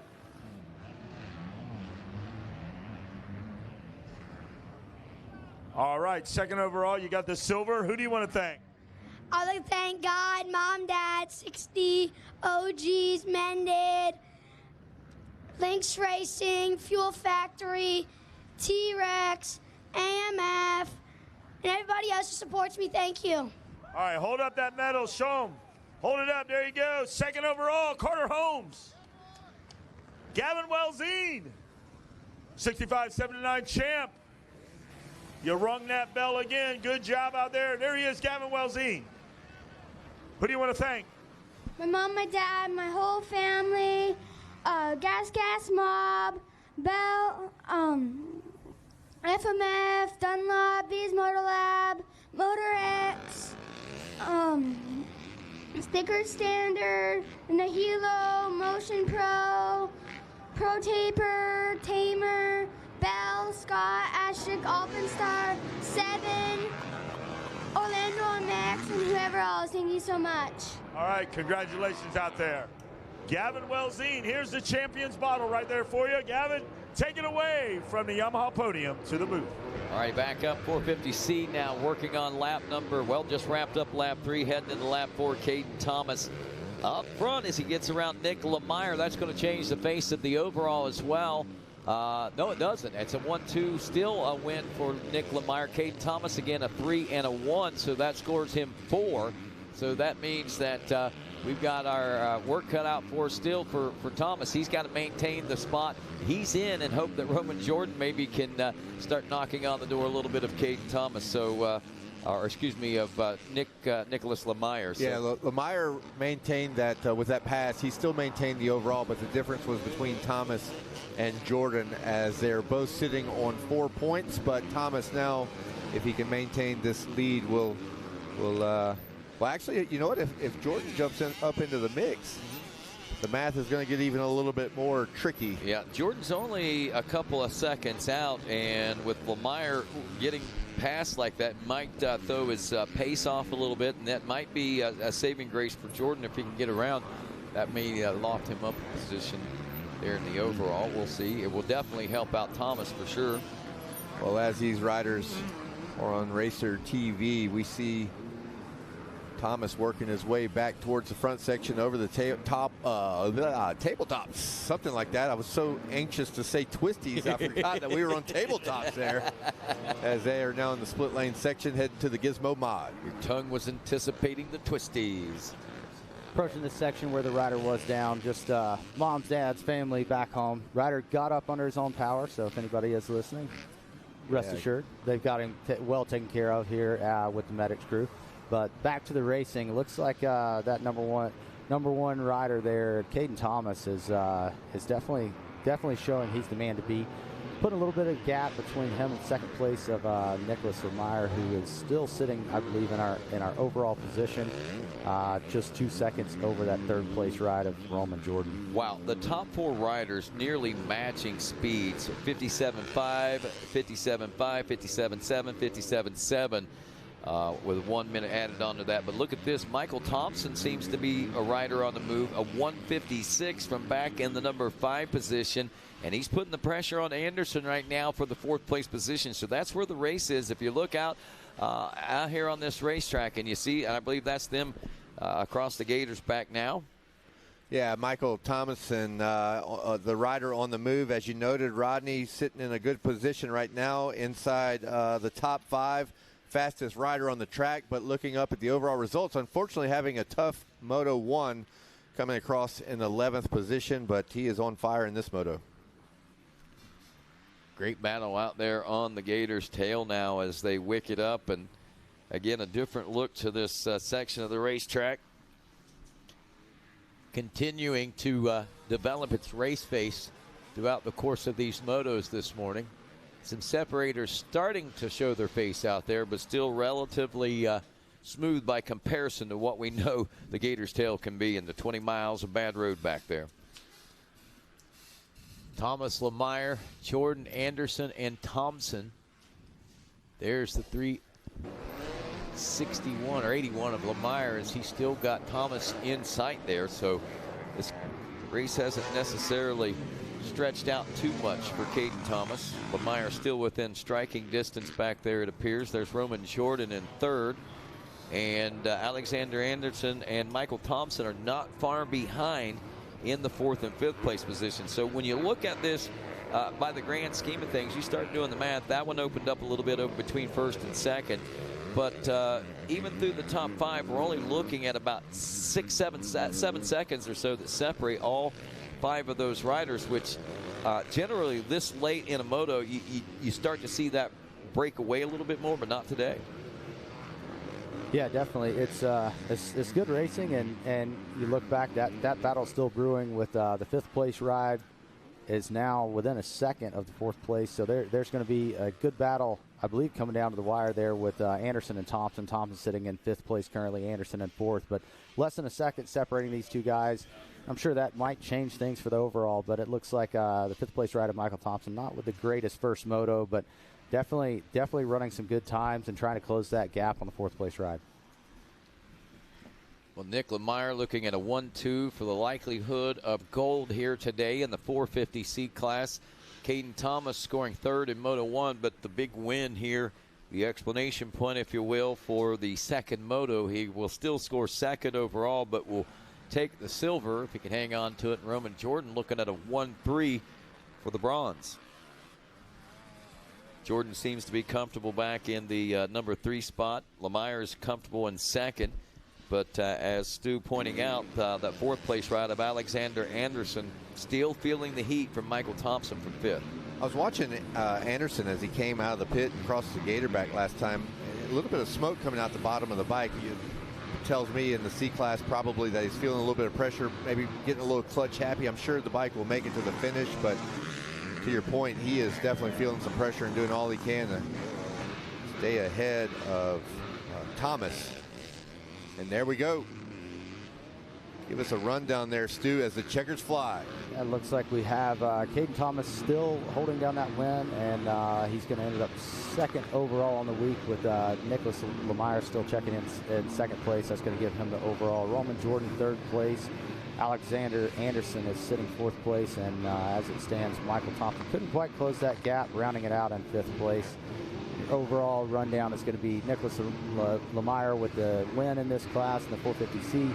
Caden Thomas 2nd place, Roman Jordan 3rd, Alexander Anderson for 4th overall, and Jeremiah Garrison for 5th overall, given the current standings.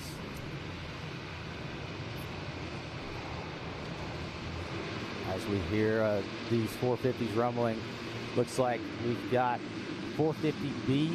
Gates are lined, and looks like they're down as we watch this moto take off. Talk about line. The fence line is lined as well. Landon Hart's going to be one of the key players in this one as he took a Moto 1 win in the 450B class. Another couple of competitors back there are going to be Canyon Richards and I believe Diesel Thomas in this 450B class. Early race lead here going to Vincent Way. It appears as Hartz might be in your 3rd place position. I couldn't pick out the rider in 2nd, but this will be a battle royale as Vincent Way is doing what he does, off to another good start, and Hartz needing a rebound, having a perfect week. The last time we saw Hartz on the track, he well, you know, again, you got to say a disappointing 3rd. That wouldn't be disappointing for the majority of the competitors here, but with the week that Landon Hartz has been having, I believe it was 3rd that he got, was probably frustrating for the week that he had, Stu. Yeah, absolutely. And you know, another one to note is Vincent Way, last minute change. I know from what I've heard, it's very little time on this motorcycle. One day of testing, coming out here and kind of rode himself into shape. Wow. Throughout the week. You saw him. I know just watching some of the motos that I've seen mid-pack and some of the qualifying, and now he's out to an early lead here. I saw him up front in every moto today. So, yeah, Vincent Way, young rider that is really showing what he's made of here this week. Well, he's going to have to show what he's made from right now, as it looks like Hartz is now into the 2nd position, already starting to apply some pressure as they work their way around to receive the green flag. Opening lap 1 in the books. Way out front, Hartz in 2nd, and checking back a little further than Eli Gross is 3rd, Max Shane in 4th, William McCure in 5th, Gavin Betts, the 6th place position rider there at the end of lap number 1. He actually took a moto win in his division race as well, so I'm sure he feels like he's got a little work to do before this moto is over. But keeping an eye on things out front, though, it hasn't been a true breakaway just yet. There is a bit of a gap starting to open up, and Hartz is putting the pressure on Way. One thing, again, you know, we've seen Way in these situations before. He's impressed me so much. You know, I have seen him in attack mode as well and in defense mode, but the one thing that he just seems so calm, cool, collected, hitting marks and just riding his race no matter what he's got coming up behind him. Right now, though, as he's got the pressure heading out on the back section of the track, we got Wes Kane down on the podium with 3 more top overall finishers. All right, I got this guy. We've been watching him all week. Roman Jordan out here to 930. Congratulations. You finish up with the bronze. Who do you want to thank? My mom, my dad, Gert, everybody else back home, Jones and Roman, Podium Works, McKinney Excavating, Bauer Excavating, Corn Thicket, and everybody else I forgot. I couldn't make it here without you guys. Thank you so much. Hey, all right. I like that guy. Yeah, we saw him up at Pleasure Valley. Come on up here, my 2nd place competitor. Come on, look at you, man. Got you this. You're looking good. Who do you want to thank? I want to thank Donald Trump for making motocross great again. My mom and dad, my brothers, Scott Raybon, Dawson Draycott, and Van Martin. Congratulations out there. Great job. 450C champ, Longmire. Come on up here. Nick Lemire. But Kevin Windham said he's Longmire. Great job out there. They want your autograph over here. I want to hear who you want to thank. Big thanks to my mom, my dad, my brother, Mac, Charlie, D&D, JP Allen Sons Construction, Grip and Rip, Moto Mac, MP1, and everybody else who's helped me out. Thank you so much. Congratulations. Champions bottle here for your celebration. Down on the Yamaha podium, up to the Yamaha booth. Take it away, K-Dub. Well, thanks for tossing it back up, Wes, because we have got some action brewing here. Hartz has some insane pressure being applied to Vincent Way, but currently Vincent Way answering the call, holding true to his lines and form and doing what he does right now. But we have a race that is going to be fun to watch. I hope y'all are tuned in, Racer TV and on the fence lines, as we got a good one. Absolutely. Again, Landon Hartz has pulled within a couple of tenths of a second. Now, you look at it visually on the track, it looks like it might be a lot larger than that, but in and out of these turns, what we're seeing is he is applying the pressure to Vincent Way, but Way is doing what we saw him do earlier in the week under pressure. He is rising to the occasion, and at the moment hasn't seemed to be affected by it, and we have seen no mistakes out of either one of these front two riders yet. Yeah, definitely. Just watching this kid, he's changed his lines just a little bit. I think he's paying attention. You know, we were talking about racing based on where you hear the other riders. I think he heard some different spots where it looked like that second place rider Hartz was closing in, and he was able to shift those lines just a little bit and just race forwards. At this point, he's got open track, and he's opening that gap up just a little bit here as we approach our fourth lap of racing. Just something to point out, Diesel Thomas at the end of lap 2 back in 9th, Brennan Harrison back in 10th. They were both running about 2 to 3 seconds faster lap than all the riders ahead of them, so it'll be interesting. There is Diesel Thomas. He's moved up to 7th now from 9th, and Brennan Harrison is up to 8th from 10th, so that was what we were kind of expecting to see. There's Kate Bradley and Seth Dennis now dropped to the 9 and 10 spot, so it's Way, Hartz, Max Shane in 3rd, looking at about a 4-second gap back there. Gavin Betts now back about 3 seconds in the number 4 spot. Eli Gross in 5th, McCure in 6th, Thomas 7th, Harrison 8th, Bradley and Dennis in 9th and 10th. And that is a good testament to the talent that is on the track right now. Brennan Harris actually taking a win just a few short motos ago. So you go from winning to now sitting in 8th and having to go to work, and that's the difference in a start and starting a little bit further back in the pack, a whole shot versus starting back. But as we go back to the leaders in Racer TV here, you sense that Vincent Way, man, he made some adjustments you were talking to earlier, Stu, because Hartz was just, I thought was a shoe-in to make the pass, and this might be the calm before the storm. Again, this is they're both in one TV screen at one time, so the lead is not insurmountable by any means, but Vincent Way fighting off a hard charging Hartz as they were knobby to knobby just about 2 laps ago. And I have a feeling that Hartz is about to start charging. Yeah, it looked like he got back into re-attack mode. He might have played back just a little bit, but he looks a lot more aggressive toward the end of this lap, K-Dub, as we now finish up this now 4th lap. Way checking in. A 148.8 that time around. Landon Hartz a 149.111. The gap, they say on the clock now, 1.8 seconds, and that's about what we see as well on the track. Shane and Betts checking in, seeing a little bit of a gap shrinkage there as Betts does clip away a little bit. A little more than about a half second, a few tenths of a second there anyway. Eli Gross in 5th. Diesel Thomas up from 7th to 6th. He continues to claw his way up into the front of the pack now as McCure drops to 7th. Brennan Harrison still in 8th. Up now into 9th is Seth Dennis as Chase Lawton now is your top 10 position, rounds out your top 10 position. As we look at the leaderboard for the overall results, it's Hartz looking at a 1-2 for the overall, and Betts even back in the number 4 spot is looking at a 1-4 for second overall. And Vincent Way with this Moto win, a 5th in Moto 1, still will only score him a 3rd place overall, which is good. But and obviously, when you come back from a 5th place finish to come out and win, especially against a hard-charging Landon Hartz, if he's able to pull that off, is very impressive. Yeah, definitely. And just watching the screen, it looks like Vincent Way has figured out the lines around this track. And man, a lot of times it is easier to lead and find those lines as long as you can play with your hearing a little bit and make sure that you're on the right lines. He got that pressure. He answered it. He's changed his lines and just racing ahead. He's nailing his marks and opening this gap up even more as he comes here below. Oh! Almost a mistake right here below the tower. As I think he got a little frisky with that scrub. He was throwing for the fans lining the fence here in front of us. Frisky with the scrub. Another notable that a name we say a lot is Diesel Thomas. This is a rider that got 2nd in Moto 1 currently. Last lap around he was in 6th. We will see if he starts to make his way towards the front. He may be able to get into a podium position or overall.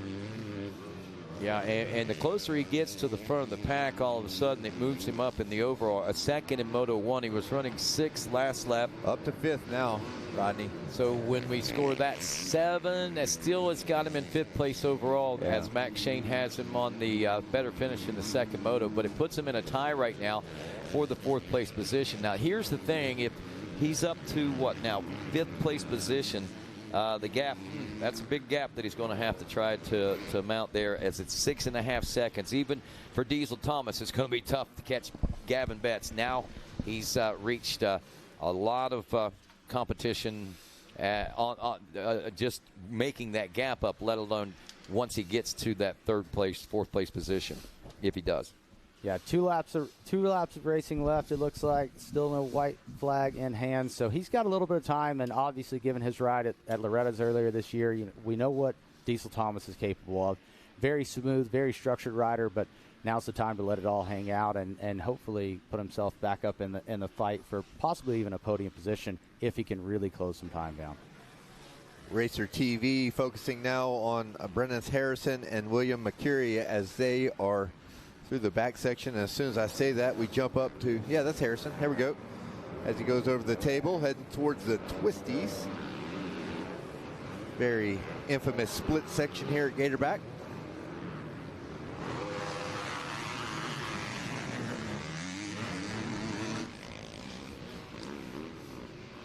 Watching now, we talked about the riders that may be on 250s versus 450s. I know Diesel Thomas is one of the guys who's elected to ride that 450.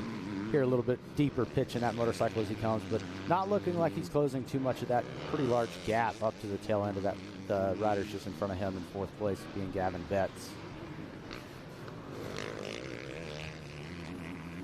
Well, things really loosening up here as far as the competition in race 38, the 450B class. Way now about 3.5 seconds out front of 2nd, and Landon Hartz. Shane now about 4.3 seconds back of Landon Hartz in 3rd.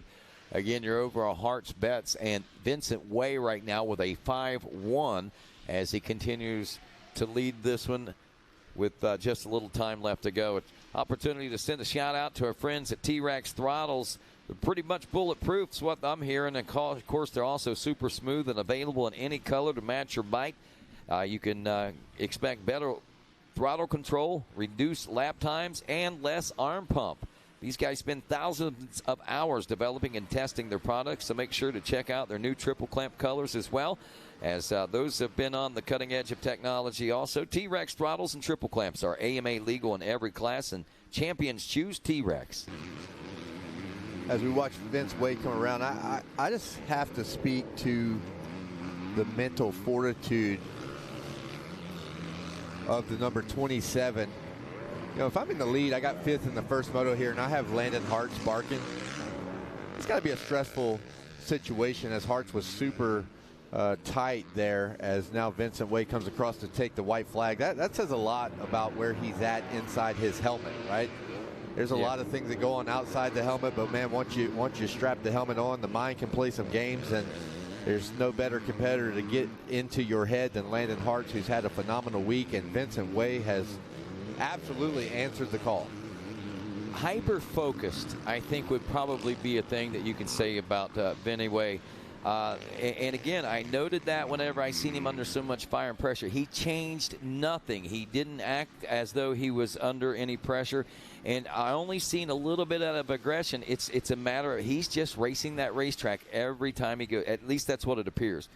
Well, that is a talent and an asset to have in your bag of tricks that makes all of your sponsors and your parents, and I know his grandparents are here as well with Vincent Way, and that is something that oftentimes, you know, you can teach X's and O's, but it's hard to put the dog in you. You know what I'm saying? That's something that a lot of times is born inside of you, and Vincent Way showing that he has the tools and the tricks to get her done as he is riding flawlessly and had to fend off at one point in this moto Landon Hartz that was giving him some pressure that I got to say, Stu, I would not like to have. Absolutely not. And man, the kid just kept his head down, nailed his marks, changed a couple lines, even just right here in front of the tower. I saw some of the lines that he's changing, and he's quick. He's quick to find the fast line around the track, and just very, very impressive ride all in all in this final moto for Vincent Way. As we see him closing to the finish line here, looks like he's going to definitely get the win here in this class. And not quite, I'm sure, the overall position that he wanted to be. Knowing that he came away with the win in this final, though, has got to be good for his Metro State leading into next season on a new brand. Well, it is official, and it is in. Vincent Way crosses the finish line. He will take first in the moto. Landon Hartz, good ride there in second. Max Shane third. Gavin Betts fourth. And we believe that, yes, indeed, Diesel Thomas will round out the top five. But the championship in 450B goes to Landon Hartz, enough to secure it with a 1-2 finish. You are our champion. Congratulations, Hartz. Betts and Way round out the top three as they will be speaking to Wes very shortly. What do we got coming up next there, Rod? We got race number 39 on the docket, which is our girls 11 to 16. Another barn burner about to set blaze here. Is Lala Turner coming into this one with a Moto 1 win, and obviously the one to beat. But Mayla Herrick has had some pretty good rides here this week as well, so don't count her out just yet. And as well, Madison Casimir coming into this one with a third place finish. Tinley McCoy had a good strong run back there in the fourth place position, and rounding out the top five was Racing Kyler. We've seen a lot of great glimpses out of that young lady as well in this girls 11 to 16 class. So this second moto, again, I think we can expect to see some jumble up, some things a little different than what maybe the first moto is showing us. Time again tells that story. You want to say thanks to our friends at Surefoot, supporting the feet of the best athletes in the world: motocross riders, NFL, NBA, and Major League Baseball players, world-class marathon runners, Olympic gold medalists, PGA Tour players, and more than 1 million everyday athletes. Feel the difference that properly supported feet make for your A game. Get rid of the aches and pains, prevent injuries, and experience long-lasting comfort. You'll wonder how you ever rode without them. Ride better, ride faster, and ride stronger with Surefoot.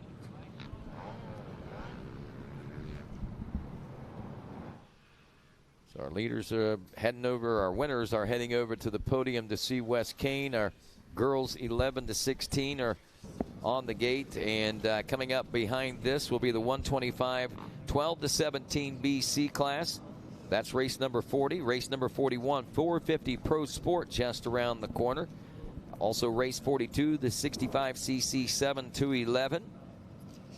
And race 43, Super Mini 2, 13 to 16. That will wrap up the day of racing. So we're race 39 of 43. So we're within 4 or 5 races or so of calling this a season of the Mini O's, the 53rd annual Thor Mini O's presented by Pro Circuit. And wow, what a week it's been. And again, hats off to the entire Unlimited Sports MX crew for hosting another amazing and second to none event here in the sands of Florida. And we head down to the podium with Wes Kane. Hey, thank you, Rodney. Down here on the Yamaha podium, I got Vinny Way down here.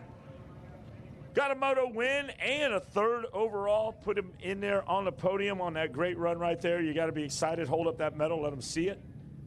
On the folks at Racer TV.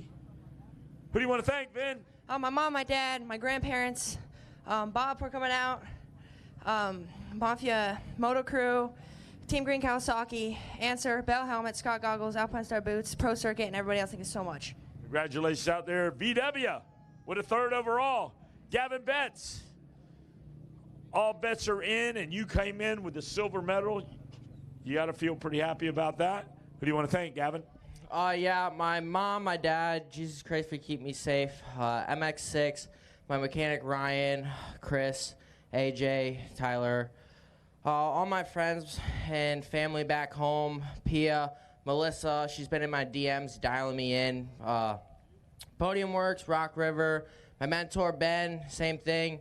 Get me dialed in week out. MTF, Colleen, Little B. And I'm calling out the, we went to BJ's last night. I'm calling out the waiter. He lost my dad's Bazooki, the cookies and cream one, but he got it back. It wasn't that good. Anyone else I forgot? Thanks. Bazooki. All right, there he is, Gavin Betts. Travels with a big crew, big squad. All right, where's our winner? Come on up here, 492. Got that win streak. There he is. Great job out there. Hold that up. Landon. Doing a great job, Landon Hartz. Congratulations. Who do you want to thank? I'd like to thank my mom, my dad, the Lord Jesus Christ. My sister made it out. The whole EBR Performance Altus Motorsports team. Josh and Jordan over there got me dialed. ODI, P3 Carbon, Bills Pipes, Arai, Heatwave, Alpine Star, EBS, SKDA, the whole Monster Mountain crew. Just everybody, thank you so much. Congratulations out there. Hold that up high. Got to be proud of these guys. I know Josh is. EBR is super pumped. There's your champion's bottle. Celebrate with these guys. Let's hear for Landon Hartz. All right, Yamaha Podium busting loose down here. Take it away up there in the booth. Hey, thanks, Wes Kane. Hey, did you know that UnitedMotorsports.com is a leading source for parts, gear, accessories, and more? Established with a passion for power sports adventure, UnitedMotorsports.com is committed to helping customers find the perfect vehicle and customization options to meet their specific needs. With fast free shipping, UnitedMotorsports.com ensures a seamless purchasing experience to your doorstep. UnitedMotorsports.com. Ride your adventure.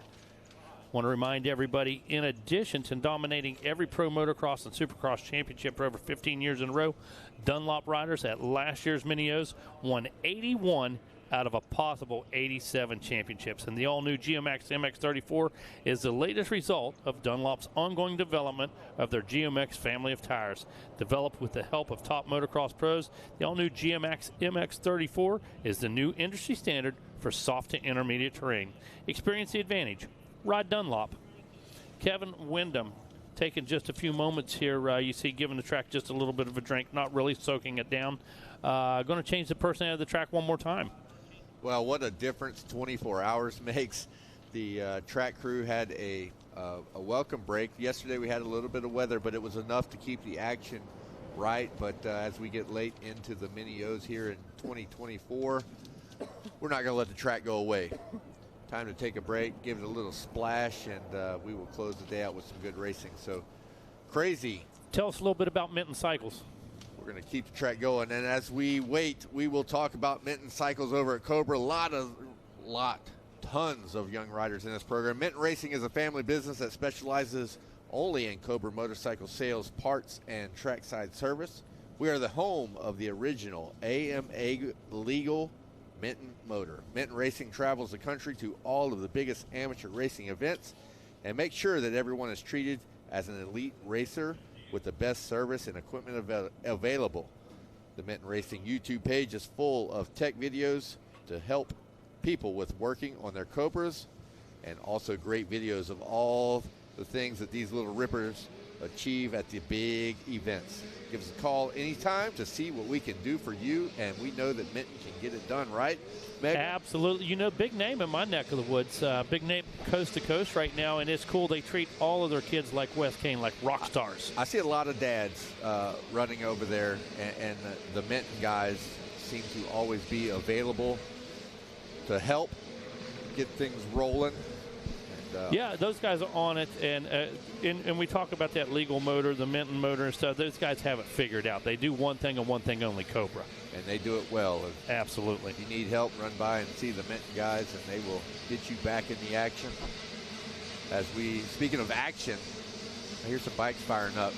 Sounds like we are looking at race number 39, the girls 11 to 16 on the gate, and the gate is down as we see them on live TV coming around the corner, the first corner. Let's see if we can't get a number on the leader or the early leader in this event. See if we can get an ID here as they work their way down Gator Falls into the pit. Like Stu said, race number 39. With the lead that I see, I think there's only one name that it could be. What do you think, Rodney? La. That I got to see her ride a little bit this week, and man, is it impressive. Yeah, it is impressive. You know, and I seen her ride earlier this year, and you know, you see social media and different things, and you watch some of the results and things. But wow, I am very and truly impressed with Lakeland's abilities out here. She is just an amazing competitor, and I don't think that we've seen the best of her yet, to be honest with you. Lachlan is one of these riders that keeps developing. You see the skill level just every week and the speed pick up. And like you said, this youngster, I got to tell you, the sky's the limit. Absolutely. I look for this young lady to go to the top of the game, and not just women's motocross, but motocross in general. Absolutely. Like I said, I've just been watching, and watching her ride this week has been very impressive. But there's several of the girls riders that we have, not only in this 11-16 class, but also the women 12-plus class that have really risen to the occasion and are great competitors all across the board. And here we come. Speaking of across the board, here the 11-2-16 comes. It is Turner out front as anticipated. The number 19 opening up in the number 2 spot is Mayla Herrick. She finished second in Moto 1, so she's picking up right where she left off. No changes there for her. We see that Mason Casimir also back there in a fairly comfortable position, close to where she was at the end of Moto number 1. She's going to check in on the number 3 spot, it looks like. That's exactly where she finished. So right now we're picking up where we left off in Moto 1. Absolutely, fellas. And speaking about, picking up where we left off, we're going to leave off with a bang. Here we are, the girls 11-16, 125 12-17 BC, followed by 450 Pro Sports, okay?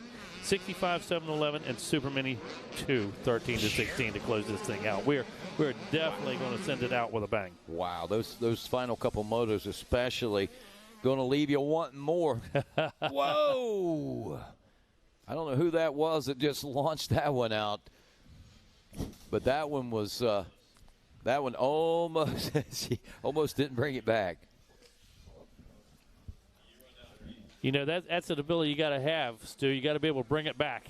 You got to be able to reel it back in, huh, bro? I saw that, but she hit that coming up out of the gate. It was huge. She was, huge. The bike was almost backwards, and how she brought it back around and landed, I'll never know. We call that the pencil, Rodney. Is what we call that. Yes, indeed, and she was able to save it. That's the beautiful part of it. All right, working on lap number 2. Girls 11-16, again, race 39 of 43, so we're getting close to the end of the mini Olympics for 2024. Turner making her way into the twisties now. Still a comfort zone back there over the 19 machine of Mayla Herrick. Herrick, though, not giving her a lot of breathing room. It was about 3.5 seconds or so when they came through last time, and it's not much different than that. It seems that both riders are on about the same pace right now, and it's starting to stretch out over the rest of the field. Herrick had about a 5-second lead over Casimir last time around. Yeah. She's pretty much, I wouldn't say doubled that, but she has lengthened that quite a bit. More importantly, though, look behind Casimir as we've got Tinley McCoy closing up on the rear wheel of the number 11 machine. So we could see a battle shaping up for third here soon. Yeah, and all those ladies are players in the overall. Yes. Rodney, for sure. As it stands now, Lachlan Turner could be looking at a 1-1, Mayla Herrick a 2-2, Casimir 3-3, and McCoy 4-4. But let me tell you, Zoe Moore, Kelsey Harris, Racing Collar, they got something to say about that. They don't want to make it that simple as 1, 2, 3, 4. They don't want to make it that easy.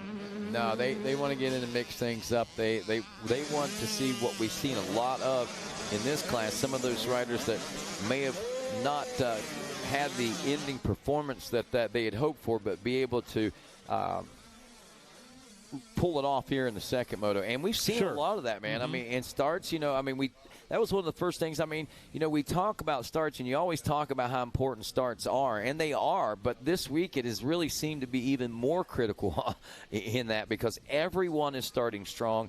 Again, I keep going back to that baseline talent situation that we got going. Everyone is matched so evenly across the board.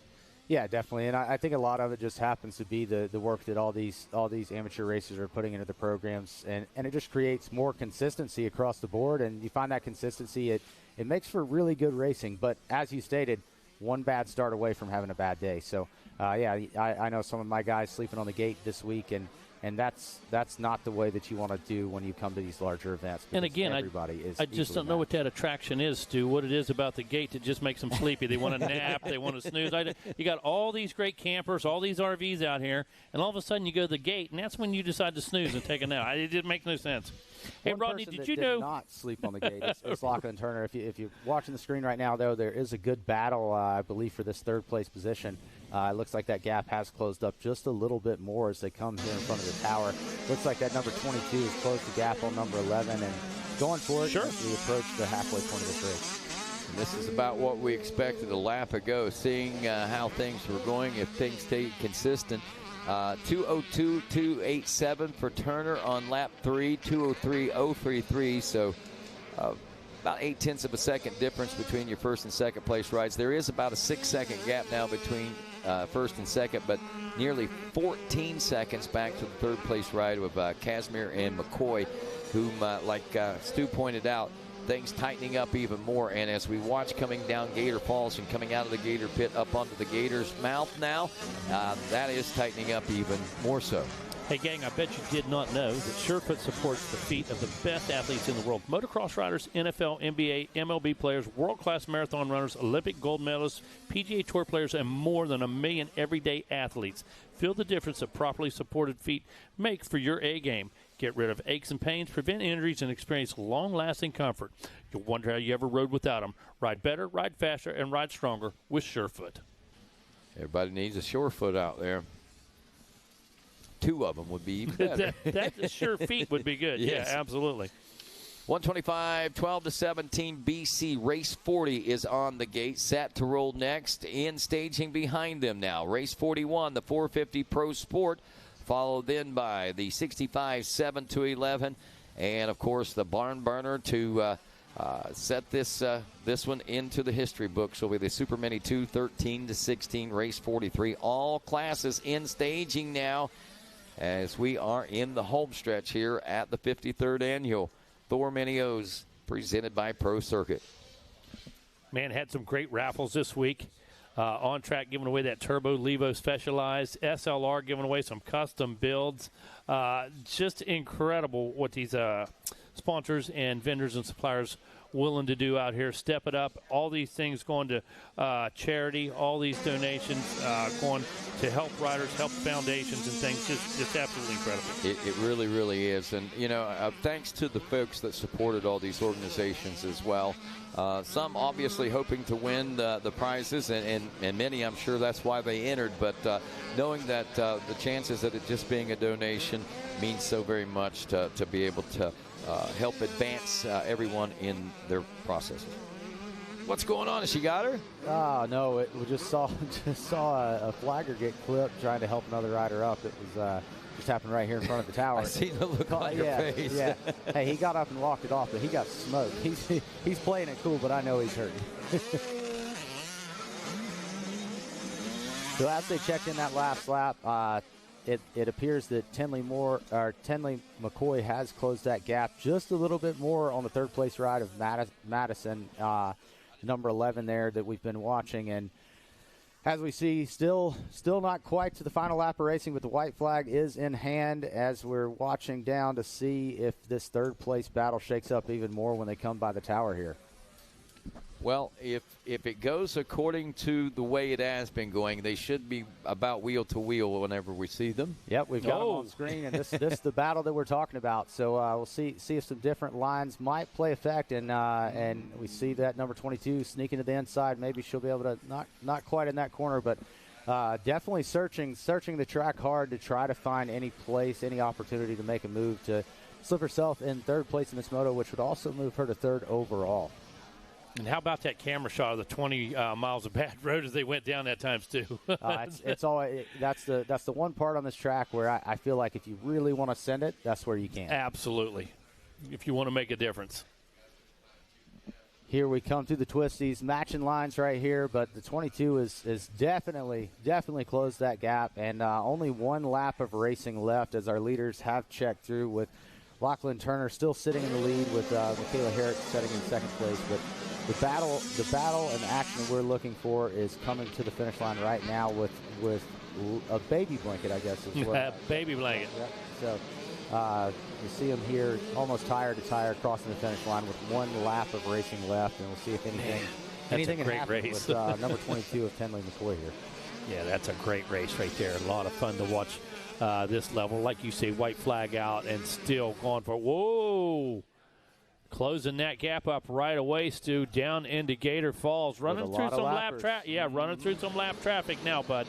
Got to wonder if these girls in front of them, and it looks like they are rolling these jumps. So will this play an effect? No, they're soaring over top of these, right over top of these other girls. And, yeah, still non-factor. Still a great battle, but running out of real estate as this number 22 has gotten herself in the mix for a possible top 3 overall. But number 11 of Madison is still holding her off pretty strong as they close the halfway point of this last lap. Casper's done a great job of rising to the occasion and being able to not succumb to the pressure. She felt her back there a couple of laps before actually the pressure was being applied, and never let it waver any. She's been showing great steady confidence in her riding ability and hitting her marks as well, and also defending that position at the same time. Yeah, that's exactly what I was getting ready to say. You know, Casimir absolutely responding to the pressure. Go ahead, Stu. They are tire to tire as they're coming across these next couple tabletops into the twisties for the finish. We'll see if the twisties might play the role that she needs them to. We'll see if they split lanes, and they do. See if maybe that's outside line is going to play for her.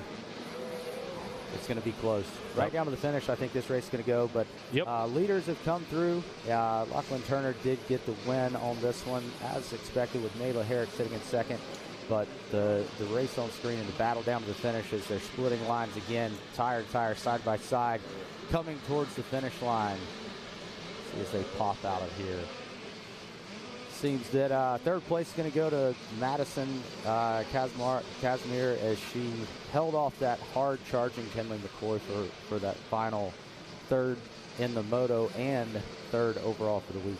Wow, very impressive. Both McCoy and Casimir. We're seeing glimpses of what the future could possibly hold with the battle that they had going against each other. Here's what this means. They're both going to go home. They're both going to work that much harder, and I believe that may put them in even a better contention to start battling with maybe Herrick and even Turner whenever we head into the next season. And I believe our next big race will be down at Daytona for the Amateur Supercross. Right now, though, getting ready to roll into our next moto, SLR Rifle Works, bringing things to us. And, of course, don't forget store-wide Black Friday special pricing continuing there with 15% off, plus many other great opportunities. You can get parts for your gun, or you can do a, like Megawatt was saying there just a little bit ago, you could do a custom build. 125 BC 12 to 17 taking off the line next. We had three different qualifiers for these. Alessandro Carminati, the number 171, coming away with a moto win. 67, Jesse Furtado, also a moto win. Aiden Bailey, the 99, taking a moto win. Seconds going to Rossi Shoemate, the 105, the 50 of Lincoln Bartholomew. And also a second to Kane Bolasina, the 141. We'll see if we can get them sorted out here on this first lap as they drop down into the Gator pit. Looks like we got one rider already setting sail out there. I don't know if that's Furtado or not. I know Furtado is, or it could be Carminetti. Both of those riders were strong starters in the division races out there, and they both took wins, so we'll see how it sorts out here. It is the 171, if I read that right, going... I believe we have one of our girls riders. We're trying to give some assistance. Ran off of the track here, so we're going to have to be careful as our leaders come by here. That is need to keep an eye on that. There we go. Perfect. Alessandro Carminati out of Mexico grabbing the early lead. And again, coming into this one with a division race win. Down 20 miles of bad road, and like Stu said, if you really want to send it somewhere, you really want to let it hang out, that's probably where to do it. Get in that rut, look past it, Stu. Look to the end of the straightaway and let her loose. Absolutely. You're looking as far ahead as you can in that position, and just letting the bike do what it's got to do to get you to the end. Yeah, absolutely. We talk about that all the time, riding defensively, letting the bike move underneath of you, and that's a perfect example of where to do that. Most definitely. As they approach the twisties here, taking different lines, it looks like Carminati still holding the lead down, but followed very closely to another Yamaha rider. Can't quite make out the number on this guy, but here they come right below the tower. We'll see if we can catch them there. So it's going to be the number 67 sitting in second place and a tight second place. Yeah, no breakaways, just heavy. Whoa, rider down here. Rider down. Looked like our third place. Was that third, Kevin? Third place, fourth place rider there. Giving up a couple spots. Boy, everybody tight on this first lap, so a quick mistake like that, Stu, he got right back to his feet, but 3 riders by just that quick. All right, make our way down to the podium with Wes Kane. Thanks, guys. I know we got a burner out there. Madison Casimir, come on up. I'll get it right back to you guys. Madison Casimir finishing third with the bronze. Who do you want to thank?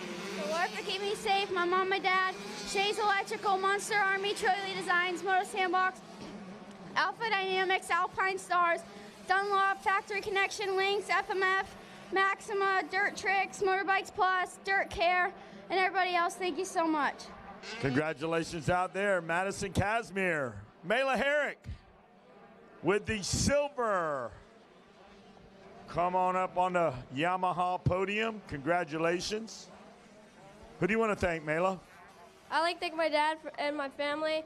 All my family and friends out here supporting me. I'd like to thank my trainer, Robbie Raynard, Robert Bobo at Rob's. I'd like to thank Dunlop, Rob Fox, Monster, Mike from Monster, Fox, Matt, 405 Mods, Dylan and Kyle over there, Lynx, Greg, Mika Metals, Oakley for, keeping my vision clear, and Rao Designs, Hammer Nutrition, Sun Enterprises, DBK and Twitch, and everyone else. Thank you so much. Congratulations out there with the silver, Mela Herrick. And now your champ, girls 11-16. Come on up, Lala Turner.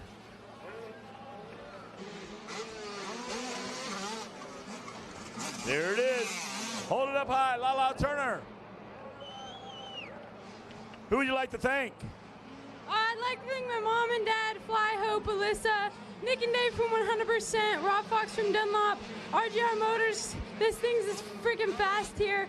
I don't know how I've been getting whole shots, but it's working. And then DBK, Twitch and Keith from DBK, FMF, Joel from FMF, Michael's Reno, Office. Just really everyone who gets me here. I'm so grateful for all you. Congratulations, Lala Turner, your champ. Take it away, boys, up in the Yamaha press box. All right, thanks a lot, Wes Kane. Is Alessandro Carminati and Jesse Furtado have locked horns here in a battle for the championship in the 125 12-17 BC. Both these riders coming in with Moto 1 wins, and we've got a pass for the lead as we've got a new leader out there, I believe, in Furtado.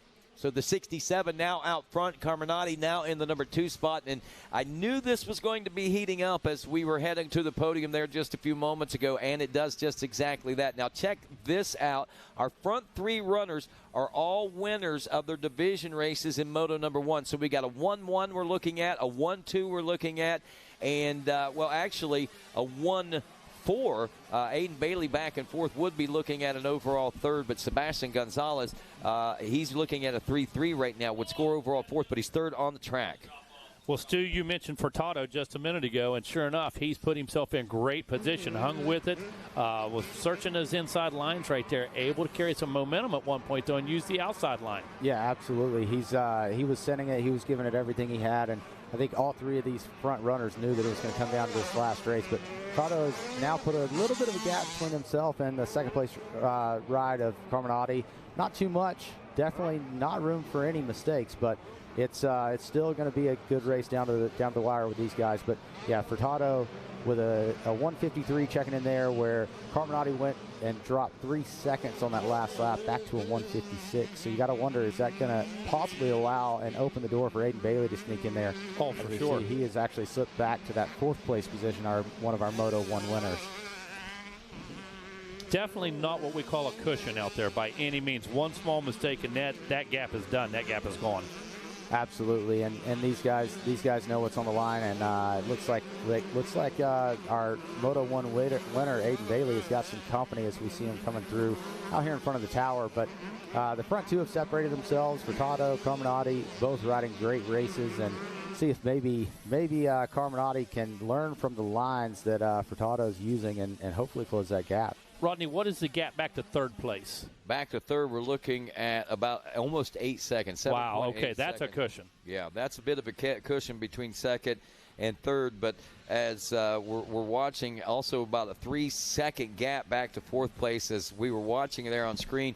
Bailey, Olson, and also Garcia Martin, the 17 machine, the 4th, 5th, and 6th place riders. Bailey, a rider, again, a Moto 1 winner, is kind of hung out back there, and I thought that we would be seeing him actually close up the gap on Gonzalez, but he really lost about 3/4 of a second on that last lap around. So this next lap or two is going to be very critical for Bailey and his bid for a 3rd place position on the track. The one shining light here is he doesn't have to make the pass to get the official bronze medal there. This would just be for bragging rights on the track and the finish in the moto. But if he stays right where he's at, he's still got a stellar overall finish. And again, it would be the top 3 the 1-1-1 in each one of those division races out there. And we know, Stu, sometimes the ego, the bragging rights, just as good as the championship in certain situations to come back and respond. Absolutely, and as we see him coming through the finish line now, it looks like Olson is actually closed up really close to that 4th place ride of Aiden Bailey, which would shake up the overall as well. If Olson was to make that move, that would actually bump Bailey out and put Sebastian Gonzalez in that 3rd place overall position for the week. Also another rider on the move up through the pack. It looks like Kane Bolasina, the 141. He had a strong performance in Moto 1 in his division race as well, finishing up 2nd. He's moving up pretty quick, and he could be a pace spoiler for a rider or two in this overall also. Yeah, if you look at his lap times, 3 seconds faster than the rider in front of him and 2 seconds faster than the rider in front of that, and he's only 3 seconds out of that position. Wow. So those guys better watch out because he is on the move. Yeah, and just ahead of him then would be Bailey. So, I mean, if he can make a quick couple passes, I know we're running out of time. We're on lap 5 right now. But if he can make a quick couple passes here on lap 5 and on that final lap, this could get pretty down to the wire and exciting. Definitely could, because that would actually put him possibly into that 3rd place. There you go. Position. Yep, for sure. Definitely and that's motivation. Absolutely. And watching, we talked about it earlier, watching these C-Class races, it's not that these kids aren't consistent. Obviously, these are all the front runners from earlier races, but they're so close that anything can happen. And just making that, if he can match that lap time again at that 155, that might be all the difference that he needs to move into that 3rd place position for the week. But here, we've got the leaders on right here in front of the tower, not quite on screen, but that gap has shrunk significantly. With one lap, we've got the white flag out, and I would say that maybe a second max splitting Carminati from the leader of Furtado. Yeah, actually a 152.033, so a 53.2 there for Furtado. Full 1.1, almost 1.2 seconds faster that time, brings it down to 3/4 of a second deficit on timing and scoring as they pass the finish line. But as we well know, I mean, this is where, I mean, making that real estate up, pulling into position is one thing, but unless you're striking like lightning, it gets a little difficult to make the pass whenever you ease up on them like this. Yeah, for sure. we say it all the time, Rodney. You know, pulling up on the rear fender, closing the gaps too, you know, is so much easier than making the move. Absolutely. Okay, what are you going to do once you close the gap? What are you going to do once you get there? You got to have a plan. You got to have a strategy. That's where that racecraft comes in. And again, closing the gap, well, that's one thing. But now you have to match, pass, and go around. The good thing in the position that Carminati's sitting right now, he's got to see a couple lines that Furtado was using. And if you looked at the lap prior, these kids were both running a 55 and 56, so a 52 and a 53 this lap around. So definitely found some faster lines around this race course, and I think they're maybe a smoother line, faster line, or maybe it's just pure adrenaline. He knows what's on the line. He knows he's got to win this thing, but he's seen his lines. He knows exactly where this rider's going, but definitely running out of time as we see him coming into the twisties now. See a little bit of different line selection, but running out of real estate with the white flag in hand and checkered coming out. Couple bike links made up coming through that twisty section. It almost looked like, let's see if it appears to be the F. Oh, my goodness. Right there, basically a couple bike links behind. Oh. That one little slide right there might have been it would have been tough to make that pass, but any opportunities that he would have had may have just slipped away for the 171 heading down into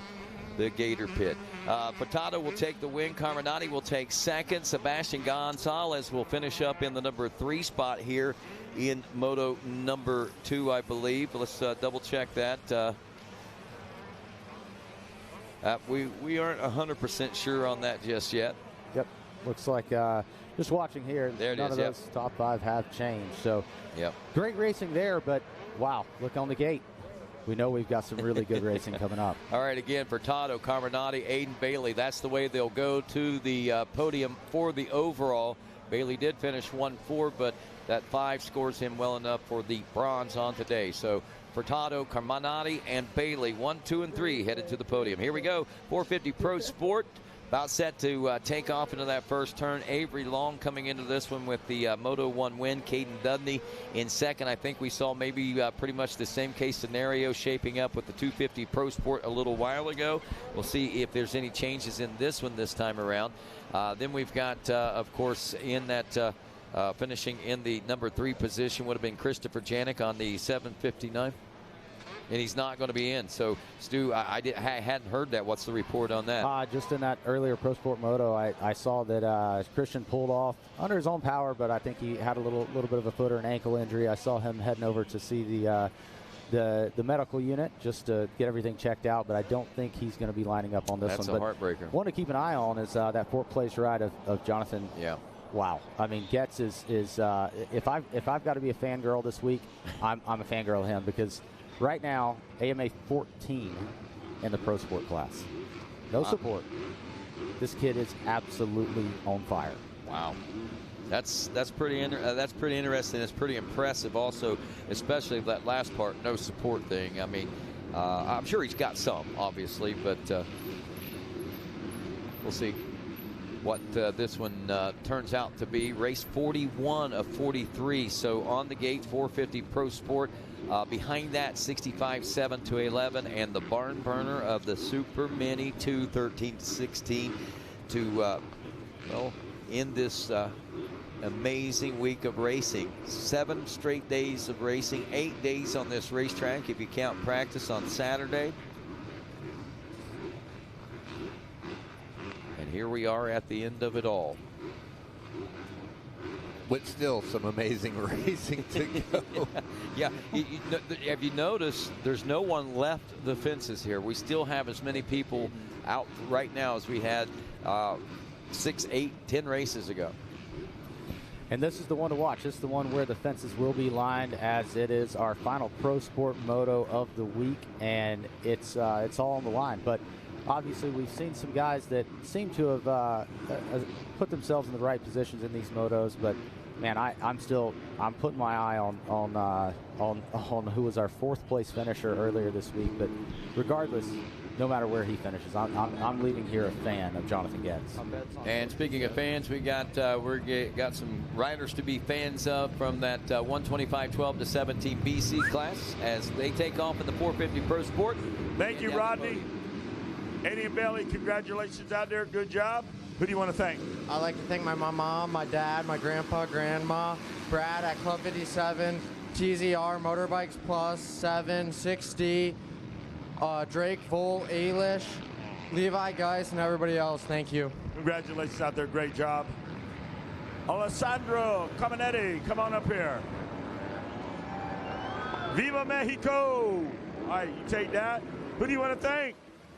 Yeah, I want to thank EBR Performance, Josh, Atos Yamaha, Dunlop, One Industry, Heatwave, SKDA, Tamer, Holshot, ODI, Get, EVS, Alpine Star, Bills Pipes, MX Tire, ACV, Terminari Motorsports, Yamaha Fairbell, my mom, my dad, my sister, my Mexican family, my Italian family. Thank you everyone for watching this, and yeah, we again on the podium. Viva Mexico! Viva Mexico! I like it. That's what you're going to get from now on. Come on up here. Jesse Potato. Come on up here, bud. You get the plate. We got a burner on the track. Who do you want to thank? Yeah, I'd like to thank the entire EBR Performance team, Altus, Yamaha, Dunlop, One Industries, Heatwave, SKDA, Tamer, ODI, Get, EVS, A-Star, Bill Pipes, MX Tire, ASV, Warren Engineering, Seguero Designs, my trainer back home, a mechanic, and everybody else. Thank you so much. Let's get it! Yeah! Back to you up there. Tell us what's happening out there. Well, what's happening right now is we have Landon Gordon in the lead, which I got to say is not a shocker because he's a great starter, but I'm shocked at Avery Long's position. I can't wait to see where he's at when they come around and check in. He is one of the guys that rides the 450, and he's our Moto 1 winner, and I think he's buried right now. Oh, he is. But look at this. Gibson right up in the mix right now. Gibson been tough all week long. Talked about one of the nicest kids out there. Here we go, Stu. Gordon and Gibson. Look in front of the tower here. Avery, that's Avery Long down. No, I'm sorry. Is it? No. That is not. My bad. Did you look? That's not my error. 3 people just had a heart attack out there, Wyndham. I'm sorry. Well, look, I got the headphones on, but I heard it as I kind of thought I saw it, and definitely heard it from some others up in the tower. We will not mention whose mistake that was. I'll take it. Atascadero, California sends Landon Gordon out. He's in the lead, Stu Baylor, but Landon Gibson out of Peachtree City, Georgia, starting to apply a little pressure. Bernardo Tiburcio out of Orlando in that 3rd place. He's followed by Jonathan Getz out of Old Town, Florida, and it's going to be the Fitch. Robert Fitch coming out of Elbert, Colorado, rounding out our top 5 as they run. Behind that, we've got Luke Renzlin. One other name to mention that we shouldn't see this far back is Caden Dunny sitting there in 7th place. Ryder Malonsky in 8th. Victor Barbo in 9th, and Jordan Renfro in 10th place. So up front, Landon Gordon, man, his starts this week. Adding to another name that we should not see in the back is your Moto 1 winner. I called him down, but he did not go. That is Avery Long. He did check in 13th place. Got a long row to hoe. As they run right now, he finds himself in the 7th place position overall. Not what you expect to see from the rider who rides the 450 so well in the 450 Pro Sport Moto. And there's only 3 motos left, a couple motos left, and we've been saying that all week. You don't expect Corey Carson sitting back here that far. You don't expect Peyton Jackson back there, you know. It's just the level of the competition. It's where we're at. Look at this right now, and this early, right? But you expect Gordon to be in the front. We got a great battle ensuing for our 2nd and 3rd place position. But as they run right now, Landon Gordon is in the 1st overall championship position with a 6-1, Mega. Wow, that is insane. 6-1. Look at Tiburcio right now. I'm impressed. Bernardo Tiburcio out of Orlando on the number 3 Honda. He is bringing the fight right now to Landon Gibson. Absolutely. The battle is definitely shaken up, and as we see, he's closed that gap right to the rear wheel. See if he can do anything with this guy in front of him coming up through here for these step-ups. There's a little bit of a passing opportunity as they enter that section that they get to run as they make this left-hander up at the top of the hill. Jonathan Getz throwing his hat in the ring, too. He wants to dance as well. He said, hey, guys, where's my invitation? It is now a 4-way battle up front. Gordon has a bit of a cushion right there, but Gibson, Tiburcio, and Getz, this one's going to turn into a burner. Man, it's sitting in this position, like we're too locked into the race. It's hard to call it at this point. Yeah, you better believe it for sure because you're waiting for that move. Yes, absolutely. That's where we call fanning out. It really we is. Just fanned really out because we love racing. Rodney earlier, we had to tap him to breathe. No doubt. I wanna well, say it was in one that's of the because 12 he to smokes 17. 3 packs a day, though. That's not because he's the biggest fan. No, so it was. We had to make sure he had a pulse. We got look. Get prepped, all right? Because we got a lot more racing to call because Tiburcio now turning the fastest lap time of the race early on lap 2, 158.6. And we got to see what Caden Dudney's doing. We got to see what Avery Long's doing. We got to see what all these guys are doing that are coming through the pack right now. Where are they going, Kevin? To the front, they hope. Through the twisties, and look at this. Tiburcio got a good drive, Dean. We were both leaning out there checking them twisties out. Tiburcio made the short course of it into the second place past Gibson. Look at this. He is on track right now. He is headed for the 18 of Gordon as they dive down into the pit. Going to make that right-hander, going to make the big climb to the finish line. Gordon comes through. Tiburcio followed by Gibson. Look at this. Who is it? That's Jonathan Getz. He gets it. And Caden Dudney, the number 40, right behind him. A little off the last lap around, but he has closed that gap, Stu. Definitely. And looking on the screen, it looks like the fastest lap on that one with a 157.1 is the sixth-place rider who's obviously working his way up. Tiburcio makes the move. Didn't mean to step on you right there, Stu, but up over the Gators' back. Tiburcio pulls the trigger. Rockets by Landon Gordon. Unbelievable run now for Tiburcio. As we look at the overall class results as they ran the last lap, the top 3 are tied with 7 points. This is anyone's championship. This will now put Tiburcio into the overall as they come around again, as he has passed Gordon and now in control of this race. And back to what you were saying, Stu, back there making moves, making passes, running a 157.1. Avery Long not done with this. We got a lot of racing to go. Absolutely. He's closing that gap up, and he's closing it quick. And a little bit longer racing with these Pro Sport motos. So plenty of racing. You got to think he's got enough time to do it as long as he stays on rails right now. But looking at that number 1 ride of Tiburcio, he is definitely on rails right now and opening up a gap. Guys, let's just go ahead and point out the overall results. Now we have 4 riders totaling 7 points. Gordon, Tiburcio, Dudney, Long, all sitting on 7 points. Man, it will not stay that way for long because Avery Long and Caden Dudney are charging towards the front. And Gordon. Here we go. Just parked him. So Gibson giving another one up right there. On his way through, it looks like. Now got Getz sitting in that 3rd place position. Man, you know, at 14 years old, he could be running 12 to 17 BC. He could be running Super Mini. Yes. But instead, he's up here 3rd place in the Pro Sport car. At 14 years old. 14 years old. You better believe it. Here's a battle on screen. We have Dudney and Gibson going at it as that is the battle for 4th there through the finish line. And guess who's right behind them? Yeah, well. Tell us what he's doing. It's a party. We've got 2 seconds faster than any other ride on the track with a 155 coming out of that 260. Avery Long. Whoa, Avery Long and Caden Dudney actually make contact. No harm, no foul. Both riders stay on their machine, but the battle is coming for Caden Dudney as Avery Long is on your heels. Wow. And now as quick as I say that, Caden Dudney now putting pressure again on Gibson. Yeah, just passing that pressure on up the lines, too, right there. One guy catching the next guy and just using that momentum, pushing forward. Whoa. Here we go. Caden Dudney inside. Yep. He has now made another pass as he flies by Gibson.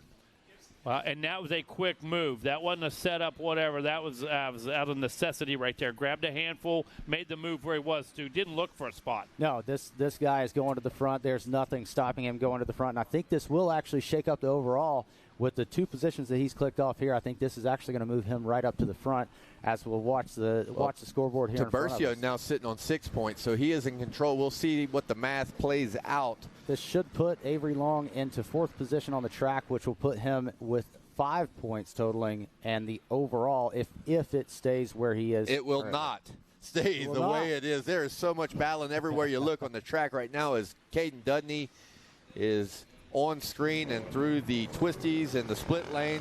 Tiburcio comes by. Tiburcio by the tower. Right below us. Here's the battle right now. Down into the pit. Here we go. Tiburcio round again to complete lap number 5. Gordon right there on his heels. And it is Getz and it is Caden Dudney moving up a spot. It is Gibson moving back a spot, and it is Avery Long still in the 6th place position. Now, this is one of those situations. Avery Long keeps turning the laps, but he's giving up the real estate. He keeps putting in the burners. He's running fast times, but not picking up spots right now. Well, out of your front 6, that last lap, it was Caden Dudney with the faster of the time out of those 6 positions. Not the fastest lap of the race, but he feels the need. He needs to throw the hammer down because you don't want Avery Long nipping at those heels. As it stands right now, it looks like we've got Tiburcio with the overall with a 5-1 moto score. Caden Dundee with 2-4 as it runs with 6 points. And just behind them, Jonathan Getz with a 4-3, putting him 7th. And Avery Long with a 1-6. So still a lot of racing left, and a lot can change with those results. So you look at that 5-1 up top. All of a sudden, a 1-6 is back and forth. Look at the scores in between. 2-4, 4-3. I mean, all over the place, Stu. Most definitely, and you know, we can't count out Landon Gordon. He's still in striking distance of the leader, running a great race. His starts have been dialed. Seems that he's been shuffled a little bit farther to the back than he wants to be, but he's not giving it up yet. Oh, no, and still plenty of racing. Still plenty of racing, this being a pro sport class. Lots of time left.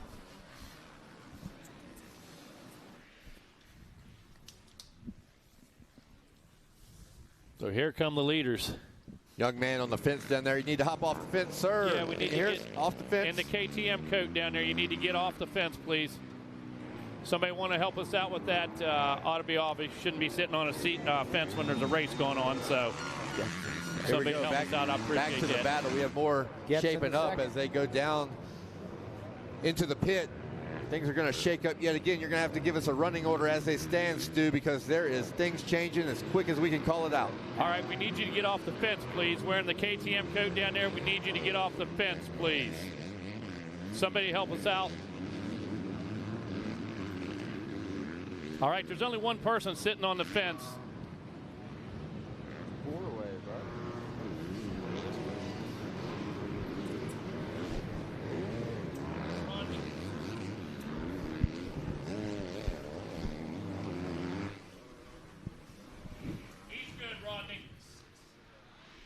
Thank you. All right, got our fence issue cleared. Now it's back to the action. Hey, listen, that's serious. That's an injury waiting for the spectator and an athlete.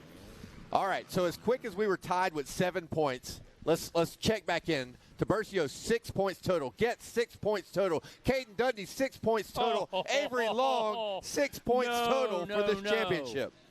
Unbelievable. Holy cow. Long making that move and set that whole situation up right there. 6, 6, 6, 6. This is the racing that you want to close out the week with. This is absolutely impressive. And, yeah, so we now see Jonathan Getz with the fastest last lap around that time, moving himself into 2nd place, closing the gap on the leader by 2 seconds. That is ridiculous. 4 bikes in one turn at one time as Avery Long now pulls side to side with Caden Dundee. Oh! Dundee slammed the door. Oh, I can't believe there wasn't contact right there. Holy cow. Unbelievable racing we're looking at. As you said, 4 riders in one shot. Here they come. Avery Long and Caden Dundee make contact. Avery Long loses drive, doesn't go down, but lost a little bit of position as here they come by the tower. Down into the pit. Here we go, fanning out one more time. We got to call this race, too. I don't know if anybody's fanning out. Man, my heart rate is redline right now. I'm in zone 5 calling a race. Tiburcio 157.2 as he makes the climb out of the pit. Look at this. Jonathan Getz turns a 156.8 in that number 2 ride. Gordon in the 3rd place, 157.0.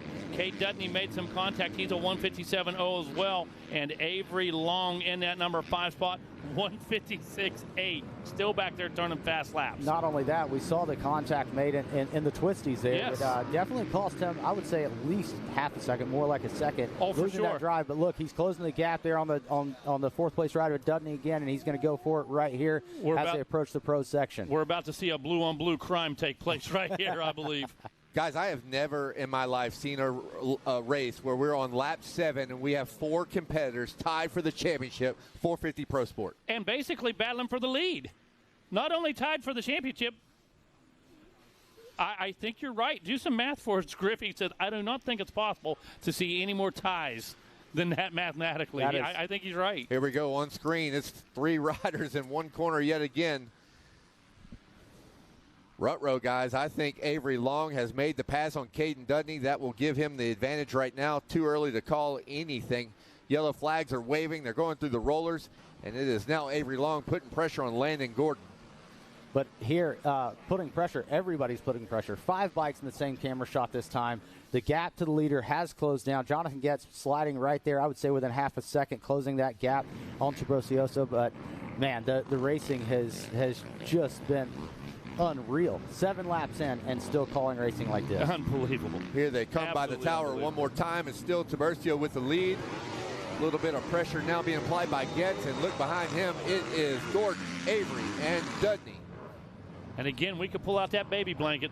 You can throw a baby blanket over them, but as they run right now, this is going to be enough for Avery Long to now be in control of the title, but it is going to be some more moving and grooving and shaking and baking as we still have laps to complete. A longer moto here for our 450 Pro Sport class, and it is a pressure cooker into lap 8. No doubt about the pressure, all the way back through top 6 or 7 positions. But what's happening up there in the front is absolutely incredible. Now all of a sudden, now we don't see the ties anymore. 5, 6, 6, 7. Avery Long finds himself in championship position now. As Avery Long pulls up beside Landon Gordon. Did not get the pass done as they are back up what we call the elevator back in the 90s. Exactly, I love that thing. Let's go back with the elevator. Nice pro section addition. So may see that white this time around, fellas. May see that white flag this time around. Long pulls up alongside Gordon, and he gets it done down the Gator tail as he heads towards 20 miles of bad road. Every point that he can add is just a little bit of cushion as we have 4 riders eligible. It is unbelievable racing right now. Avery Long has come from way deep back in the pack. He is having the ride that dreams are made of as he hopes to solidify a 450 Pro Sport Championship. Yeah, looking to do that. Things look pretty good right now. Like you said, he wants a bit of a cushion, has to really focus, hit the marks right now. We don't want to say throttle back, wants to keep the pressure on, wants to put in good laps, hit those marks, bring this thing home. Going to see Tiburcio here working his way through. There's your leader, the number 3 machine. Looks like the white flag going to come out this time, Kevin. Going to hit that right-hander. Yes, white flag is out. Avery Long in control of the championship, but he doesn't appear to be done as he pulls up to the backside of Getz. Is Tiburcio around to lead yet another one. Lap 9 in the books. Getz, Long, Gordon, and Dudney. So very evenly matched. Getz turns a 156.7. Long turns a 156.8. Clearly the fastest 2 riders on the course last time around. Absolutely, and you gotta remember Avery Long made passes on that lap, so he was riding lines that he was forced that he did not want to be in, trying to make moves, and man, he's closed right up to the tail end of Jonathan Getz, and what an impressive ride. We saw him check in lap 1 and 13th, and I want to say he was somewhere buried outside of the top 20 when we watched him come down the hill off the start. So, and guys, this is the best of the best. So you got to believe that Avery Long is getting the pit board that says you are in fact the champ, but he is not resting on that as he continues to nip at the heels of Jonathan Getz, who has closed the gap to Tiburcio, but still in the lead is Tiburcio. Whoa. He just got another one. Like I said, he is not resting on this championship. He wants to go to the front, and that is exactly what Avery Long is doing. And he's going to do it with a 1-2. How about that? That's a statement. Yes. I'm going to agree with Griff in our ear right now, the producer. I think he's been, if not the fastest or the best rider all week, but he's been frustrated. He's let those aggressions loose out there. He's proven it's no fluke. This is where he's belonged. He's going home right now to the front, to the championship. Very frustrating to hit the ground. Yes, sir. You know, he probably got banged up a little bit, but remounted, and he is going to the front as they are through the twisties and the split lane, the Gizmo mods. As this race, one of the best we have called, is coming to an end, and it is still Tiburcio. And look at this, right to the very end. Tiburcio able to hold on, but Avery Long bringing the heat all the way through this one from deep, deep, deep in the pack. Checkered flag is out. That's going to do it. Tiburcio with the moto win. That's going to set him on a 5-1 for second place overall, 6 points. Avery Long checks in that second position. He's going to go 1-2, guys. Going to go 1-2 for 3 points overall. Going to take the championship. Jonathan Getz checking in with us now. He's going to end up, let's see, 4-3, I believe, for 7 points. Last lap, Caden Dudney made a pass to fourth. It's not going to be enough for that young rider, and Gordon back to fifth. What a pleasure to have the view and have the mic. That was a fun one to call, guys. Guys, I'm spent. I feel like I've got arm pump. You're exactly right, Griff. One of the greatest races we've seen down here. Definitely top 5 of all time at many. It's fantastic motor. But Stu, like I said, I feel like I got arm pump. I'm gassed right now. My heart rate's at like 200. It's crazy. I can tell you, I was having to pinch myself, remind myself to breathe there for a bit when we had 5 riders in the same camera shot. But the gates are down for our next moto. That's going to be race number 42 of the 65cc 7 to 11 class.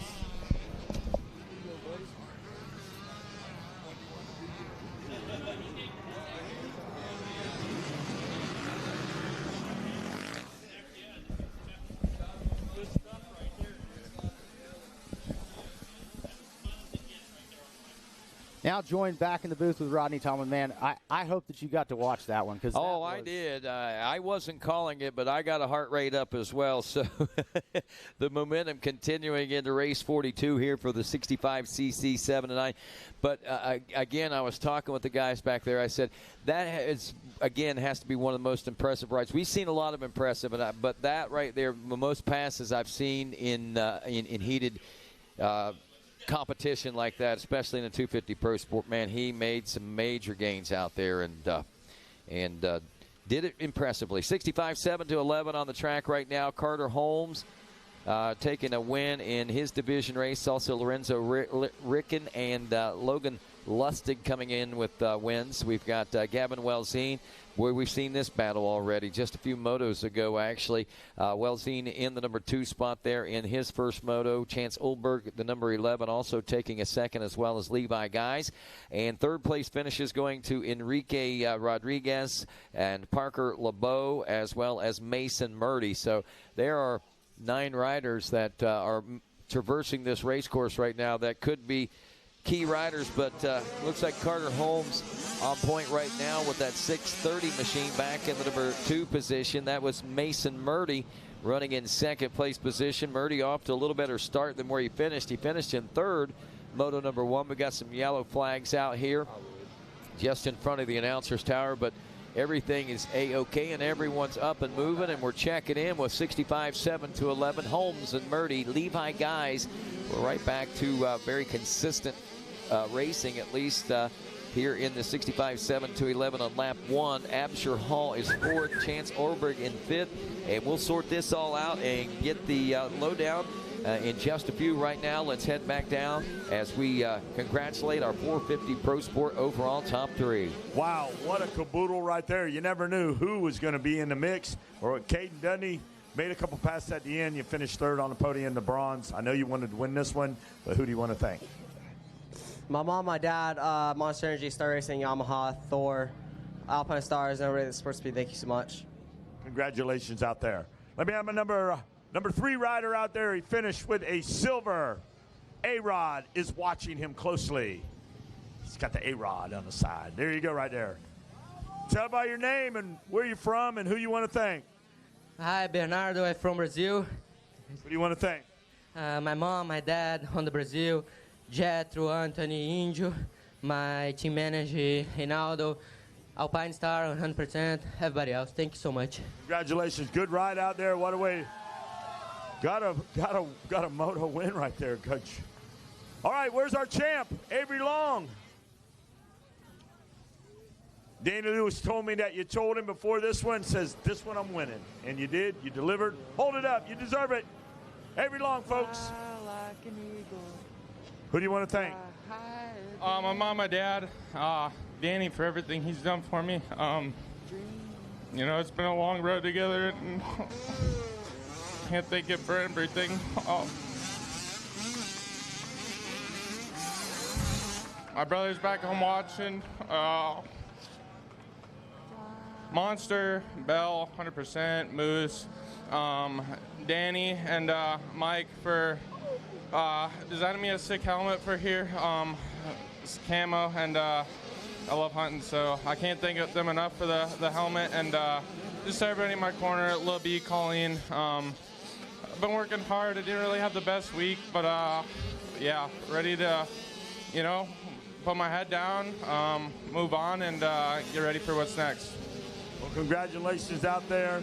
Here is your championship bottle, and dreams do come true. He went from C class to B class to pro in 3 years. He got it done. Avery Long, great job out there. Congratulations. Take it away from the Yamaha podium. Thanks a lot, Wes Kane. And I'll tell you what, I feel it. I know exactly the road that he's traveled, and to reach this pinnacle right here, it's got to be an emotional moment. Congratulations, Avery. Outstanding performance. Just when you think the 450 Pro Sport class can't get any better, we have a podium speech from Avery Long that is emotional, heartfelt, and what a great job and good way to end the week. Congratulations, Avery Long. That was awesome. On the track now, 65-7-11 as they're working on lap number 3. When we last left, I think we were looking at pretty much we've had a few changes here on lap 2. At the end of lap 2, Holmes and Murdy and Guy still running in the number 1, 2, and 3 spots. Olberg still 4th, but we've got a new 5th place position right of Gavin Welzine, as Welzine on the 132. Having a fairly good moto number 1, finishing 2nd place position. And, he's trying to make up for some lost ground on that off that start. Absher Hall running in 6th after 2, racing Kyler in 7th, and is Forrest McPherson in 8th. Parker Beckington in the number 9 spot, and Braden Vandergriff would round out the top 10. And as we wrap up the rundown, we check out the window, and right in front of our eyes, dropping into the Gator Pit, is the battle for the lead, as Mason Murdy is not wanting to relinquish much of that real estate between himself and the leader, Carter Holmes. Holmes checks in with a 2:08.5, a 2:07.5. A full second faster was Murdy on that last lap around.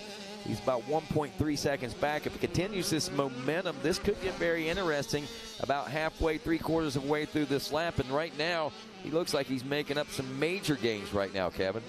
Yes, Carter Holmes had a great first moto, in a great position right now. 1-1, can't get much better than that. But he has to ward off a hard-charging Mason Murdy, as you were mentioning. And that is going to be a tough feat right now, as he seems to be finding a little ground to make up as they go into the heart of this Gatorback facility.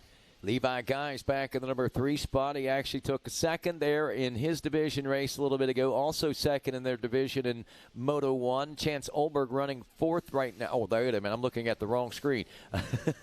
I got Carter Holmes, Mason Murdy, Levi Guys. Chance Olberg is in 4th. Gavin Welzine in the number 5 position right now on the track as well. As we are on screen, Racer TV, into a tricky part, the Gator Tail, the 20 miles of bad road, and we have a battle for the lead.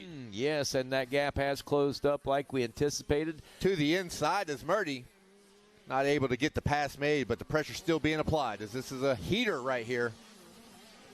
Whoa, little mistake from our leader. Holmes makes a small mistake and hands it over to Murdy. Murdy now in the lead. Murdy really grabbing that with both hands and just taking off, as Carter Holmes just a little bit of a miscue, a dab, if you will. Don't even know if it was that, but just a little bit of a bobble. And it was just enough to allow Murdy's momentum to carry him into that number 1 position. The question is, can he keep it as we roll down through the conclusion of lap number 4? They'll hit that hard right-hand turn and make the drive out of the Gator Pit. No white flag just yet, it doesn't appear, so at least 2 more laps of racing to go with Murdy on point, Holmes in second. With a 2:06.569. That is a great lap, and no question about the pass that was made. Holmes made a small mistake, but you expect Murdy to have gotten that pass done either way, as he is on rails and throwing down the best lap time of the moto. Olberg still back in 3rd, Guys in 4th. Welzine still holding 5th place position. Just an FYI, Olberg running just under the 2:08 at 2:07.9. He's 5 seconds back behind Holmes right now. Levi Guys 1.3 seconds back turning a 2:11. So it looks like Olberg, actually, I think Olberg did. Yeah, he was running 4th, so he's moved up a position. That actually moves him up in the overall right now. So if it was to finish the way that it is, Olberg is looking at the bronze, as he is running in the bronze spot on the track right now. Hall, Beckington, Vandegrift, Lustig, and Baker is our 6 through 10 position, as our leaders again on screen here are through the 20 miles of bad road. The Gator Tail getting rough. Oh, yeah, starting to show its race face out there. Man, Murdy has the intensity at which he was riding at, he hasn't released it any. He's keeping up the pace. I believe that we'll probably see another lap right around that 2:06 or 2:07 lap time, low 2:07s at that, but he is picking and choosing his lines. He's racing his race now, and there is no one in the rear view. Notable here for our overall position, you got Lorenzo Ricken, who had a Division I win. He went 112, so frustrating moto for that young rider. Keep your head down, keep charging towards the front. White flag flying now. Yeah, Ricken stuck back there with Forrest McPherson. McPherson, I think, was one of the top finishers, too. So both those riders, McPherson got a fourth. Fourth in Moto 1, yeah. So those boys struggling off the start, so they're trying to work. There's another name, Ja Ferrara, back in 13th place position here in this second moto. I've been seeing some pretty good rides out of that rider as well, the 221 machine. Finished 11th in Moto 1, so about on pace where he was, but still a little further back. White flag is out now. Murdy, Holmes, Olberg, Guys, Wellseen, Hall, Vandegrift, Beckington, Lutzig, and looks like Jax Baker still rounding out the top 10. Ricken now up to the 11th place position. We'll see what that Moto 1 division race winner actually is looking at, an 8th overall now, with passing up into the 11th place spot. So every position he gets from this point could, in the next couple of laps, in the next couple of positions, if he can pass a couple, he can actually gain a couple positions overall as well. Sticking on screen here with our leader, Mason Murdy, having an incredible ride right now.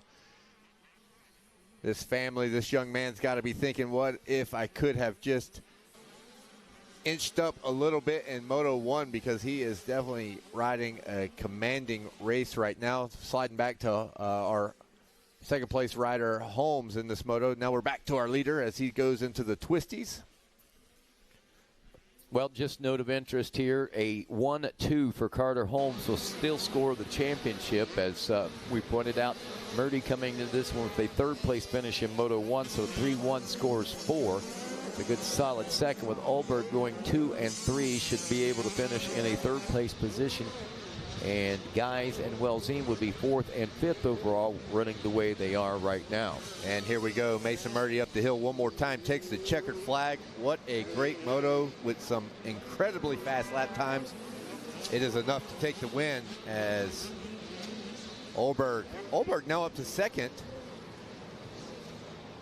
That might change some things. Well, that could very well. Olberg second, Holmes down to third, Levi Geis fourth. See what that does for the overall when it starts adjusting here. Look at this. Look at this. It did, in fact, as we now have 3 riders tied for 4th place. That is now enough for Mason Murdy to take the overall.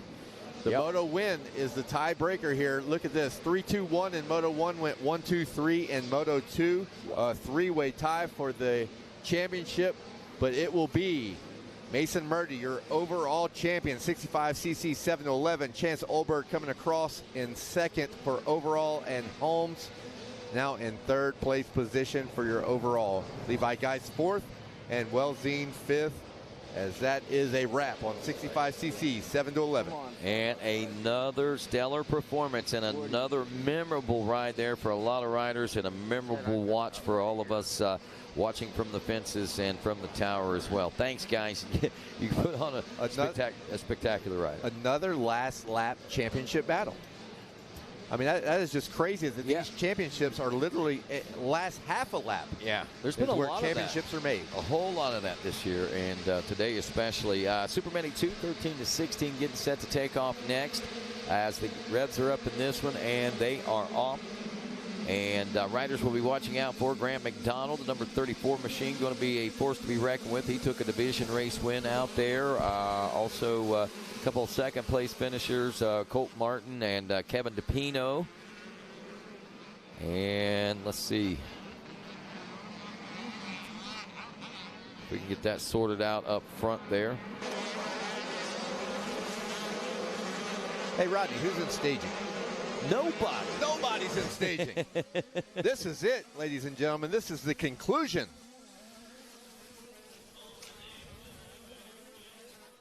So, the ultimate, if yesterday was the penultimate day, this is the ultimate day, right? What a fantastic week of racing. And we're sure to end it on a good note, as this Super Mini 2 promises to always be a fantastic race. Getting them all sorted out, all heading out onto the Gator's Tail. I'm pretty excited to see how this one will pan out at the end of this one. Again, you know, a lot of riders, I'm sure some may be looking for a little redemption. We've seen that happen so much. But, again, baseline talent starts have created some exciting finishes for Moto 1 and even exciting finishes and battles. Like this. Look at Racer TV right now. 3 in the air at once. Yeah, that is Tanner Dorman right now under all kinds of pressure. While he gets that sorted out, let's head down with Wes Kane as he gets the podium sorted out. Hey, you guys are right. 4-way tie for these guys on the podium now.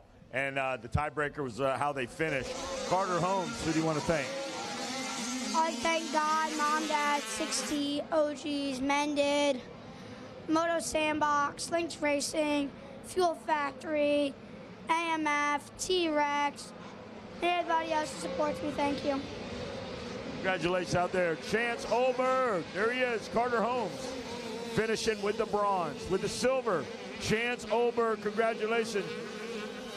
Great job. I know we got a burner out there. We'll get to it. Who do you want to thank, Chance? Mom, Dad, MCT, Trainer Matt Cleveland, 100%, Fly Racing, Alpine Stars, 60, or Bell, oh, yeah. Sorry, I just switched to Fly Helmets again, I'm sorry. My trainer Matt Cleveland, all my friends at home watching, Adventure Moto, Austin, Skull Candy, and everybody else that supports me. I worked my butt off. Didn't quite get the win, but I still rode my heart out. All right, congratulations out there, Chance Olberg. Now the champ, 65-711, come up here, Mason Murdy. His eyes got big as silver dollars when I gave him that gold. There it is. Great job out there. Who do you want to thank, Mason? My mom, my dad, Moto Sandbox for training me, Ryan Sipes and Ben. They've been doing a lot for me at Sandbox, and I really appreciate them. OG Optics, Lynx Racing, Triple S Suspension, Nifty 5, Stewart's Equipment, Rock Prox Limited 2017, FMF, Twin Air, and anyone else I forgot, thank you so much. There you go, Mason Murdy. Champions bottle. We got a burner up there. Rodney and Kevin from the Yamaha podium. Take it away. Well, Kevin, I tell you, we've got to see a lot of great things taking place. When we went down to the podium, Dorman was kind of out front with pressure coming in from Carson Wood and DePino. Then they both get around him, and now on this lap, Dorman has gotten back around DePino and is trying to lay chase to Carson Wood for the first place position, and they're still sorting things out back behind that. Well, that's exactly what DePino is going to have to do right now, as Carson Woods is sitting on a 1-1 as they run right now. So DePino, DePino going back. Yeah, Tanner Dorman got way back. Yeah, way back. Now that's Dorman up to second place. You're right. There is a lot of shaking and moving going on. Well, I knew that Dorman had gotten around him, but I didn't realize that Moss had gotten around DePino as well. So DePino dropping off to the number 4 spot now. Chase Dashiell, we've seen some flashes of brilliance out of Dashiell today. He's up to the number 5 spot. Grant McDonald, who I believe was the Moto 1 winner, all the way back in the number 6 spot right now. He was was a division race Moto 1 winner. He's back in the 6th place position here in Moto number 2. So, with only 2 laps down, working on lap 3, I expect that we're, again, going to see more changes at the conclusion of lap 3, Kevin. No doubt. We both have Grant McDonald and Colt Martin. They find themselves together in their division races. They were 1 and 2, and now they find themselves together in 6th and 7th. Not exactly where they want to be, but that is some spots to be watching, as surely these 2 riders have the skills to move forward in this one. Wood would be your overall winner. Dorman would be second right now with a 4.2, and that's where he rides. Actually, the top 3 on the track, the way they sit, would be the way they finish overall. But again, we expect that we could see some changes before this checker flies. Well, right now we have Carson Woods in control of the moto, in control of the championship. But 2, 3, and 4 both have 6. All 3 of them have 6 points. So the podium will definitely be shaken up as we come around by the tower, soon to put in another one. So looking back there in that battle for second right now, Wood is somewhat comfortable in the number 1 position. The 710 machine of Brody Moss is is now lurking back there pretty heatedly for that 3rd place position still. Moss was a 157 last time. I'll be interested to see if he was able to pick it up. He did about a second and a half faster that time, a 156.037. So he's 1.6 seconds to second place. He was able to chip off just a few tenths of a second that Dorman had and held there. Kevin DePino hanging on to that 4th place position. Chase Dashiell still 6th. There's Martin, McDonald, Seba, Turner, Lala Turner back in 9th, and Boucher, the 305, rounds out your top 10 now. That's on the track at the moment as we speak, but we're still racing for these championships and the overall. Wood again in control, as Kevin pointed out just a few moments ago, not only on the track but of the championship as well.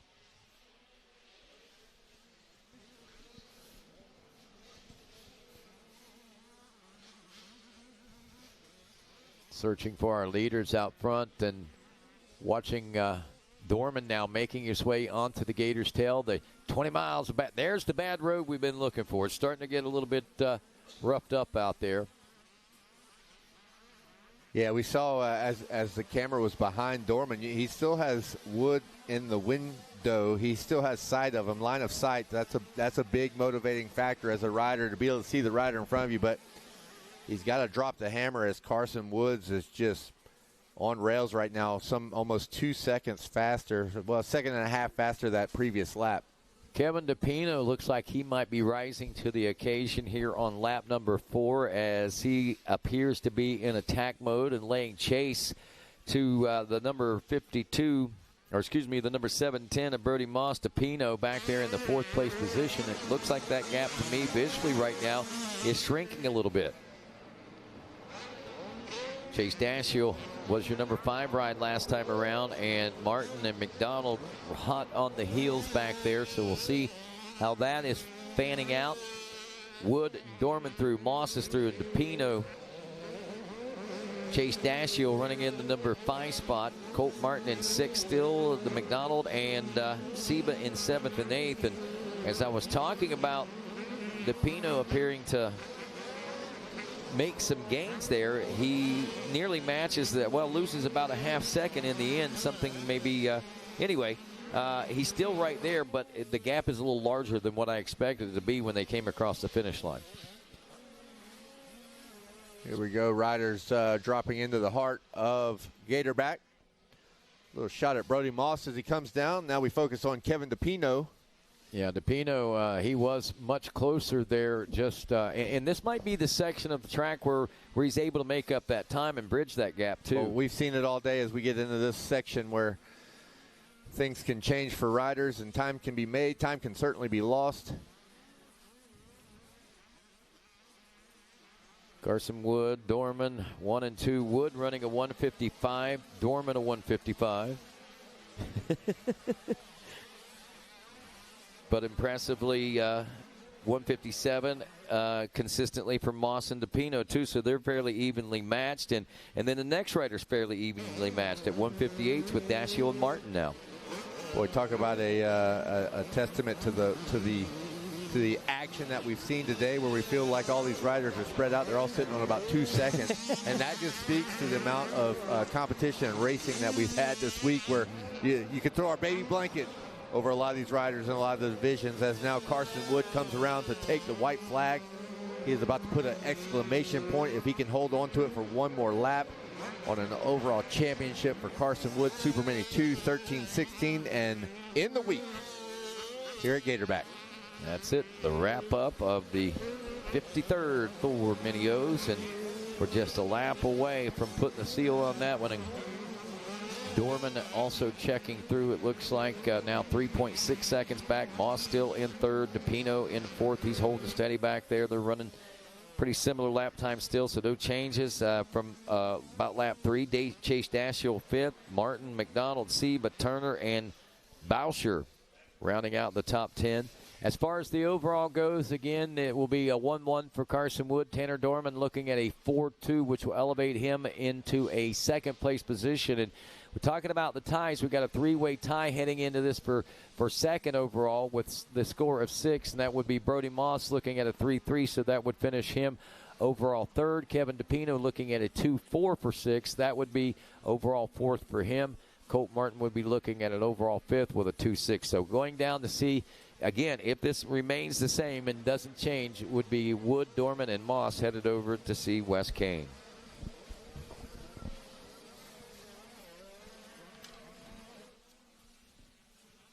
On screen, just a little bit of track to go. We're going to the twisties. The split lane section is Carson Wood in control of this one. Got to be a happy young man. Look at him looking over the Gizmo mod table. He must have had a fan up there yelling at him. Give him a little shout out. He did not look at us, Rod. No, not here. Down into the pit one final time.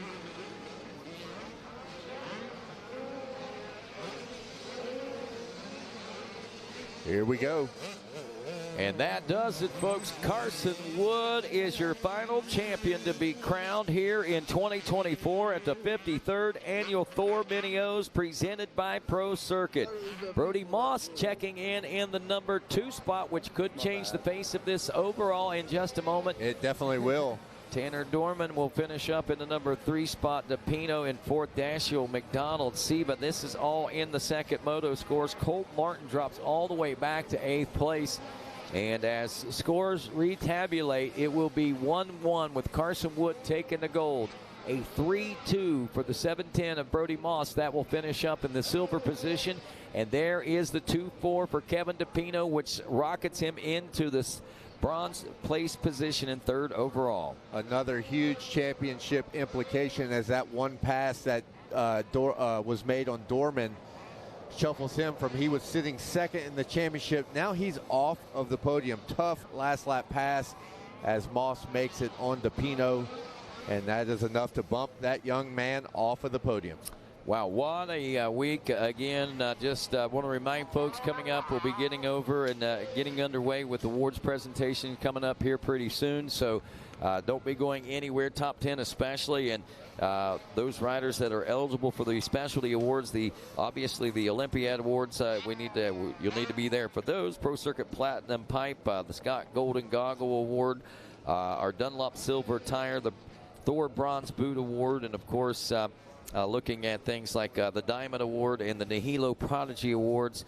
And those are some great honorable things that we'll be giving away, as well as top 10 in the motocross racing actions. Big special thanks to our friends at Progressive Insurance this week, as they have helped immensely in our live coverage here throughout all the great racing that has taken place, and that high above live drone coverage. We've seen the angles and perspectives of the racing that you don't get in any other way. And thanks to Ian Howes for the wonderful drone work that he's been doing. As you can see right there, laying off is the world famous Diamondback here at Gatorback Cycle Park. And simply put, you get a chance to ride on that coming up the first weekend in January on the 4th and 5th, as we'll be kicking off the FMF Florida Winter Am Series right here at Gatorback Cycle Park on that winding track you see back there of Diamondback. And, of course, that just kicks it all off. Check out UnlimitedSportsMX.com, of course, for that event coming up, as well as future events here at Gatorback Cycle Park and all UnlimitedSportsMX.com events that are coming on the horizon. Special thanks not only to Progressive Insurance, insuring all of our insurance needs, from our vehicles to our bikes to our motorhomes and our boats and cars, everything in between. We also say thanks to Thor and Parts Unlimited, supporting and being a wonderful and major supporter of this event for so many years and in so many ways. And, you know, the Parts Unlimited saying at every level and every way, and they mean it, and we mean it. Congratulations to our top 3 overall. What an amazing last moto as we send it down to Wes Kane one final time. Thank you, Rodney. I'm going to miss sending it down to me, but we'll be back at it soon enough. Kevin Delpino, congratulations. Got up here, and you get the bronze. Great job out there. Who do you want to thank? I'll thank my mom, my dad, my brother, the whole SOB team. They've been amazing this week. MX Tire, FMF, 100%, Traction MX, SOB, God for keeping me safe, of course, and everyone else, thank you so much. Congratulations out there. Great job. Brody Moss, where you at? Here he comes. Snatch that silver. Got to keep the silver. He said, I got it. Good job out there, Brody Moss. Great ride out there. Who do you want to thank? My mom, my dad, Master Linden, Mashal Dry Cleaners, FMF, Mellon, Renthal, Maxima, Zine Graphics, Hinson, Twisted Development, my mechanic, and everybody else. Thank you so much. Great job out there. Congratulations, Brody Moss. All right, our champ in the final crowning here at the 2024 53rd Annual Mini-O's, presented by Pro Circuit, presented by Thor Parts Unlimited, brought to you by Pro Circuit. There he is right there, sealing it with a championship. Carson Wood. Congratulations out there. Who would you like to thank? I want to thank my mom, my dad, Monster Energy, Team Green, Pro Circuit, Kawasaki, Fox, Oakley, Renthal, Dunlop, Ethica, HBI, my trainer, Jeannie, and Swanee. And, man, this is my last mini bike race, so I really want to thank Ryan Holiday and Doug and everyone that worked with me, man. They're amazing people, and I definitely couldn't do it without them. So big thanks to them, and on to the next journey. All right, there you go. Carson Wood, Champions bottle.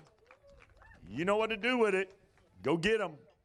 All right, there he is, guys. Wes Kane down on the podium. Rodney, K-Dub, Mikey Waynes, Dean Diaz, and Megawatt. Been a pleasure, as always. Thank you, Wynn and Kim Kearns. Couldn't do it without the team, track workers, staff, medical, flaggers, cook shack. Love you guys. Wes Kane, I'm out. All right, thanks a lot, Wes Kane. And like Wes says, that'll do it. That'll put a wrap on the 2024 and 53rd Annual Thor Mini-O's presented by Pro Circuit. Again, thanks to Thor and Parts Unlimited, as well as our presenting sponsor, Pro Circuit, VP Racing Fuel, Dunlop Motorcycle Tires, and UnitedMotorsports.com. Tip of the hat and thanks as well to FMF and our friends at Scott USA, as well as the American Motorcyclists Association, the sanctioning body of this amazing event. We also salute all of our great manufacturers and thank them for all the wonderful contingencies and support here all week. And Husqvarna, KTM, and Gas, as well as Kawasaki and the Team Green. Our friends at Cobra Minicycles and Honda, Yamaha and the Blue Crew, and Suzuki and the RM Army, and, of course, the new introduction of our Triumph motorcycles, the 450, taking place here this week. We certainly appreciate that, and we appreciate you, all the racers here at the track this weekend, and everyone tuned in and that has tuned in all week long here on RacerTV.com. On behalf of our executive producer, Kerry Russell, Director Griff Cotter, our EIC, Corey Randolph, Manager Dan Reinhardt, of course our camera operators, Eric Sweeney, Cameron Cotter, Adam Adkins, Chadwick Glenn, Chance Tomlin, Jimmy Hughes, Mike Nichols, and Buford Smallwood, and our drone operator, Ian Howe, and our great team of announcers that we had working here with us this weekend. Our sound engineer, Mr. Judd Poindexter, along with Wes Kane, the voice of Florida Motocross, Dean Diaz, the voice of course, the Pro Motocross Nationals, Mr. Megawatt Matt Watson. Also a special shout out to Mikey Waynes, the voice of the GNCC. I'm Rodney Tomlin. Happy holidays, everyone. God bless your heart and all your vital organs, and we'll see you at the track real soon.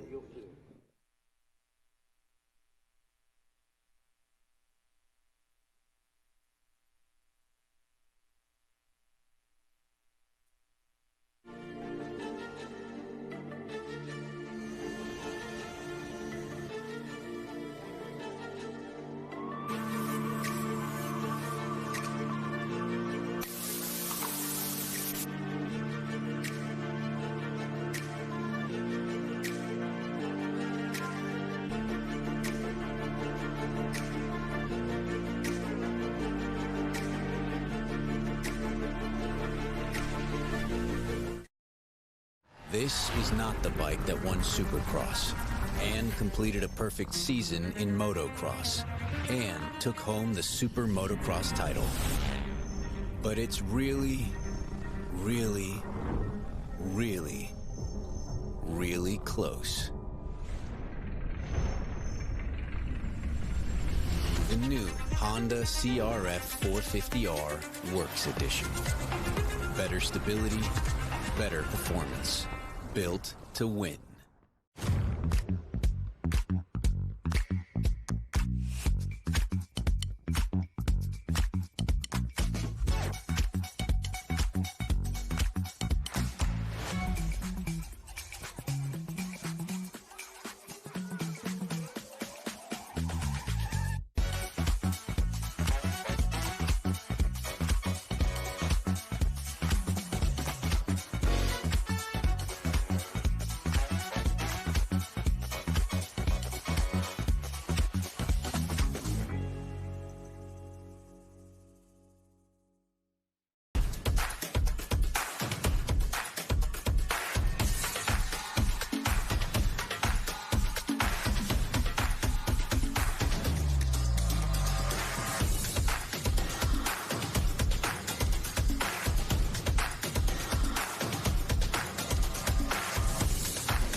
How would you like to go to a school where we take into consideration how students learn best?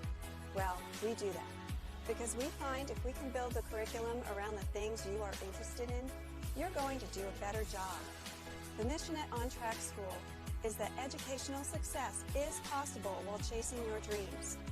Not only will our staff help students to achieve success, they will cheer you on to the finish line. We encourage you to check out On Track School at ontrackschool.com, where we can help you chase your dreams and still get a quality education. ontrackschool.com. Check it out.